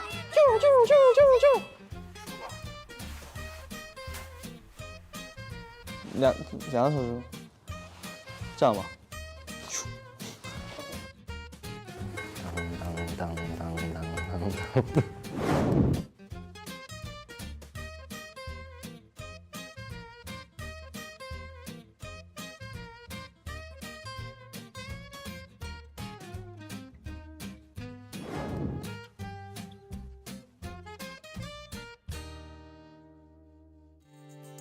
Still no answers. Someone's gonna pay for this. Watch me disappear. The days get longer, and I grow weary listening to my own excuses. Where does it begin? Where do I fit in? Will someone let me into this story? In my history, I am the absentee. Where's the part for me in this story?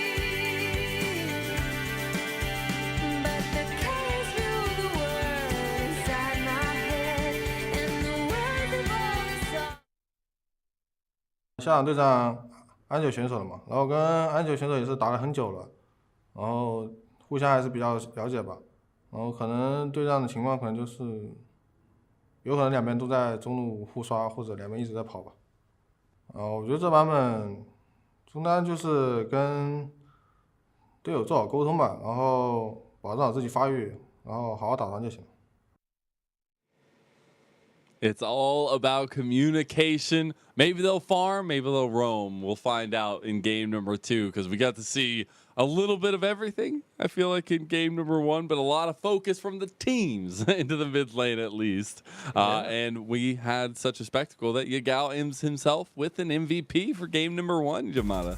Yeah, get him in on the intro from the break here. 6th MVP of the split here for Yagao, and it just makes sense. And, you know, like you were saying, farm well, roam, do good in team fights. And Yagao hit all 3 of those criteria, so good job, buddy. I think you really earned the MVP here.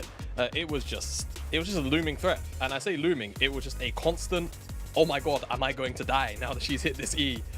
Pretty much every single team fight, and Gala was the major recipient of that time and time again.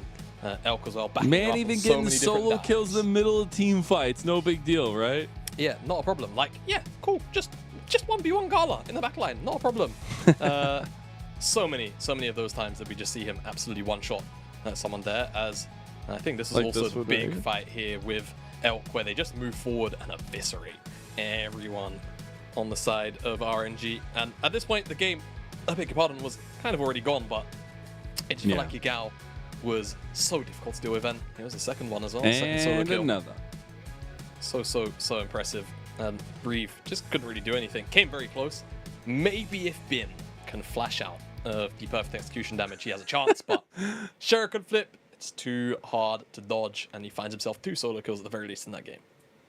So we had the standout performance from Yagao. Obviously, coming into this one, we said how important this matchup is for both teams, sitting right next to each other in the standings, but also to solidify your kind of win conditions coming to the later parts of the season. And one of the biggest standout questions always for me, at least in the halfway mark for BLG, was Yagao standing out. We need to see that. He is a champion of just last summer.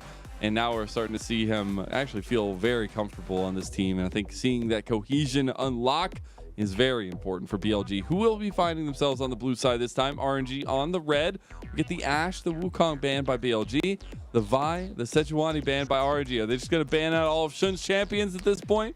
Yeah, waiting for that Kindred on the final ban. Whereas I think for Annie beat me to it, and that will leave up things like the Zeri. And it depends. Do RNG want to remove away the Zeri in this final pick? Leave up the Kindred? I feel like 3 bans. Oh, they go towards the Caitlyn. I think that makes sense. I think 3 bans towards the jungle is like, you know, kind of overdoing it. But what will it be for BLG now? Because you've got jungle options like Lee Sin, and what's the other one I'm looking for? No, all 3 of the other good jungle champs are gone. So Lee Sin definitely up there, but Bin, he wants his Jax this time. So kind of throwing down the gauntlet in the return here. We'll see if Breathe decides to like go the Giga Chad route and take the opposite side of the matchup and go Fiora. Curious to know. But I think for RNG now, ADC options, really powerful here. I think last game, RNG were really pinched for... No, are they just going to press the silent button immediately? That's boring. I think RNG have really good AD options, and I don't really want to see them get pinched in the bottom side again. As the Scion does come out, so I'm kind of sad because it means we're not going to get an Wei really just wants to play his Lee Sin. Wei does really want to play as Lee Sin. It does, however, make me wonder what exactly Shun is going to play here in the jungle. At this point, you're kind of relegated to maybe something like Jarvan. You could... It's kind of irritating. You could just actually leave your jungle pick for now and wait until you see more. Go Zeri Lulu and kind of just be all right with it. Pick your mid jungle next. Yeah. I think I that's mean, you get the probably Zeri for best Elk, that's course. 100% the way to Yeah, go. exactly. I think it's the way to go as well. Now, RNG have to pick the AD carry. I like the Aphelios here. We've seen it rise to priority a little bit more recently. And yeah, just has a pretty good one-to-one matchup with this Zeri. And of course, the support matchup will get pinched here, likely, by BLG. But Ming has a plethora of champions that he is willing to And again, I really like this adaptation for RNG because coming out of the game 1, I was like, man, you know, Lucian Nami is all fine and dandy, but I need to see Gala in the late game. I need to see Gala have some priority here for his late game carry skills, and this Aphelios does provide that. Now, we get another ban levy towards Shun. My boy, just getting his whole champion pool taken out. We'll see if that response for BLG is a little bit targeted in its own right, looking at supports, looking at mid as well. Yeah, it is the Thresh. I think the next ban here should probably be Jarvan, and I think RNG are pretty okay with it. If you have to deal with Jarvan, like, he could potentially set up, you know, Cataclysm for Gala, and that could be kind of frustrating. Unless they want to go towards something else, like a power pick. Jace, not too bad either. And what I would like to see here out of RNG is probably a Syndra pick, because I feel like Syndra does pretty good into the RNG carries that you see right now with Lee Sin and Aphelios, unless you really want to hold out counter pick for something. But if I'm actually playing support here as Ming, I would really enjoy having R5. I think it's really nice to see what the mid jungle would be of BLG, and it will be the case. We'll get Angel's Rise again. Now, will Yagao go towards Kali, right? I think that's just the next question. Is he just going to pick it again? Because he had so much success in the team fights in the previous game. There's no reason for him not to. It kind of just depends on him. And I guess what Shun's pick will be is also a big contest. It's going to be a Viego. Oh, let's go. Get a little bit of that prio and the help from the team. We got the Galio locked in for Yagao as well. Look at those smiles. Big smile. So side lane set up here for Bin. who also has Yagao as backup with the Grand Entrance, and Zeri being able to skate in and potentially give, you know, a massive entrance for Galio is kind of hilarious, but the same thing can also be said for Bin providing that as well. On the opposite side, we get a Renata pick out of Ming to try and deal with some of the diving threat from BLG, but I feel like two different compositions from last game, right? For BLG, you've got Zeri, you've got Lulu.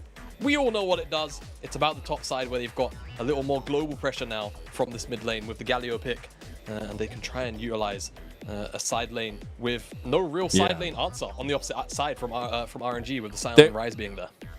There is so much more onus on Shun and Wei. There already was, but in this game particularly, you are looking at jungle. You are looking at where those resources either go out of jungle or if they go into jungle, and how the mid lane plays into that, how Yagao changes this stance with this Galio. And now if we actually do get that late game fisticuff battle between Gala and Elk, we're getting ready for game number 2 of RNG and BLG. And at this point, it feels like fate that we're going to go to 3, Jamada, but it will be all centered on the early game pathings of Shun and Wei. Shun and Wei were set up specifically in the mid lane as well. So I feel like it level might be 6, babies. Bit of a gladiator battle, and once those level 6s come in, expect Angel and Yagao to just pretty much slap each other in the face of priority and then move to whichever side lane they really want to. Yagao, no stranger to the Galio pick, even though we don't see Galio too frequently these days, I feel like. Definitely has an okay time into the Rise. Does definitely get outscaled, of course, in the damage department, but honestly, in the mid lane, who doesn't? There's very few champions that can stand up to Rise DPS once things get going. As we're here, game 2. Will it be a game 3? Will RNG come back, or will BLG seal the deal? It's fate, man. It is fate at this point. These two teams are too tightly contested. As we came into this one knowing we were going to go to distance, because both of these teams need these wins. We said how important it was to secure every series win, and especially against somebody who's right under the table from you, it is even more so. So now that we get into it, see the Vision games early on, potentially from BLG, a little bit of pressure on the way. Not much. Just a ward. I didn't hear the brush. gyos that time. Yeah, I didn't hear the gyos either. Such. That's okay. I'm pretty sure they came out on stream. I just don't have audio right now. But the feed is working. That's what matters. RNG. That's all that matters. We can see what's happening. We don't have to hear what's happening. We just see it. Exactly. So I think, again, focus has to be mid-jungle. I will say Elk and On will probably have a much better time in the laning phase compared to game number 1. Though we'll see what Ming and Gala can do. Definitely level 1 might be a bit of a power point for them with the Caliber. We have sound again on our side. I know audience probably doesn't have to deal with that, but we can hear. Ooh, Wei going with a little bit of a path here, going towards top side, knowing that they played pretty aggressive and realizing there probably is a ward there. And now we'll see what that rot has brought for him afterwards. Yeah, should be able to dodge out on that ward. It will probably time out in about 15 seconds time, more or less. So as long as he just waits to see the debris, he should be good. So nice cheeky pathing from Wei to avoid being on vision. Oh, nope. Yeah, he didn't wait, so doesn't matter. All the machinations, doesn't matter. Doesn't matter. And he'll see it probably die if we do end up getting a pan back. I mean, the question is, did he pull it from the brush? Because he technically could have been off vision. So if no one was looking at the red buff, then they might not see. And we don't know that because we didn't see it. And hey, they didn't. The mystery is afoot. The mystery is afoot because they didn't actually. Get your magnifying glass out, Dramata. The problem Who is would they you be, have Sherlock or voice Holmes? bombs. Wait, what? Would I be Sherlock? Exactly. Or Holmes? Exactly. Just answer. Just answer. Sherlock. It's a cooler name. All right, I'll be Holmes. We're 2 peas in a pod. Okay. Shun is looking to be a 2 peas in a pod with Bin, though. He does spot it out. Yeah, you like that one? No, it is a further mystery, though. Does Breathe get out of this one with a gigantic wave crashing into him? As now Shun will pull the trigger here. The mist comes through. Breathe looking for an outplay. Tries to flash. Gets level 3, actually. Gets a little bit of level on Bin. Bin! And Breathe! He gets gets one back. First blood goes to RNG, but it's traded back for Sun. That is just so botched from BLG. Do you really like? Breeze gets half more than like he gets everything. He gets the kill. He gets the wave. Do you hear the crowd? They're popping off. Like, I'm just so confused because the execution's so simple. Just let Bin start it off. Let the Counter-Strike stun come through. Link it up. There's a way? He's alright. He's got safeguard, but like, let Bin start it off. Get the Counter-Strike into the Spectrum Lord. You go the other way around. Yeah. Breathe can get the flash out, and he does. That one's almost frustrating to see because Breathe could miss a fair amount of this wave, I guess, but he's always going to get the zombie form, right? But trying to let Shun start off this gank just means that there is counter play. Oh, that's slow at the last second. Oh my goodness. That as well. Definitely doesn't help. Angel. Flash from Angel mid lane. Yeah, really, really big. And I mean, Yagao still has his own flash, so the self is always going to be there. Now, and you know what? I wouldn't be surprised. Just see an immediate return. Yeah, so the thing is here, though, we got to think about points of pressure. Gold has gone to Shun. That is a moving target around the map. Breathe is the one that got that gold, that first blood for RNG. Yes, the top lane matchup might go a little bit easier for him, but I'm looking at Shun to be even more proactive now on this Viego. Definitely. And Viego, I feel like nowadays as well, typically you see, you know, sort of more damage builds come out compared to the old days where it would just be Sundra into like sort of full bruiser tank items. So I guess we'll wait very patiently to see what Shun does. He gets Portals, so should be expecting the Divine Sundra to come out of him. See what he goes towards afterwards, but definitely if you play a lot of solo queue, or played a lot of solo queue when Viego was still popular, right after all of these sort of like bruiser nerfs, and you start to see all the Blade of the Ruin King builds come out, and he's just one-shotting everything. Like you say, Shun moving around the map with gold, going to be very, very scary. I also just appreciate the double Cole bot lane for both sides. Gala and Elf realizing, yeah, our time comes later. Time comes later. We do have level 6s though now for Yagao, for Angel. That is the point where we start to see movement out of mid lane and get this jungle matchup a little bit more spicy. Definitely. Double globals, you have to expect the side lane play. Absolutely have to. And you want to see it as well from BLG specifically, just because they're the ones with, you know, a little more side lane function with the Jax plus the Galio, whereas on the opposite side it's more about front to back team fighting Ryze, Sion, Felios. That's going to be your setup here. Or your Gal check into this fog of war. I think they know better. Potentially, as I say, it should. Just gonna turn around at the right time. Luckily so. Should mean some presence around the Dragon Pit, at least for RNG. Some pings actually coming down from BLG. Should be just that Scuttle Crab given, and RNG pushing away. Alk actually looks like he wants to make a little bit of an aggressive play, maybe over the wall here with the Ultra Shock Laser. But it should just be kind of that calm steadiness, not going to be all that crazy fighting, because we have very much a late game team fight center composition on both sides. Do, definitely do. And Breathe is going to be at the centerpiece of that for the side of RNG. I'll mention him because we're going to pan over him. The wall. There's a lot like the claw. Yeah, it is pretty much about the same. Although I now want like a crane claw skin for Sion. I don't know how that would work. But how would it work? I don't know. Maybe he's carrying around the claw machine. He's like an arcade attendant. Ah, okay. I like where you're going with this. Continue to go. Continue to go. I think that's all I got. The burners aren't working anymore. No. Ooh, Alex, be careful. Level 6 just got hit by Gala. Yeah. Okay, I thought maybe they might try to get a little bit of cheeky play. Speaking of Gala, I feel like Gala is going to be very, very pivotal to this game. One of the two, you know, damage carries in a front-to-back team composition, but also playing it, Felios has so many space fires. It's going to be on RNG to keep this man alive, ensure that he's able to get out of DPS, because if he can, BLG, for all the dive threat that they do have, if they fall short in finding lethal onto Gala and he's able to turn around and open up, he will eviscerate everything in his path, as Felios often does. So we'll keep our eyes on him. He's got a pretty sizable CS. What's your lead. favorite Aphelios gun, Jamada? My favorite Aphelios gun? You know, I feel like it's probably Infernum, just because of how stupid that gun can be sometimes with certain procs and interactions with items, and also. So you're going off of like the use of it. Yeah, mostly. Okay.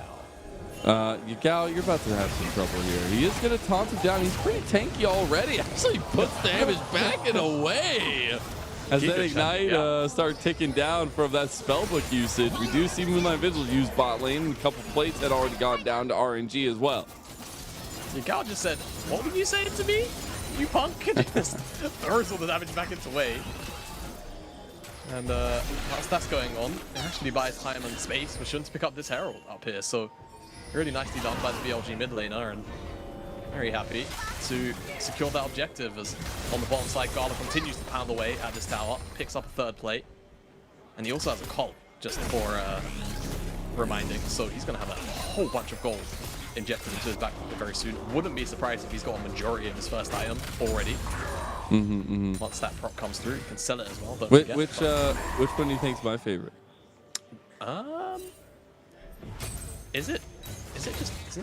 It's Chakramos. Nah, it's Severum. Because that gun looks like you'd never be able to use it in its entirety. It is like a giant bang, I was about to say, it looks like it. a boomerang, doesn't it? Like a sharpened end boomerang. Yeah, okay. It's either that or the Graviton one, just because again they look like I don't even know how you would even approach using that. It'd be like holding it upside down some short. I'm going off looks. You're going off of use. It's truly to our design, though, play by play versus color. I will say, right, that's also a very good point.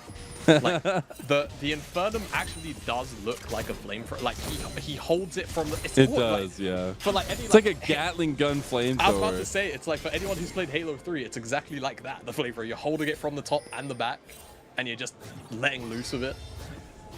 Definitely very good. See if you can let loose here, though, in that late game potential for the Aphelios. Still have a lot of hesitancy from RNG, even if they have themselves that 1,000 gold lead they were hovering last game for almost the entirety of it. Still came to a bad end for them. Now you gotta see a little bit of movement actually towards bottom lane from Shun and from Wei potentially. Need to protect this bottom side of the match, that's for sure. And you can kind of see Yagao and Angel just waiting for something to happen. They're just like, oh wait, I will be first. You can't go. I will be first. Oh, there's a ward here. I want the ward. No, it's me. Yeah, but it's part of this game, right? The health bars, the bottom side of the map, is super important to this game.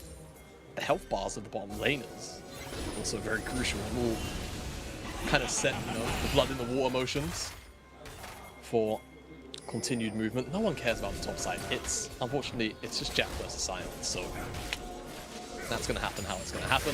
Some of those health trades were not going Breeze's way, though. I will just say that. Yeah, that's for sure. But now I'm looking at Shun with this Rift Herald. It's about a quarter of the way till it goes away. And RNG were actually positioned a bit of a flank here. Have a lot of vision around the Dragon Pit. Yagao might be caught out. Nice flash, hostile takeover from Ming, but it's too flashy. It's not enough. And that's a big tool down for RNG now. Dragon spawning in 50 seconds. Yeah. The flash is forced away. Just the supports though, so like both these teams still very happy. Grabs him. He's Moonlight Vigiling and Ming is there. Ming is going down. Bailout, Ultra Shock! And it's shocking to see BLG take these team fights again and again and again against RNG as 3 kills will go over and Elk is off to the races. Rift Herald in mid lane for BLG. Ming just gets blown up and so does Wei after he tries to go in. There's no angle for a kick there. The plate here in the mid lane goes over to Elk. 2 for the good of himself after the Herald gets dropped. Dragon can be fought for again if they really want it, but we'll take a look at the replay as Gala lets loose a Graviton ultimate. Doesn't really achieve too much as you get the go in top of Ming here. Not really much you can do about it. Just so much damage. Elk is so good. He's a bit good at League of Legends, isn't he? He's alright. Dude, I had a call last year and I can never get it out of my head. The Mad Elf disease has come because, man, he is insane sometimes. But it comes out so well when you have the team playing around you. And that's what was missing from Elk.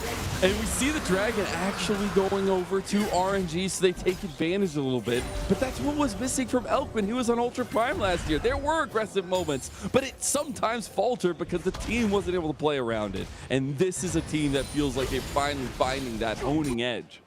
Yeah, it does. And you know, I remember coming in last year summer, and I think I had an Ultra Prime game, and I was wondering to myself, what is there to look at with this Ultra Prime lineup? You know, who is the star player? And it was Elk. Elk was the guy on the Aphelios time and time again, stepping up and really... Gale forcing forward, going over walls, yeah, flashing you know, as much as he can. Exactly, right? And he was so much of what made Ultra Prime good last year. So it's, to me, massive credit to BLG for picking up this incredibly talented player and making him work, and in this game, making him the, you know, one of the vocal pieces of the composition and sliding in there and just removing Wei once he tried to dive in to save Ming.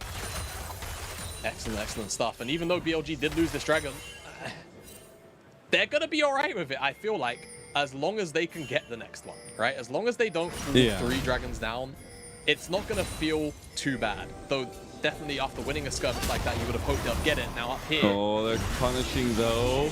He has flash. Breathing a little bit of trouble here. He does have flash. Will be able to make it out of this one alive. Shouldn't take a little chunk on the back end of it. He actually got movement from on as well up here. BLG trying to find out as much as they can. Still though, I will point out, we saw the gold difference. Gala, with that about 20 CS lead, 30 CS lead, is right on par with Elk. We'll see BLG taking down this Rift Herald though and trying to get some standing gold. BLG want the standing gold. Will RNG try and fight them after the fact is the big question. Herald. Let's go over. Oh, got his PI. Oh my god. Wei's getting so low though. Now Shun, he's caught out. Maybe he tries to go back in. He's so stunned though. And that's the kind of compositional execution you needed from RNG, and they might find Elkie is able to get away after that Rune Prison connects. All that BLG will lose so far is the jungle. If they get that taunt, the damage down, Yagao, he's getting a little bit lower. He does have the stun. Elk is getting some damage back, but he gets knocked up now too. He flashes over the wall. Because it's not enough with that Moonlight Vigil. Gallic connected, but RNG, they've turtled up, and it's turtle good. All right, falling apart a little bit there, BLG. Overstepping. What did we say? What did we say? We got to go to 3 games. We got to go to 3 games. We'll see. We'll see, Mazel. But RNG find a couple of good kills for themselves and a shutdown. Additional 200 or so gold went over to Gala on one of those pickups, so feels really nice. As just felt like BLG weren't really willing to commit. The call was definitely to disengage, whereas RNG very much happy to move forward, as felt like once Wei goes in here, the call was maybe to turn, but you can see where Yagao is. Also, just doesn't make a commitment to ult. Maybe the teleport from Angel scares, you know, the play away as a whole. I feel like BLG could have fought this if we had a commitment from Yagao. Now that I look back at it, but hey, call was made, just disengage. Got the Herald, got the objective, don't fight, there's no need. Oh man, that was a lot coming on to Elk right there. Glad he flashed in that instance, but will be revisited, I'm sure, that flash already being down. Exactly. Really nice just on the back end to make that one happen. And now RNG sit a little bit happier than they were a couple of minutes ago. IE won't be completed before the second dragon, but you can see BF Sword plus Pickaxe now being available for Gala means that he's significantly stronger than he was when he approached that Herald fight. Herald, speaking of, gets dropped up in the top side. It's a slow push Herald, so we'll see where Bin goes with it and how RNG respond on the map as well, because they've got a little bit of time, but not so much to go up to the top side and actually deal with that Herald. So it's going to be on Breathe to deal with the Herald 1v1 with Bin. Dragon is coming up in about 35 seconds. This will be sole point for RNG. And I'm sure they want to try to push this advantage in that stacking, get the late game going for themselves, at least, and getting an Infernal Dragon would help a lot with that at this point. Now we do see them continuously hovering around mid lane, continuously hovering with this 4 stack here. as that is their strong point, while the side lane continues to be a Bin Jax beating up against a moving wall of Breed. Yeah, Breed has to continue to try and stop Bin's onslaught on the side lane. Because I think Bin's actually going towards a frick second, by the way, given the Ruby Crystal. No, never mind, Black Cleaver maybe. Then it'll be the case. He's got Ruby Crystal in the core build. Always like tracking. Maybe he just tries to side lane it and force Breed to stay in the side and not be with the team. That might be the way to go in. Yeah, definitely could be. Wants to shred the armor though, either way. Well, Breed not wants this to get time. involved in this team fight because he's teleporting in. And if they could get this third Dragon Gazelle, it's so huge. Forcing BLG into another fight in a couple minutes time. Otherwise losing Infernal, it's massive. But look at the flank angle from Bin. He's spotted out though. You got the Infernum and the Severum for Gala. A little bit of damage available there. Gala's on the side over here, looking for a big Moonlight Vigil potentially as well. But Shun and Bin are on the sides as well. Look at the choke going through Ming on the over edge as he does have the hostile favor. Kickback though has now been in some trouble himself. Needs to get out flash and the lead strike gets him through. Shun just got pushed over the wall. Oh my god, this is terrible. As now the Heartbreaker is down. That's just dragging for RNG. What the heck just happened? How did he end up in the pit? Who hit the... I think it was On or Elk, one of the two, because On was in the blast cone with him. It was on, it was on, it was on, it was on, it was on. Man, that feels so bad for BLG, but RNG are laughing all the way to the bank with it. With that next Infernal. We'll get a replay, I mean, for confirmation, but the choke is so scary here for BLG as well, because Gala's got the Infernum. And they kind of just can't approach. Bin doesn't make a commitment onto the backline, so there's no hard engage here from BLG. And I feel like that's been the story of the last couple of engagements here. Hesitancy is, yeah, on. Oh, come on! Check paper, buddy. Check paper. That is emergency meeting stuff right there. Oh no, I'm serious. Oh, he's already dead. You hear the crowd? Oh my god. You know, I do the have... Chinese crowd are ruthless. They are. I've got the soundboard of the Among Us sound, but I don't want to do it on stream just in case it's really loud. But if I was a Sheen, I would, I promise. Yeah, absolutely, absolutely. But now we're looking at RNG with their 2-item spikes in tow. They push back on the map. They've got the IE completed for Gala. They've got second item complete for Angel.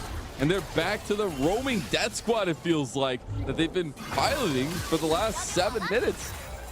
Yeah, absolutely. 2 items is just not there for LPL, so they're not going to be able to match the damage for now. However, they got 3 minutes and 30 seconds.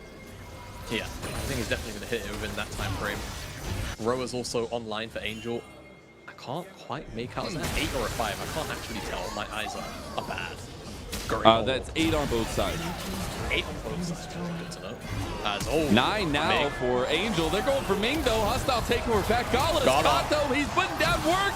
Shun, you gotta be careful. And Shun is gone. What did we say? We gotta go to 3 and every time BLG knock on the RNG door, they are put back down. Put in the dirt. BLGR, and they just go too far for Ming. Some of the CC doesn't quite connect onto Gala, and now the Baron, it's got to be a inevitability. BLG have to try and do something. They've been so indecisive the last 3 fights or so. They have to make a decision here or they'll lose the Baron. Here comes the train right on time, and actually Ben just completely caught out him, shook, and now he's just gone. The Rogue Entrance ain't gonna save you today, and Gal might have just left himself out now. And Gala chasing him down. RNG are making quick work of this one. They're going to 3. I'm gonna call it now. I can feel it in my bones. You're right. As Elf, we knew from the very beginning of the day. We knew it was coming. And Breathe gets the kill onto Elk as well. TP into the mid lane and don't stop just because BLG can't hang. It's an onslaught. Onslaught pressure hit from RNG. And now the Baron. They're going to have pressure for the next couple of minutes, and don't forget they also have that Infernal Soul spawning, so BLG have got to find something, somewhere to Where make is this it? an even What round is it? game. Is it Zeri? Do you know what I think it is? I think it's actually bloody committing to a play as a 5-2. That's what I think it is. Because it feels like too many times have we seen just minor, you know, half-hearted attempts. Great cleanse from Gala. I think actually the better call here is the kill force to get him out of the torn as well. Not only is the cleanse quite nice, I think he just about captain jacked it. I'm not sure if he got clipped by the I think he got clipped by the taunt. I think he captain jacked it. I think he did. But Either way, now we got to see. Poly did. I think he got rid of the poly as well. Don't forget. Yeah. So move the speed out. Either way, it was a good cleanse. You're right. Oh, a little bit of damage back. Shun's focusing. They got a deep flank from Ben. He has not been spotted. He has not been spotted, and this is the turnaround that BLG could be looking for. They're waiting for the setup. Everything's available except for the heroic entrance. Hostile takeover back. TP's coming back in. Moonlight Vigil has connected. Shun has found Gala. Ben can't get into the fight though, but Gala's still alive. Gala is doing incredible things, but so was Elk. And Angel is helping realm warp the rest of RNG straight into the face and straight into the hearts of BLG themselves. And now it is all she wrote for game 2. There's nothing left for BLG here, and we're going to 3. We're going the distance in this series, and Gala somehow, some way, almost doesn't die, but takes BLG with him when he does. And RNG will find their revenge. It's one smack after another, and BLG, after a confident game 1, lost it in game number 2. And RNG just smile in their faces and hit them back where it hurts. RNG felt like they had an answer. Breathe on his Scion once again, but especially a little bit of confidence oozing over for game number 1 for BLG, and maybe coming back to bite them to some extent. And love to still see the Zeri come through. They weren't able to pilot it, weren't able to get at the resources. Even if Shun on the Viego had some stable early games and some kind of pop-off early games, it was about RNG pulling that composition together. They never left each other's sides after a certain amount of time, about like after 15 minutes, and they can't find a crack in the armor. Yeah, I feel like to me, this game was a lot about BLG's hesitancy to actually just pull the trigger as a team. I think quite often they actually had pretty decent angles, and of course you have to remember they're obviously thinking about so many tools that RNG have to you know, dissipate these engages and buy space. But it feels like if you never pull the trigger, then RNG are just gonna win. If they've made it to the objective first, they've got Rise, they've got Aphelios, they've got the space buying tools. You have to just grit your teeth and go for the play. And it felt like the only time we got to see it was that final play, when they managed to eventually take down Gala. But at that point, Rise has scaled and the rest of the team is there to pick up the pieces. So it doesn't matter. You have to get that ball rolling earlier than what you attempted to do. And I think for RNG, just happy to watch how BLG played it. RNG were almost spectators to that game. Not to be rude to BLG, but they kind of just were where they were supposed to be. And BLG didn't really give them much an issue for it. So, you know, we go the distance here. And I think RNG definitely earned themselves a game 3, and they really want this series win, right? Remember what this means for the standings too, for that playoffs race. It means so much. Again, not only does every win matter, but especially when you're, again, against a team that's right next to you in the standings, and to see that come back from this team who had that veterancy, right? We said the only piece that's changed from last year, at least, is Angel, and getting a little bit of that change in him, but also finding that facilitation through the Rise twice in a row. The thing is, though, we've seen RNG opt into these couple picks here with Wei getting the Lee Sin, Angel getting the Rise. What happens if that changes going in game 3? Yeah, right. I think the big thing for me that I'd like to see kind of swapped up here is for BLG, taking away Angel's Rise could definitely be a bit of a thing. I think very silently, Angels had 2 pretty alright games on this Rise so far. And to me, I feel like the gameplay side of things, right? Just being decisive, kind of like they were in game 1, and, you know, send it. Actually send it this time. Go for the core carries that you... Just send it. Go for the core carries you need to kill, and, you know, utilize the strength of your champions. You had Shun and Yigao on Spike. You just have to kind of go in. You have to be able to be willing to make the sacrifice to pull ahead. And it felt like despite the, you know, the brief moments of item windows they didn't use it. I think even at the Herald, right, we saw Yigao could have very easily ulted Shun, and they could have re-engaged that fight. But they decided that the call was to disengage, and from that point, they just handed over the reins to RNG. They were never able to wrest control again. Yeah, and it's going to be an interesting conversation to have coming into Game 3, especially with those draft bonuses' importance, at least being there. Now, we are going to sit into a little break while we get ready for our final game of the day here on our first day of Week 8. So don't go anywhere.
Now I know how it feels to hold pure solid gold.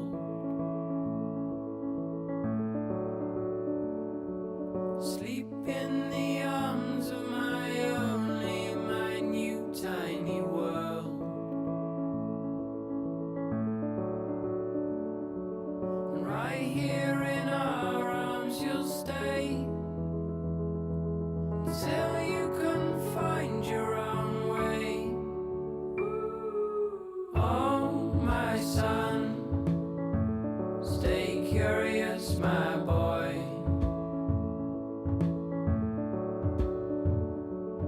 Always ask where this road goes. Oh, my son, stay curious, my boy.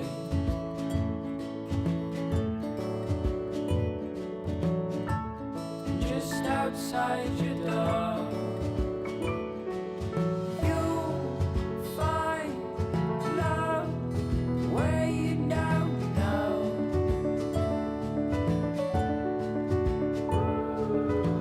You know that if you ever tried your luck, call out on me if the old wind broke your mind.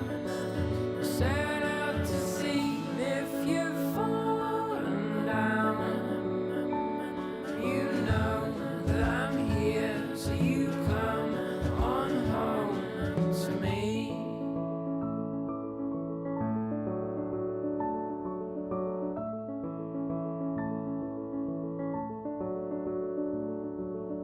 Oh, my son, stay curious, my boy.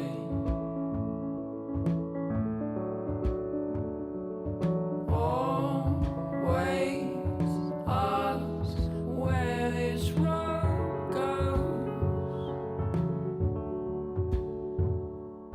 Oh, my son, stay curious, my boy.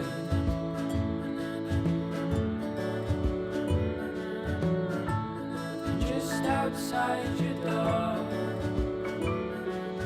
you'll find love where you don't know.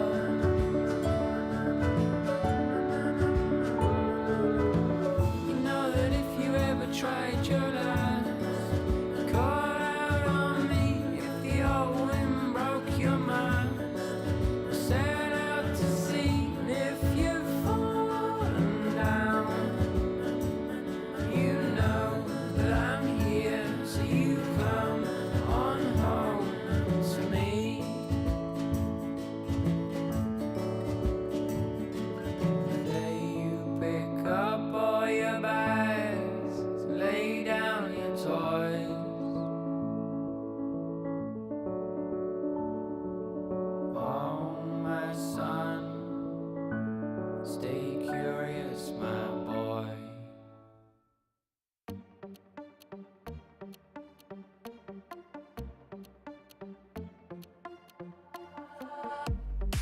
身も蓋もないわねマジでメール既読無視でもてめトラブルならすぐ相談してよだなんて細い指先が僕を指す Please come this way ピンヒールで突き刺す血の味が欲しいまで純粋だと思ったバカねゴー赤いリップで踊るネオンライトがきらめく騙されたなんてめめしいやつねゴー通報するならすれば罪深いの私よこの世のクズどもよかも民がひれ伏す農場の世界へようこそ落とし穴に落ちたあなた Please come this way ピールで突き刺す血の味が欲しい前に純粋だと思ったバカねゴー赤いリップで踊るネオンライトがきらめく騙されたなんてめめしいやつねゴー通報するならす打 BLG 下路 Elk 还有 On 的话，就是要小心 On 的游走吧，因为其实他游走能力挺厉害的。然后就是对线的话，就是我们自己本身我要打好一些吧，就打得更好。陈斌的话就是就减肥吧，最近看他又圆润了。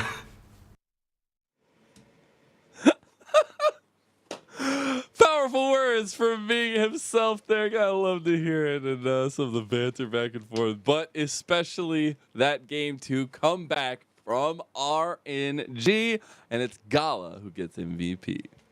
Yeah, you said that. Yeah, Pull up honestly. the MVP But that's such a Ming thing. If you like watch any of the stuff, Ming is like literally direct and kind of ruthless. Yeah, you know, that's just how things are. Speaking of how things were, in the last game, Gala was almost unkillable. He almost went the entire game without dying, and yeah, he was a bit of a problem, just a small one for BLG to deal with. And frankly, I feel like it was a bit of their own doing. Like here, right here, Gallion. Where is it? Where is it? It's just not there. I don't commit for the fight. It's doable. I'm so sad. Anyway, off the back of that fight, RNG just decimated BLG. There wasn't really much an answer throughout the entirety of the game after this point. And Elk tried his damnedest, but honestly, it just felt like a bit of a compositional gap, right? Like the front to back is just so powerful with a very unkillable Scion and a Rise and a Rise and an Aphelios to kite back with even the Renard to just provide that extra layer of peel. Very powerful composition, which RNG were able to so just much pilot damage freely, and yeah, just damage ramping up. And this was the main, you know, this was the creme de la creme, as it were, as Gala Survived so long. It's ridiculous. It's ridiculous, and he even briefly resurrects. Don't forget with with the bailout. So tough game for BLG, but Gala gets himself another MVP, 6 on the board now, as we're already into picks and bans for the final draft. Oh my god, we actually have some changes. Okay, so the Lee Sin will not be on the table for where they finally realized, hey, we can't get this guy who has played his most competitive games and was known for his Lee Sin when he came in, the champion he wanted. So that one away. The Ashe also away for BLG on that red side now. RNG on the blue side. The Sejuani, the Vi, the Caitlyn, likely bans that we've seen from them. Jax. Is it going to be the pick here for Breathe? Didn't get the better end of the matchup into Fiora, but Annie left up. So they'll first pick that one. And let's see what BLG want to do about it. It's not made it through so far. No, it's not made it through so far today. So there's the first pick. Will BLG It did make go it in the towards... first game of the day, but at least not in this series. And especially with the bans that we've been seeing, I'm very interested in what the priority change is like for BLG. And maybe this could be it.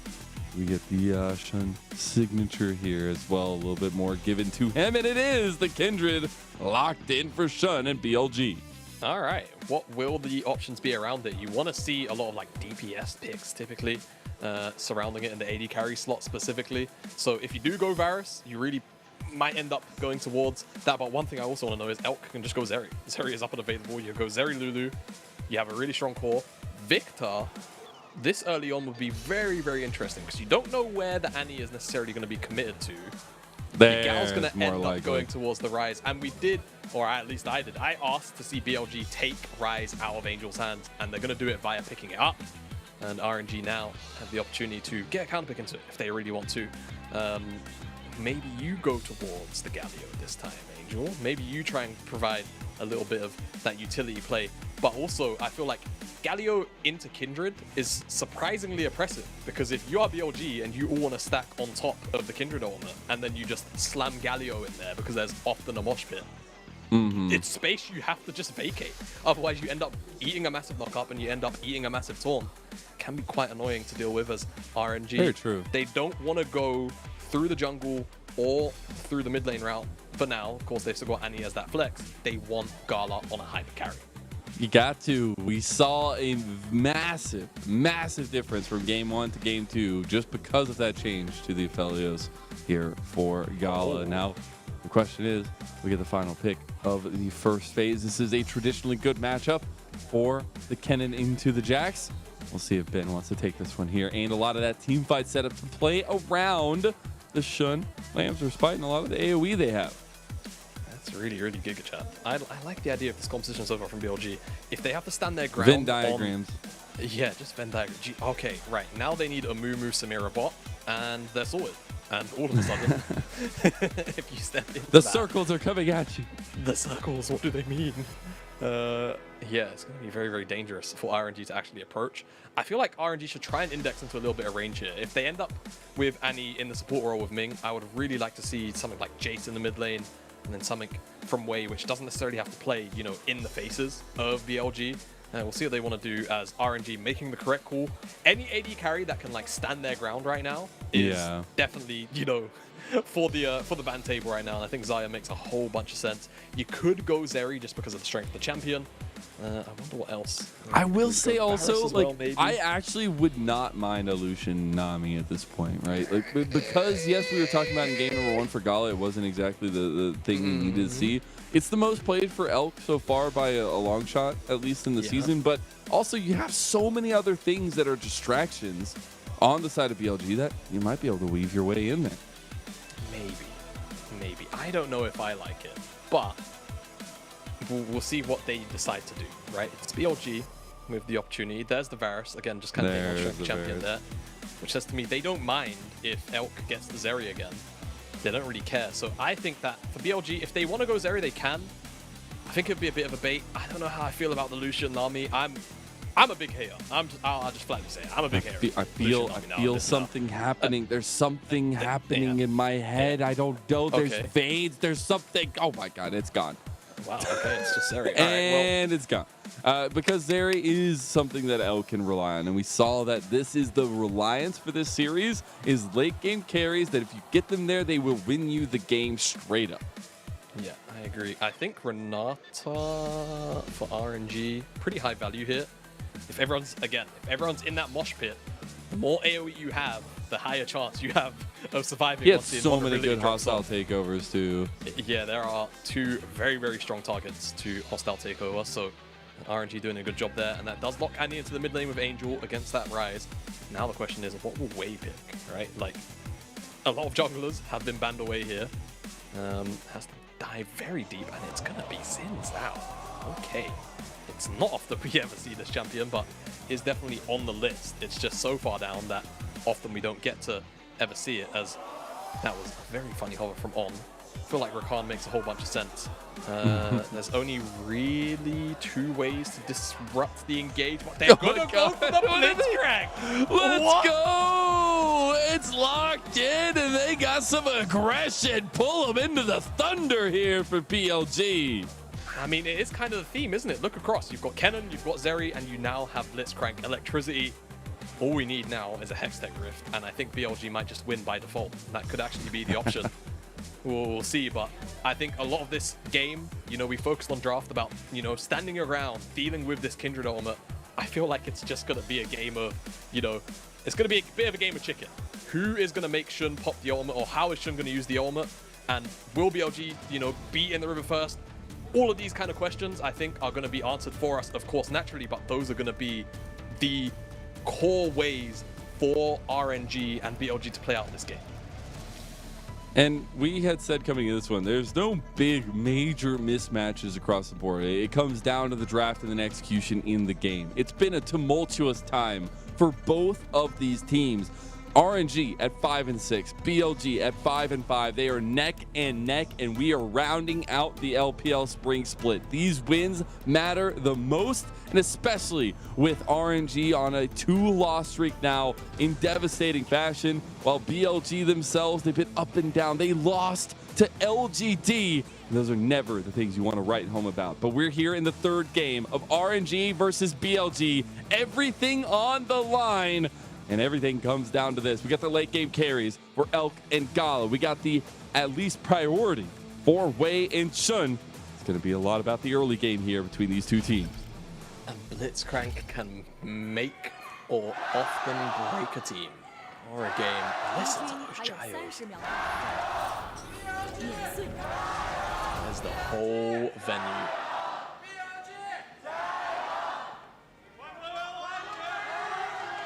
Love the crowd. They're ready for this game. I love it, man. I just can sit there sometimes, just listen to it. It's just awesome. I miss crowds. But here we are again into our culmination match of the day, our final match of the day. And as we take a look at Runes, not necessarily it stands out, but the compositions are what does. And he does have a Riot skin. What a cutie. He's just a big chunkin' robot. Now. And he even has the you gotta go full theme. He's okay, very you gotta go theme. full theme. I like it. I like it a lot. Now, as I was saying, this is also the 13th champion, by the way, for on.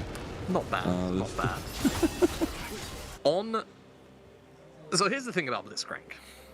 Frankly, he either hits hooks and solo wins the game in pro play, or he does nothing and loses it, or he does nothing for like 30 minutes and then hits a hook on the core carry and wins the game. There isn't really much in between. So there's three phases that we gotta look out for. Will he hit them from the get-go? Will he miss all of them? And will he hit the one that matters? That's it. I mean, all you need is Gala caught one time. But Ming has been pretty quick on the trigger pull of the hostile takeover. We saw a lot of crucial moments there in the last game. Also, speaking of Ming, apparently it's his 600th game here. Congratulations to Ming, one of our long-standing members and long-standing pillar of RNG. Yeah, and if I read that graphic correctly, I can't read Mandarin, by the way. I saw the number 7, which makes me think he's the 7th most tenured by games player in the LPL, so even nicer on the stat than just the 600, as both these junglers angling for a gank right now. Mid lane one's gonna fail, but Shun. Breathe has go. He gets the angle here. He goes for the flash early on, and Breathe's like, oh my god, I gotta get out of here.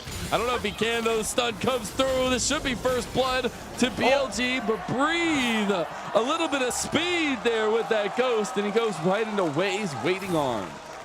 Yeah, I mean, just getting into melee range there. Shun means he eats the Counter-Strike stun, isn't able to keep up, get the auto attacks in. Just really well played from Breathe. Oh my god, Wei went on one side and said, hey, I'm trying to get you on the other side, you gal. Are you good? Okay, you're good. Maybe he just wanted a little bit of toothpaste. I don't know. I'm sure Wei has brushed his teeth before he came to the venue, so I don't think he needs more toothpaste. Well, I mean, he's hovering around Yagao so much, you know, maybe he just needs a little bit of something. He is getting chunked down pretty heavy here. It does have Angel right around the corner, though, so nothing else going to come out of it. But the biggest thing here for BLG is that they do have a route out of mid lane at level 6 for Yagao. And it's about using that proactivity, especially with this aggressive nature that Shun will be taking on the Kindred. Absolutely. Kindred, really, really strong invader. And even though Xin Zhao can be one of her more irritating matchups at times, if you can take advantage of the early levels and you can be the first one to the punch, oftentimes or not, this matchup all of a sudden becomes very, very Kindred favored. As Breathe, I think he's just going to try and check. I think he can see the blue buff being taken now on that ward. And it doesn't really matter as this play. Boy, showed up bot lane. Exhausted come through early. There's they re-engage though as Elk wants Ming and gets the bailout though. They can't get the kill and he goes down. Elk gets the angle here. Can he get out? It will not be so. Kill given over to Gala. Traded 1 for 1 and it's first blood that went over to BLG. First blood to BLG. Kill trade. Didn't quite see who ended up with all of the kills. It's both the AD carries, so not bad. Shun's here to dive the top side of the map. Teleport very, very early from Angel. That will just dissuade the dive. Will be really good of Shun. We can just kind of shoulder guard. That's the one half of Kindred. Angel away. I'm just going to let Angel return back to the mid lane and take a reset of his own. And see what he gets up to once he's back out on the map. Now we do have Dragon up on the board, obviously would be an early Dragon, but with Shun pathing down that way and a little bit of presence and priority in bottom lane. Speaking of bottom lane, we'll go check in on them. I wonder if they do start that Dragon on the other side of this. But this is what happened with Ming, the flash from Elk to make sure the bailout doesn't go through. Yeah, exactly. Just that flash away to get the distance so that Wei and Gala can't get the DPS out to revive their support. Really solid stuff. Hey, look from at BLG. that! Sometimes I know things. Sometimes you do. Very proud of you. Not often. Get the dragon. Sometimes. Not often. Look, man, I've been with and heard my fair share of very interesting play-by-play announcements. So you're doing all right. The trek through semi-pro. You know how it goes. Oh, we got the mobility boots here from Odd. A little bit of spice. He's sprinting in. He wants out of that lane and he wants to go and roam. I want to catch people. They're too good down here. And you know what? To be fair, as this trade goes through, Ming did say that On's roaming capabilities in the SOT are quite good. So, you know, mobility boots, blitzcrank. Look at dodging on that. Look how fast he's going. Vroom. But he didn't get the hook. It's like a vroom and a. And it just goes right by. I don't know if you heard the second part. It was very quiet, but it was a blow of wind. And now still BLG with even some of those things not going their way. They're about 1,000 gold in the lead over RNG. Sub 7 minutes. Pick up on the first mark. 7 minutes into the game. Shun wasn't able to get that first gank off, so it doesn't quite work out. Level This 6. is level 6. Yeah. But remember, you know, the level 6, it's a strange combat element, right? It's not like if Wei had level 6 and he'll feel confident there's an extra layer of damage into his combo. It's about extending the fight and then trying to execute targets after the fact. As Capitalize, yeah. Shun just continuing this aggression. He's already 20 CS up, man. Like he is playing this Kindred as we would expect him to, and just continuing to levy the aggression onto RNG's early jungle. Just making sure that Wei isn't able to do anything. And here's the thing, back in the day, Xin Zhao would be sort of considered a counter into Kindred. You could run things like phase rush, you know, keep the sticking power, lock her down, and then just have other members like kill her. Or, to be honest with you, Xin Zhao used to have so much damage, you could pretty much just solo kill her. But these days, like I said, you know, if you know the matchup intimately well, you abuse the level 2, the level 3, the early levels, get information, work off it, and be the first one to get that damage in. You can really take control of the matchup. And Shun showing off his very keen understanding of the champion and the matchup and dominating the 1v1 time and time again. He's going to get the Herald now for it. Yeah, and good stuff in the early game. They've gotten the Dragon, they've gotten the first Herald. On has just been consistently moving around. He is literally running track right now As he's looking in the mid lane, tries to go on Angel, catches. No, he doesn't do it this time. Level 6 just hit though as his presence in the mid lane. In the crowd saying a little bit of something there. Let's hear a little bit of that back and forth here. But the quick back completed by Shun. And should go back to normal on the Rift. We do see a mark actually there on the Chicky Nuggies of Wei. Should be gone pretty quickly though, as Wei will wrap back around. Yeah, that's one thing we're going to have to continue to look at as well, is how many stacks Shun ends up with. Right now, he's only got one. But remember, that fourth stack, probably the most important. That's when you get the additional range, and then after that, every third stack gives you about 25 range, as well as all the other stats. It does give Darkspyro's attack speed and such. And Bin is just getting, oh my goodness, the better end of this trade by a country mile. That's what we expect for this matchup, though. Absolutely is. And Bin just piloting it to perfection now. Breathe just has to deal with the pressure. Another plate will go over. And Bin's up 30 CS on Breathe. It's really rough. And speaking of, Shun is also up that 30 CS. Now we're just getting the robe here. Yagal and On teaming up with Shun. And this is the power point of BLG. Valk able to get away from this a little bit engaged. The handshake goes a little bit wide. The back being completed from Wei. Now Breathe has found Bin, but Bin in a bit of trouble here. The slicing Maelstrom. The Grandmaster's might, not enough. The charge from the Rift Herald went in mid lane. More turret plates over to BLG. Yeah, and it went into the back pocket of Shun. Yeah, again, just doing a really good job of procuring resources for himself. He's up so many camps on Wei. Quick map says about 7-8 counts almost. 79 CS, 80 CS. He doesn't even want it back yet. He's just chilling with a pickaxe and 3 longswords. At this rate, he's gonna Flame Horizon in the jungle. Like, really soon. That's crazy. He's probably got so much gold as well. He hasn't based for a little while, I don't think, since he dropped the Herald, so he's going to be looking mighty comfortable, and he's going to approach that first item very quick. Curious to know what he's going to do. Currently with triple Gall is the saving grace right now. He's the only blue bar in all the red on the player gold graph. Now Dragon actually there, though, from the rotation of BLG. In the Red Sea, and the question is, will he be dragged underneath the currents? Right now, BLG, I don't think. Sounds terrifying, honestly. It is. The Red Sea is a terrifying place to be. Why is that? Is it just gonna pull you down? Yeah. No. If I remember right, can't remember which sea. Or is that the Dead Sea? I think it's the Dead Sea. The Dead Sea. The Dead Sea is the one which has like where it's a like really super high, salty.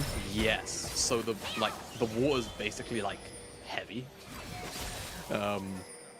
So you kind of just can't swim in it for that long, and it just ties you out and you drown. It's very terrifying. No, I don't want. That's nightmare fuel. I'm good. I'm good on that. Oh, there's the hook. Oh, and Ming, the bailout. There you go, save you again. Yagao is here with the Realm Warp, and Wei flashing over the wall. BLG have gotten the composition that feels like just fits them here. Oh my goodness me. Flash hook. Oh, not even a flash. Wasn't even a flash hook. Yeah, it just the second part. Just no grabs big him. deal. Just grabs him. But that's the thing about Blitzcrank. He is so like he can be doing nothing for like 30 minutes. Obviously, we're only 12 minutes into the game, but imagine he just doesn't really do anything for the next 20, and then boom, hooked Scarlet. Game's over. Like, what can you do about that? You just got to not get hooked. It's the only counterplay, Smile. So we'll see whether or not On can continue that level of accuracy, as Bin just plays it as safe as you would really ever hope. Angel. A little bit, as they don't have enough damage to follow it down. Yagao might, though, as he gets handshook back into the team. Now he's blasting away. Yagao's getting low and goes down. Hostile takeover of 2 members now as well. But it's a bit dicey as look at those low health bars. And who wants to kill? None other but Shun, as he wants to go forward. That handshake back, though, Ming beautifully done. It should be RNG making it out alive here. Unless Shun wants to go over the wall, the hook, they know he's there. No, it's not enough. Breathe. He's going to be under tower now, and there's a dive on its way. Yeah, there is indeed. If Shun also, I don't know if he's got his passive up. Maybe he can swap it, he can get up a He stack. has the ulti. Ming is right here. The bailout. He doesn't have much of anything, though, but it actually is enough to signal BLG going down as that rocket grab goes wide.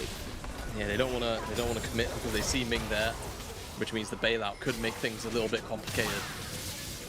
Definitely respect the discipline from the BLG side. Push back away, they got their plate, and they'll get another reset in, but that could have been very, very bloody very quickly. Imagine if Shin was here from the get-go as well. I think coming back from base all the way, the Angel gets hooked in by On, but I think Bin doesn't quite have ult. I'm pretty sure maybe he does, but just doesn't commit. Splash there from the Overload just about brings Angel within lethal, but he does get another one out. And Yagao can't really do anything in that position, just moved around a little bit too much. And Shun finally ends the fight. He wasn't there from the beginning, and like you say, the hostile takeover was just so good at buying a little bit of extra time to stop any damage response here from Bin in particular moving forward. Back and forth. And that's why Ming is so important to this roster, right? Like, we saw a massive difference when we had Bunny in, just in terms of the control around mid-game, control around shot calling. And it has been a breath of relief, at least for RNG, but it hasn't been all sunshine and rainbows, at least to this point. And so definitely hearing some of those harsh words that Ming has in those SOTs, but it is felt when RNG are in these tight moments, and especially towards the end of the split. We'll see if they can execute on it. Wei getting dragged out a little bit. Wei, that's the crescent guard down. Elk is right there to fire away within the circle, though, and your Venn diagram ain't saving you. As now Angel, he does have the CC, but he's locked down. He can't even use the timbers. You better be calling it upholstery, man, because your timbers ain't moving. So Breathe stole the Herald, by the way, whilst that was all going on, but didn't pick up the eye. So the objective dies. On, of course, finds that pretty funny hook onto Wei, who just oversteps, and Angel pays for the sins of the play as well. So the objective is naught. I mean, Wei just goes in a bit haphazardly. The eye is just unfortunately facing Breathe, but he doesn't pick up the eye. Get it. He could have just. There's so many options. Just get it on the way. It's so awkward. But flash forward here, really good from Bin. Locks down Angel. Excuse the voice cracker, they'll get that kill. And now BLG are primed, despite losing the Herald, to pick up the next dragon. Crack. How dare you? What am I 13? I'm offended.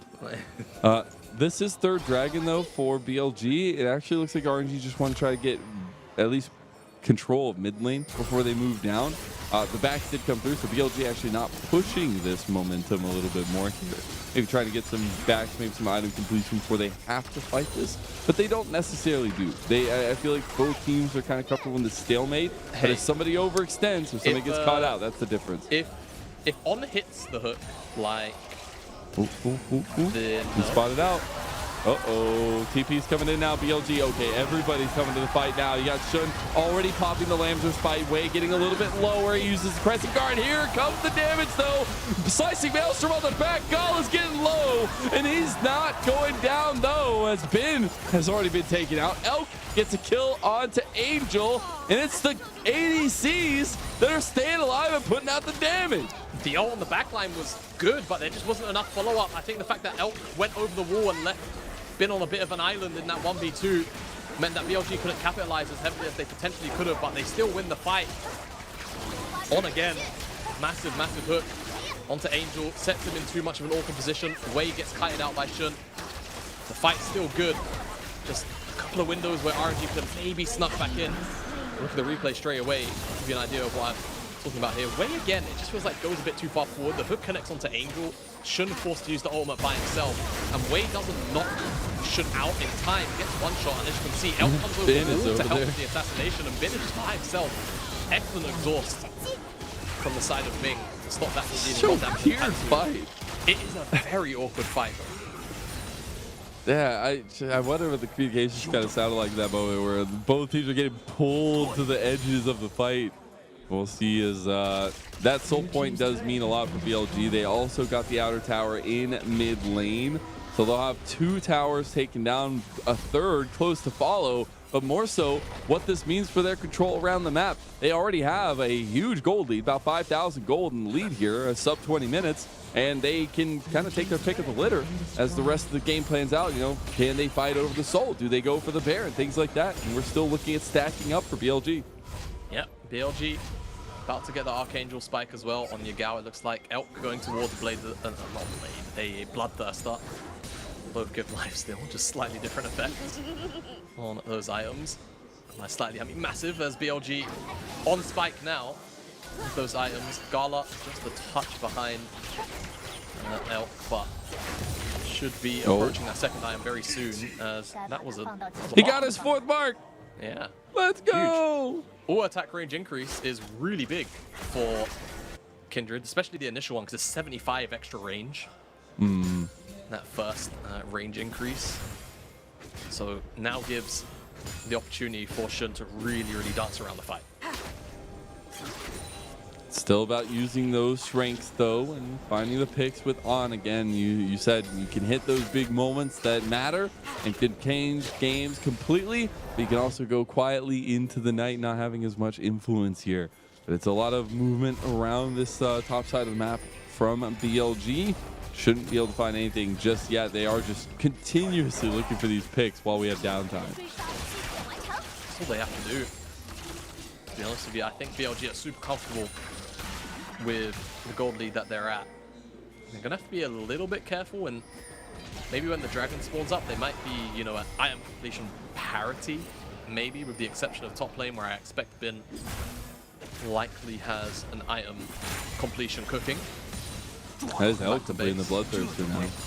Yeah, we'll see. I don't think Bin picked it up because the animation did come up on the side, so just barely short of Shadow Flame, it looks like. But still very, very powerful. Elk is just staying alive. Yeah, he is. He's got the double. You know how we used to have the Ezreal blue build? Now we have the Zeri red build. Zeri red build. Yeah. Could Need go more Runaan's red after items. this, but of course Black Cleaver.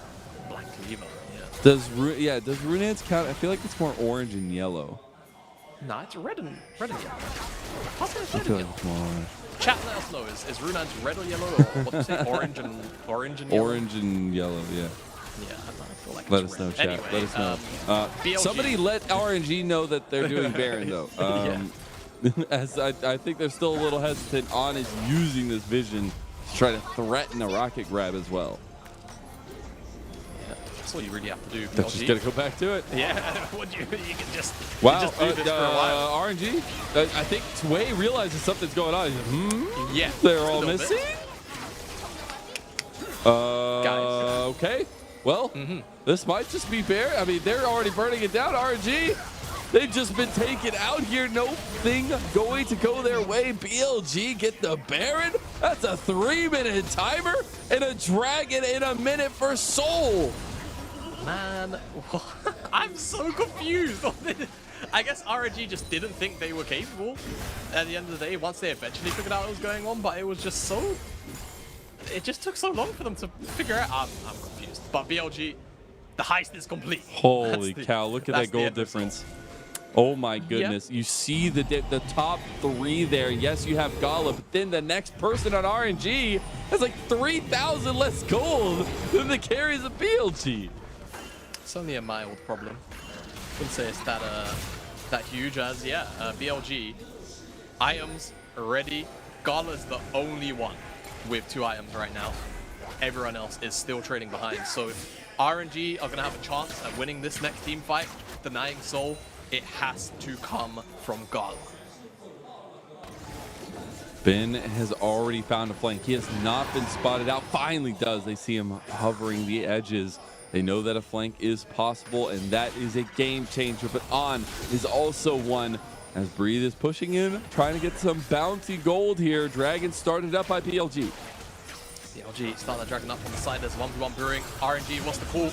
You're gonna get flanked by That's an Yagao. Ultra Shock Laser across now. Yagao in a little bit Gala! trouble. Handshake pack. Oh! The rocket jab onto Gala! And that signals the end here. We got the trades back for the hostile takeover. That ain't enough. Angel, you got a CC. He doesn't even get to get the damage down, and he's gunned down in the line. As Ben had found Breathe, and that's an ace for BLG. A clean ace, and On hits the target. It's not off today, as they will get everything and maybe a little bit more. Towers to go down, the Ocean Soul as well. Excellent stuff from BLG. And Yagao finds his man on the flank, gets the root in, and there's no cleanse from Gala. It's healed. And it's a silver platter for this. Rune Prison on just picks the time. No one's able to body block for him. Oh, Wei tries to get the pressing guard out to try to get some different, I guess, some distance between the two. Oh, hello there, side fight. Ben taking down Breathe, and I believe it was a solo kill over there, so getting the rest of it, but it is just that crazy back and forth that leads to BLG wiping the floor handily with RNG. Yeah, RNG, they are potentially cruising to a defeat here against BLG. And I mean, they're the ones with a couple more games under their belt. I think they're 5 and 6. Oh god, that's third item now. Yeah, third item as well. 5 and 6 RNG. Move to 5 and 7 BLG. Picking up their 6th win. And I mean, a rare item as well. Lost that game earlier, so, you know, standings a little less contested at that 10th place mark for now. Of course, WE chasing as well, but I think WE's schedule is I don't remember it being that hard. So maybe they can catch up with RNG, but right now, forgetting the standings for a moment, BLG looking like they are just going to slowly suffocate RNG out this one. And when we were looking at this matchup, we were so excited to get that kind of post-MSI swap check-in between Breathe and Ben. And while we've seen some back and forth games between the two, we've seen the tradings of Jax.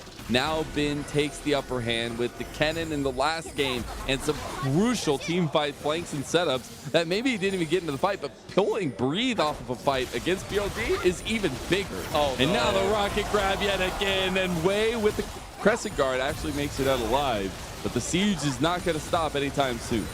Alley-oops here from Yagao, so funny. He just walks up Rune Prisons and then on just gets the hook in. It's an old strategy. It's not an old strategy at all, but it's a strategy now and it's working. In the meantime, Wei has to blow the ultimate. And now RNG, very close. I was just looking for him.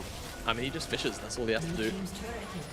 Ocean Soul as well. Oh my god! Miguel! He's trying to take down Gala. He goes golden though. And now Moonlight Vigil back. Hostile takeover on top. And Lamb's Respite has been used. They're buying time, taking down Breed. As now Ben is helping out a little bit by taking some of the damage. Elk is finding some shots out of Breed. The Ultra Shock Laser connects on the way. And BLG, they're coming for more. Can't hit the rocket grab, but Yagao gets burned down to a crisp by Angel. Does indeed. I think they're going to be able to get the mid lane inhibitor though. A lot of resets going to have to come through from RNG, and they're just going to back away after the tower. It looks like they will. So no inhibitors, but tower's broken open.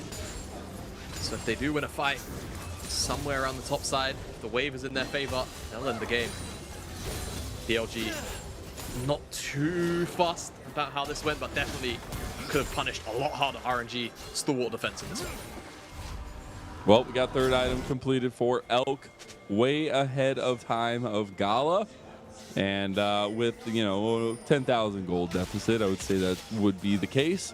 I think now it is back to that conversation of BLG just trying to cleanly close out these games. Not slipping, not falling, but cleanly pushing themselves to a 6-5 record. Yeah, that's what you want. Ming has to flash out of that one. You got TP coming down. This is a little bit of trouble for Yagao, who's just going to get stunned up so heavily. And now he's just gone again. He just got back. Oh, but they get him.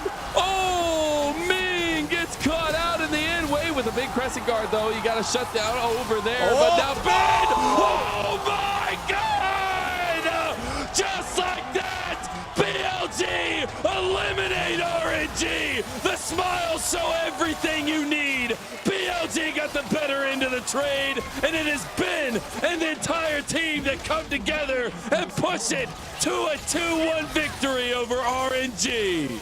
It was starting to look like it could be a slow one, but BLG come in with the lightning and thunder, shock and awe for the final play of this one to close it out, and BLG dismantle RNG in game number 3. It wasn't even close. They'll the pick up double Beyblade composition, it all works out fine and dandy, and what a game for BLG. They've had some rocky starts, they've had some rocky finishes, They've lost to LGD in their last series, but they will not lose to RNG. Refuse to lose this one, and it's a massive win for them, BLG. Look at those Again, smiles. They needed that. They've been so inconsistent throughout the split, but picking up this win is going to be a bit of a feels-good moment because of how the standings lie. And the rest of their season, the schedule, it's not too bad for them. They can feasibly win a fair amount of their series, 5 left. And of course, in a couple weeks' time, one of the bigger ones for them in the standings, at least, TT after NIP. So picking up this win brings them within arm's length, right? We spoke about the 6-point games, the series that are effectively worth 2. That'll be one of them, and this was one of them here today in RNG. Fall short of the mark, and BLG hit everything they have to in the game 3. Man, Shun got to whip out his Kindred in game 3 too, yeah. finding all those early advantages. So I'm not saying I'm a Shun stan, but I'm a Shun stan. And I love to see these kinds of moments when they did specifically come into this matchup saying we have to ban away all of his champions. They did. They took away so many of them. And he still finds a way to be impactful. And I think that shows the growth of Shun over time, where he has gone through some trials himself, right? And he has now found a new home on BLG, an organization that failed last year in their super team come up, at least. And they've tried again. And right now we're seeing some of those, I guess, on paper wants that they had at the beginning of the year. Yeah, you know, it's definitely, you know, in light of where they are in the standings, it is kind of disappointing in that context and angle to not see them, you know, fighting a little bit higher up in the standings. But we still get glimpses, we still get those brief flashes of what could be all of the time for BLG, right? And I feel like for them, it's about playoffs, it's about making it there, it's about crossing the finish line in the regular season, and then trying to, you know, be ready for playoffs. Try and give us that sort of idea of a super team that they were willing and wanting to build here throughout the regular season. Give it to us in playoffs. And I feel like, you know, just seeing even games like this towards the end, smashing through RNG, it's not like they're not capable. They've just not been able to do it on a consistent basis. And hopefully, you know, as things go on, we get towards that playoffs line, they'll find that consistency. Speaking of RNG as well, though, a bit disappointing in their own right. 3-loss streak now in series, and some devastating ones. Obviously, the AL one maybe stung a little bit more than the 2-0 loss to TES, but this one's going to sting just as much. Obviously, against Bin, the former teammate, but as well as just a series that really needed to come together. And my goodness, what a game for Bin to finally pop off in his own right here in Game 3. Most damage on the Kennen. Yeah, and look at that damage graph as well. Bin, ridiculous gold graph, I meant as well. I mean, 225 gold was the biggest lead that RNG had in this game, apparently, which effectively means they were behind 95% of this game. Crazy, crazy, crazy, crazy. And yeah, it just felt like to me, RNG ran out of gas, ran out of options, and they just had to rely on Gala. We said coming into the day, even though we would be quite focused on this topside matchup, it is very exciting. There is a story there that both of these teams would rely on Elk and Gala, their AD carries, to pull the heavy lifting, and Gala, unfortunately, not in a position to do it this time around. Whereas on the opposite side for BLG, Bin stepped up, as he often does for the BLG lineup, and Elk did it last game as well, the game before. Yeah, again, the double Beyblade composition, the Kennen plus the Zeri, but also the fact that Elk went another game while having just ridiculous KDA, 10-1, I believe it was.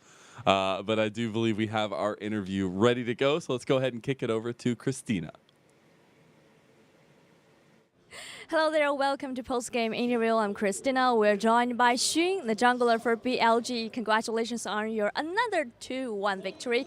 First question for you, in terms of the best of 3 rate, we have seen that you always get 3 games in best of 3. So from your perspective, why did you guys always get this victory in the 3 games, especially in regular season so far? 欢迎勋来到我们的赛后采访，恭喜 BLG 今天又是一场2-1拿下了比赛的胜利。我们从数据的满局率上可以看出，其实 BLG 在春季赛目前为止满局率大概要达到了80%。所以勋，你觉得为什么队伍可能在春季赛目前为止是可能是打的最多满局率的这样一支队伍呢？可能兄弟们都比较喜欢上班吧，所以会打满。Maybe it's just because our player our players really like to take more games, and we love work. That is the only reason for us to get so many 2-1 victories. And I also want to touch something about the game number 3, which is really decisive for your victory. I have to ask, who decided that Blaze rank pick as a sport? Did you practice this draft in scrims, or maybe it's just an improvised pick for all? 那么第二个问题，我们可能必须要聊一下在第3局出奇制胜的这样一个机器人辅助的选择。想问一下，拿出这个选择的原因是队伍之前有练过这样的体系吗？还是说只是一个即兴的选择呢？就因为机器人这个辅助英雄比较 counter 那个叫什么来着？利亚塔，然后加上欧文玩的比较好吧，然后加上我们临时觉得阵容也特别好，所以就选了。Actually, firstly, I think that we think that Blaze rank is really good counter pick into Renata, and secondly, Owen really is proficient on these champions, and we do think it's a really good pick to suit over the whole draft. And you got Kindred as the first pick in game number 3. I really want to touch something about the jungle in patch 13.4, because we have seen Maokai build tank items, and we have seen you got Viego in game number 2. But even although he was a little bit buffed now, but I don't think he's really good choice with a high win rate. So from your perspective, what's your take on jungle meta? A jungle area in this meta. 那么我们可以看到，其实第3局的时候也是很自信的选了千珏嘛。那么说一下有关野区的话题，我们其实看到前2天的比赛当中呢，在大树削了之后呢，有选手去选择出肉的大树，然后我们也看到了很多选手都在拿出佛耶哥一个这样的选项。虽然在这个版本小有加强，但好像胜率来讲好像不是那么高。所以勋觉得对于现在13.4版本的一个野区情况是怎么看呢？就大树的话，因为我们这场比赛搬的打野比较多吧，所以我会选千珏。如果在正常常规对局的话，我应该是玩一些正常的肉吧。然后因为搬的比较多，加上对面可能也喜欢搬打野吧，所以就选了。Actually, in today's matchup, our opponent really banned so many junglers, and so normally maybe I will pick some tank junglers to make the tank items, but today I just to find this Kindred as the first pick in game number 3. And the final question for you, we have seen BLG is doing a really great job, and you guys are playing better and better. From your perspective, are you satisfied with your team synergy so far? And in order to get better results, what's your plan for the next stage? 那么最后一个问题，其实现在可以看到 BLG 虽然说状态稍有起伏嘛，但是现在也是队伍打得越来越好了。你觉得在下一个阶段，因为我们常规赛已经接近尾声了，队伍应该着重去改善提升哪些方面呢？或者你们在这个常规赛阶段的尾声有没有什么目标，想要去展现出什么样的状态呢？就做好每一盘吧，然后希望队友和我都能每盘打得很完美吧。I do hope we can perform perfectly in each of the single game. Are you confident of making the playoffs so far? 有没有信心进季后赛？你觉得？什么？有没有信心进季后赛呢？季后赛的话，应该是很好进的吧。Actually, I do think we have a better chance of making the playoffs for us. Thank you so much for joining me. 谢谢勋来到我们的赛后采访，跟大家说再见吧。Back to you guys. Thank you so much, Christina. And I love to hear the few short words that we have for the man himself, but also, you know, they're ready for playoffs here. Just got to take every game at a time. But I think BLG are on the come up. And while we did slate them as kind of that average team, they're 50% on a ton of their stats. They came out today and proved that they're better than that 50% mark. They can be better than 50. But here's the thing, right? In order to be averaged at 50%, you have to perform above 50% sometimes, and then below it to bring it back down. So today, look, no, you're not doing maths with me today? Hey. Yeah, hi. Hey. Hi. Hey, no, because guess what? Okay. What? On got MVP. As he should. Let's go! As he should. He Pull got up the the graphic. Blitzcrank MVP! Pull up the Come graphic. I know it's there. Yeah. 0, Let's 0, go! 15. Oh, 15, 88% KP. That's what I'm talking about. I was about to let out the loudest C in my life, but then I remember that on a broadcast, so I have to behave myself a little bit. But first MVP, 2 wards per minute. I've never seen that stat. But honestly, his hooks pretty much won BLG a lot of their engagements. Don't forget, right? Like, I think so many times they were able to set up around dragons properly or around objectives or just get counter picks. It just felt a bit unplayable, and RNG kept on continually walking into it. It wasn't just Wei, it was a couple of other moments as well where he would get a flash force or Angel would set up with the rune prison as well and just make, you know, alley-oops possible. This was one of the big ones. This one Gala, right here. Set up, rooted, can't move, couldn't even flash. That's literally all Yagal's job was. Just go in, run as fast as you can, get the rune prison down. Now, I will say, honorable mention to Bin. I think he definitely could have earned it. But it's way cooler when the carries don't get MVP. Because that's how you know. Is that true? I don't know if that's true. Know. Unless it's like a complete 1v9 over the top from start to finish like performance. I like it when utility Oh my players God, get. this But last fight. That's got to go in the top plays of the week. That was actually it's- incredible. You know it's in the top plays of the week already. We'll see it next incredible. week. Yeah, on very well deserved MVP, and it is his first MVP of the split. You know, you can give it to him if you want to say Bin honorary MVP. Understood. You're But I just feel trying like to give us these some pity hooks- prizes here, Jamada. Exactly, it's pity prizes. It is pity prizes. On bit of a clinic on that Blitzcrank who said it either does really well or it does nothing, and in this game it did everything. We do got to talk a little bit about that journey we did go through today, though, because we started off with a bit of an interesting one, to say the least. TT came out in smashing fashion over RA, who had a first-time bottom laner here for BKR as their support, coming in for Assume, at least in the bottom lane. It did not work. And TT pushed themselves to 6th place in the LPL, while in our second series, it went the distance. We knew it was going to, and BLG come on top 2-1 over RNG. Yeah, they retain the 9th place slot for now, but picking up that 6th win is going to be super important for BLG. With the schedule they have ahead, they can definitely clinch a good 4 more wins, 3 more at the absolute floor, I feel. Presuming they aren't, you know, that 50-50 team we have come to know them as this year, as the standings now look like this. The mixer has been moved around a little bit, TT up to 6th place, like we mentioned. Yeah, some petering out at the end of the table there, but definitely a lot of strong parts to this middle of the pack, and especially that clump at the top at 8-2. Even throw in JDG there at 8-3. But I will just say, if you thought we've had fun until this point in the LPL, well, we're just getting started, because tomorrow it might not be the official matches of the week, but we got the day of the week. It is EDG versus Weibo Gaming and Top Esports versus LNG. I'm going to be honest. If you are free tomorrow at 10 CET or 1 a.m. Pacific and you're not watching these games, you're crazy. You're Weibo absolutely EDG insane. is going to be a complete You'd be banger. admitted. Yeah, you will be admitted. And Top Esports LNG, I mean, it's all fist fighting for the top 5 in the standings. You saw how close everything was. This is going to be one of the days where we finally get to see potentially a little bit of separation between some of these teams as they face off against each other. It's going to be a lot of fun. And Hysterics and Lyric will be bringing us. We got the tried and true duo, the Hysterics combo, back in action. But that is it from us today here, Jamada. It's been an absolute pleasure to rejoin you here on the broadcast, reunited once again, as we had a chock-full, action-packed day of games. But that is all.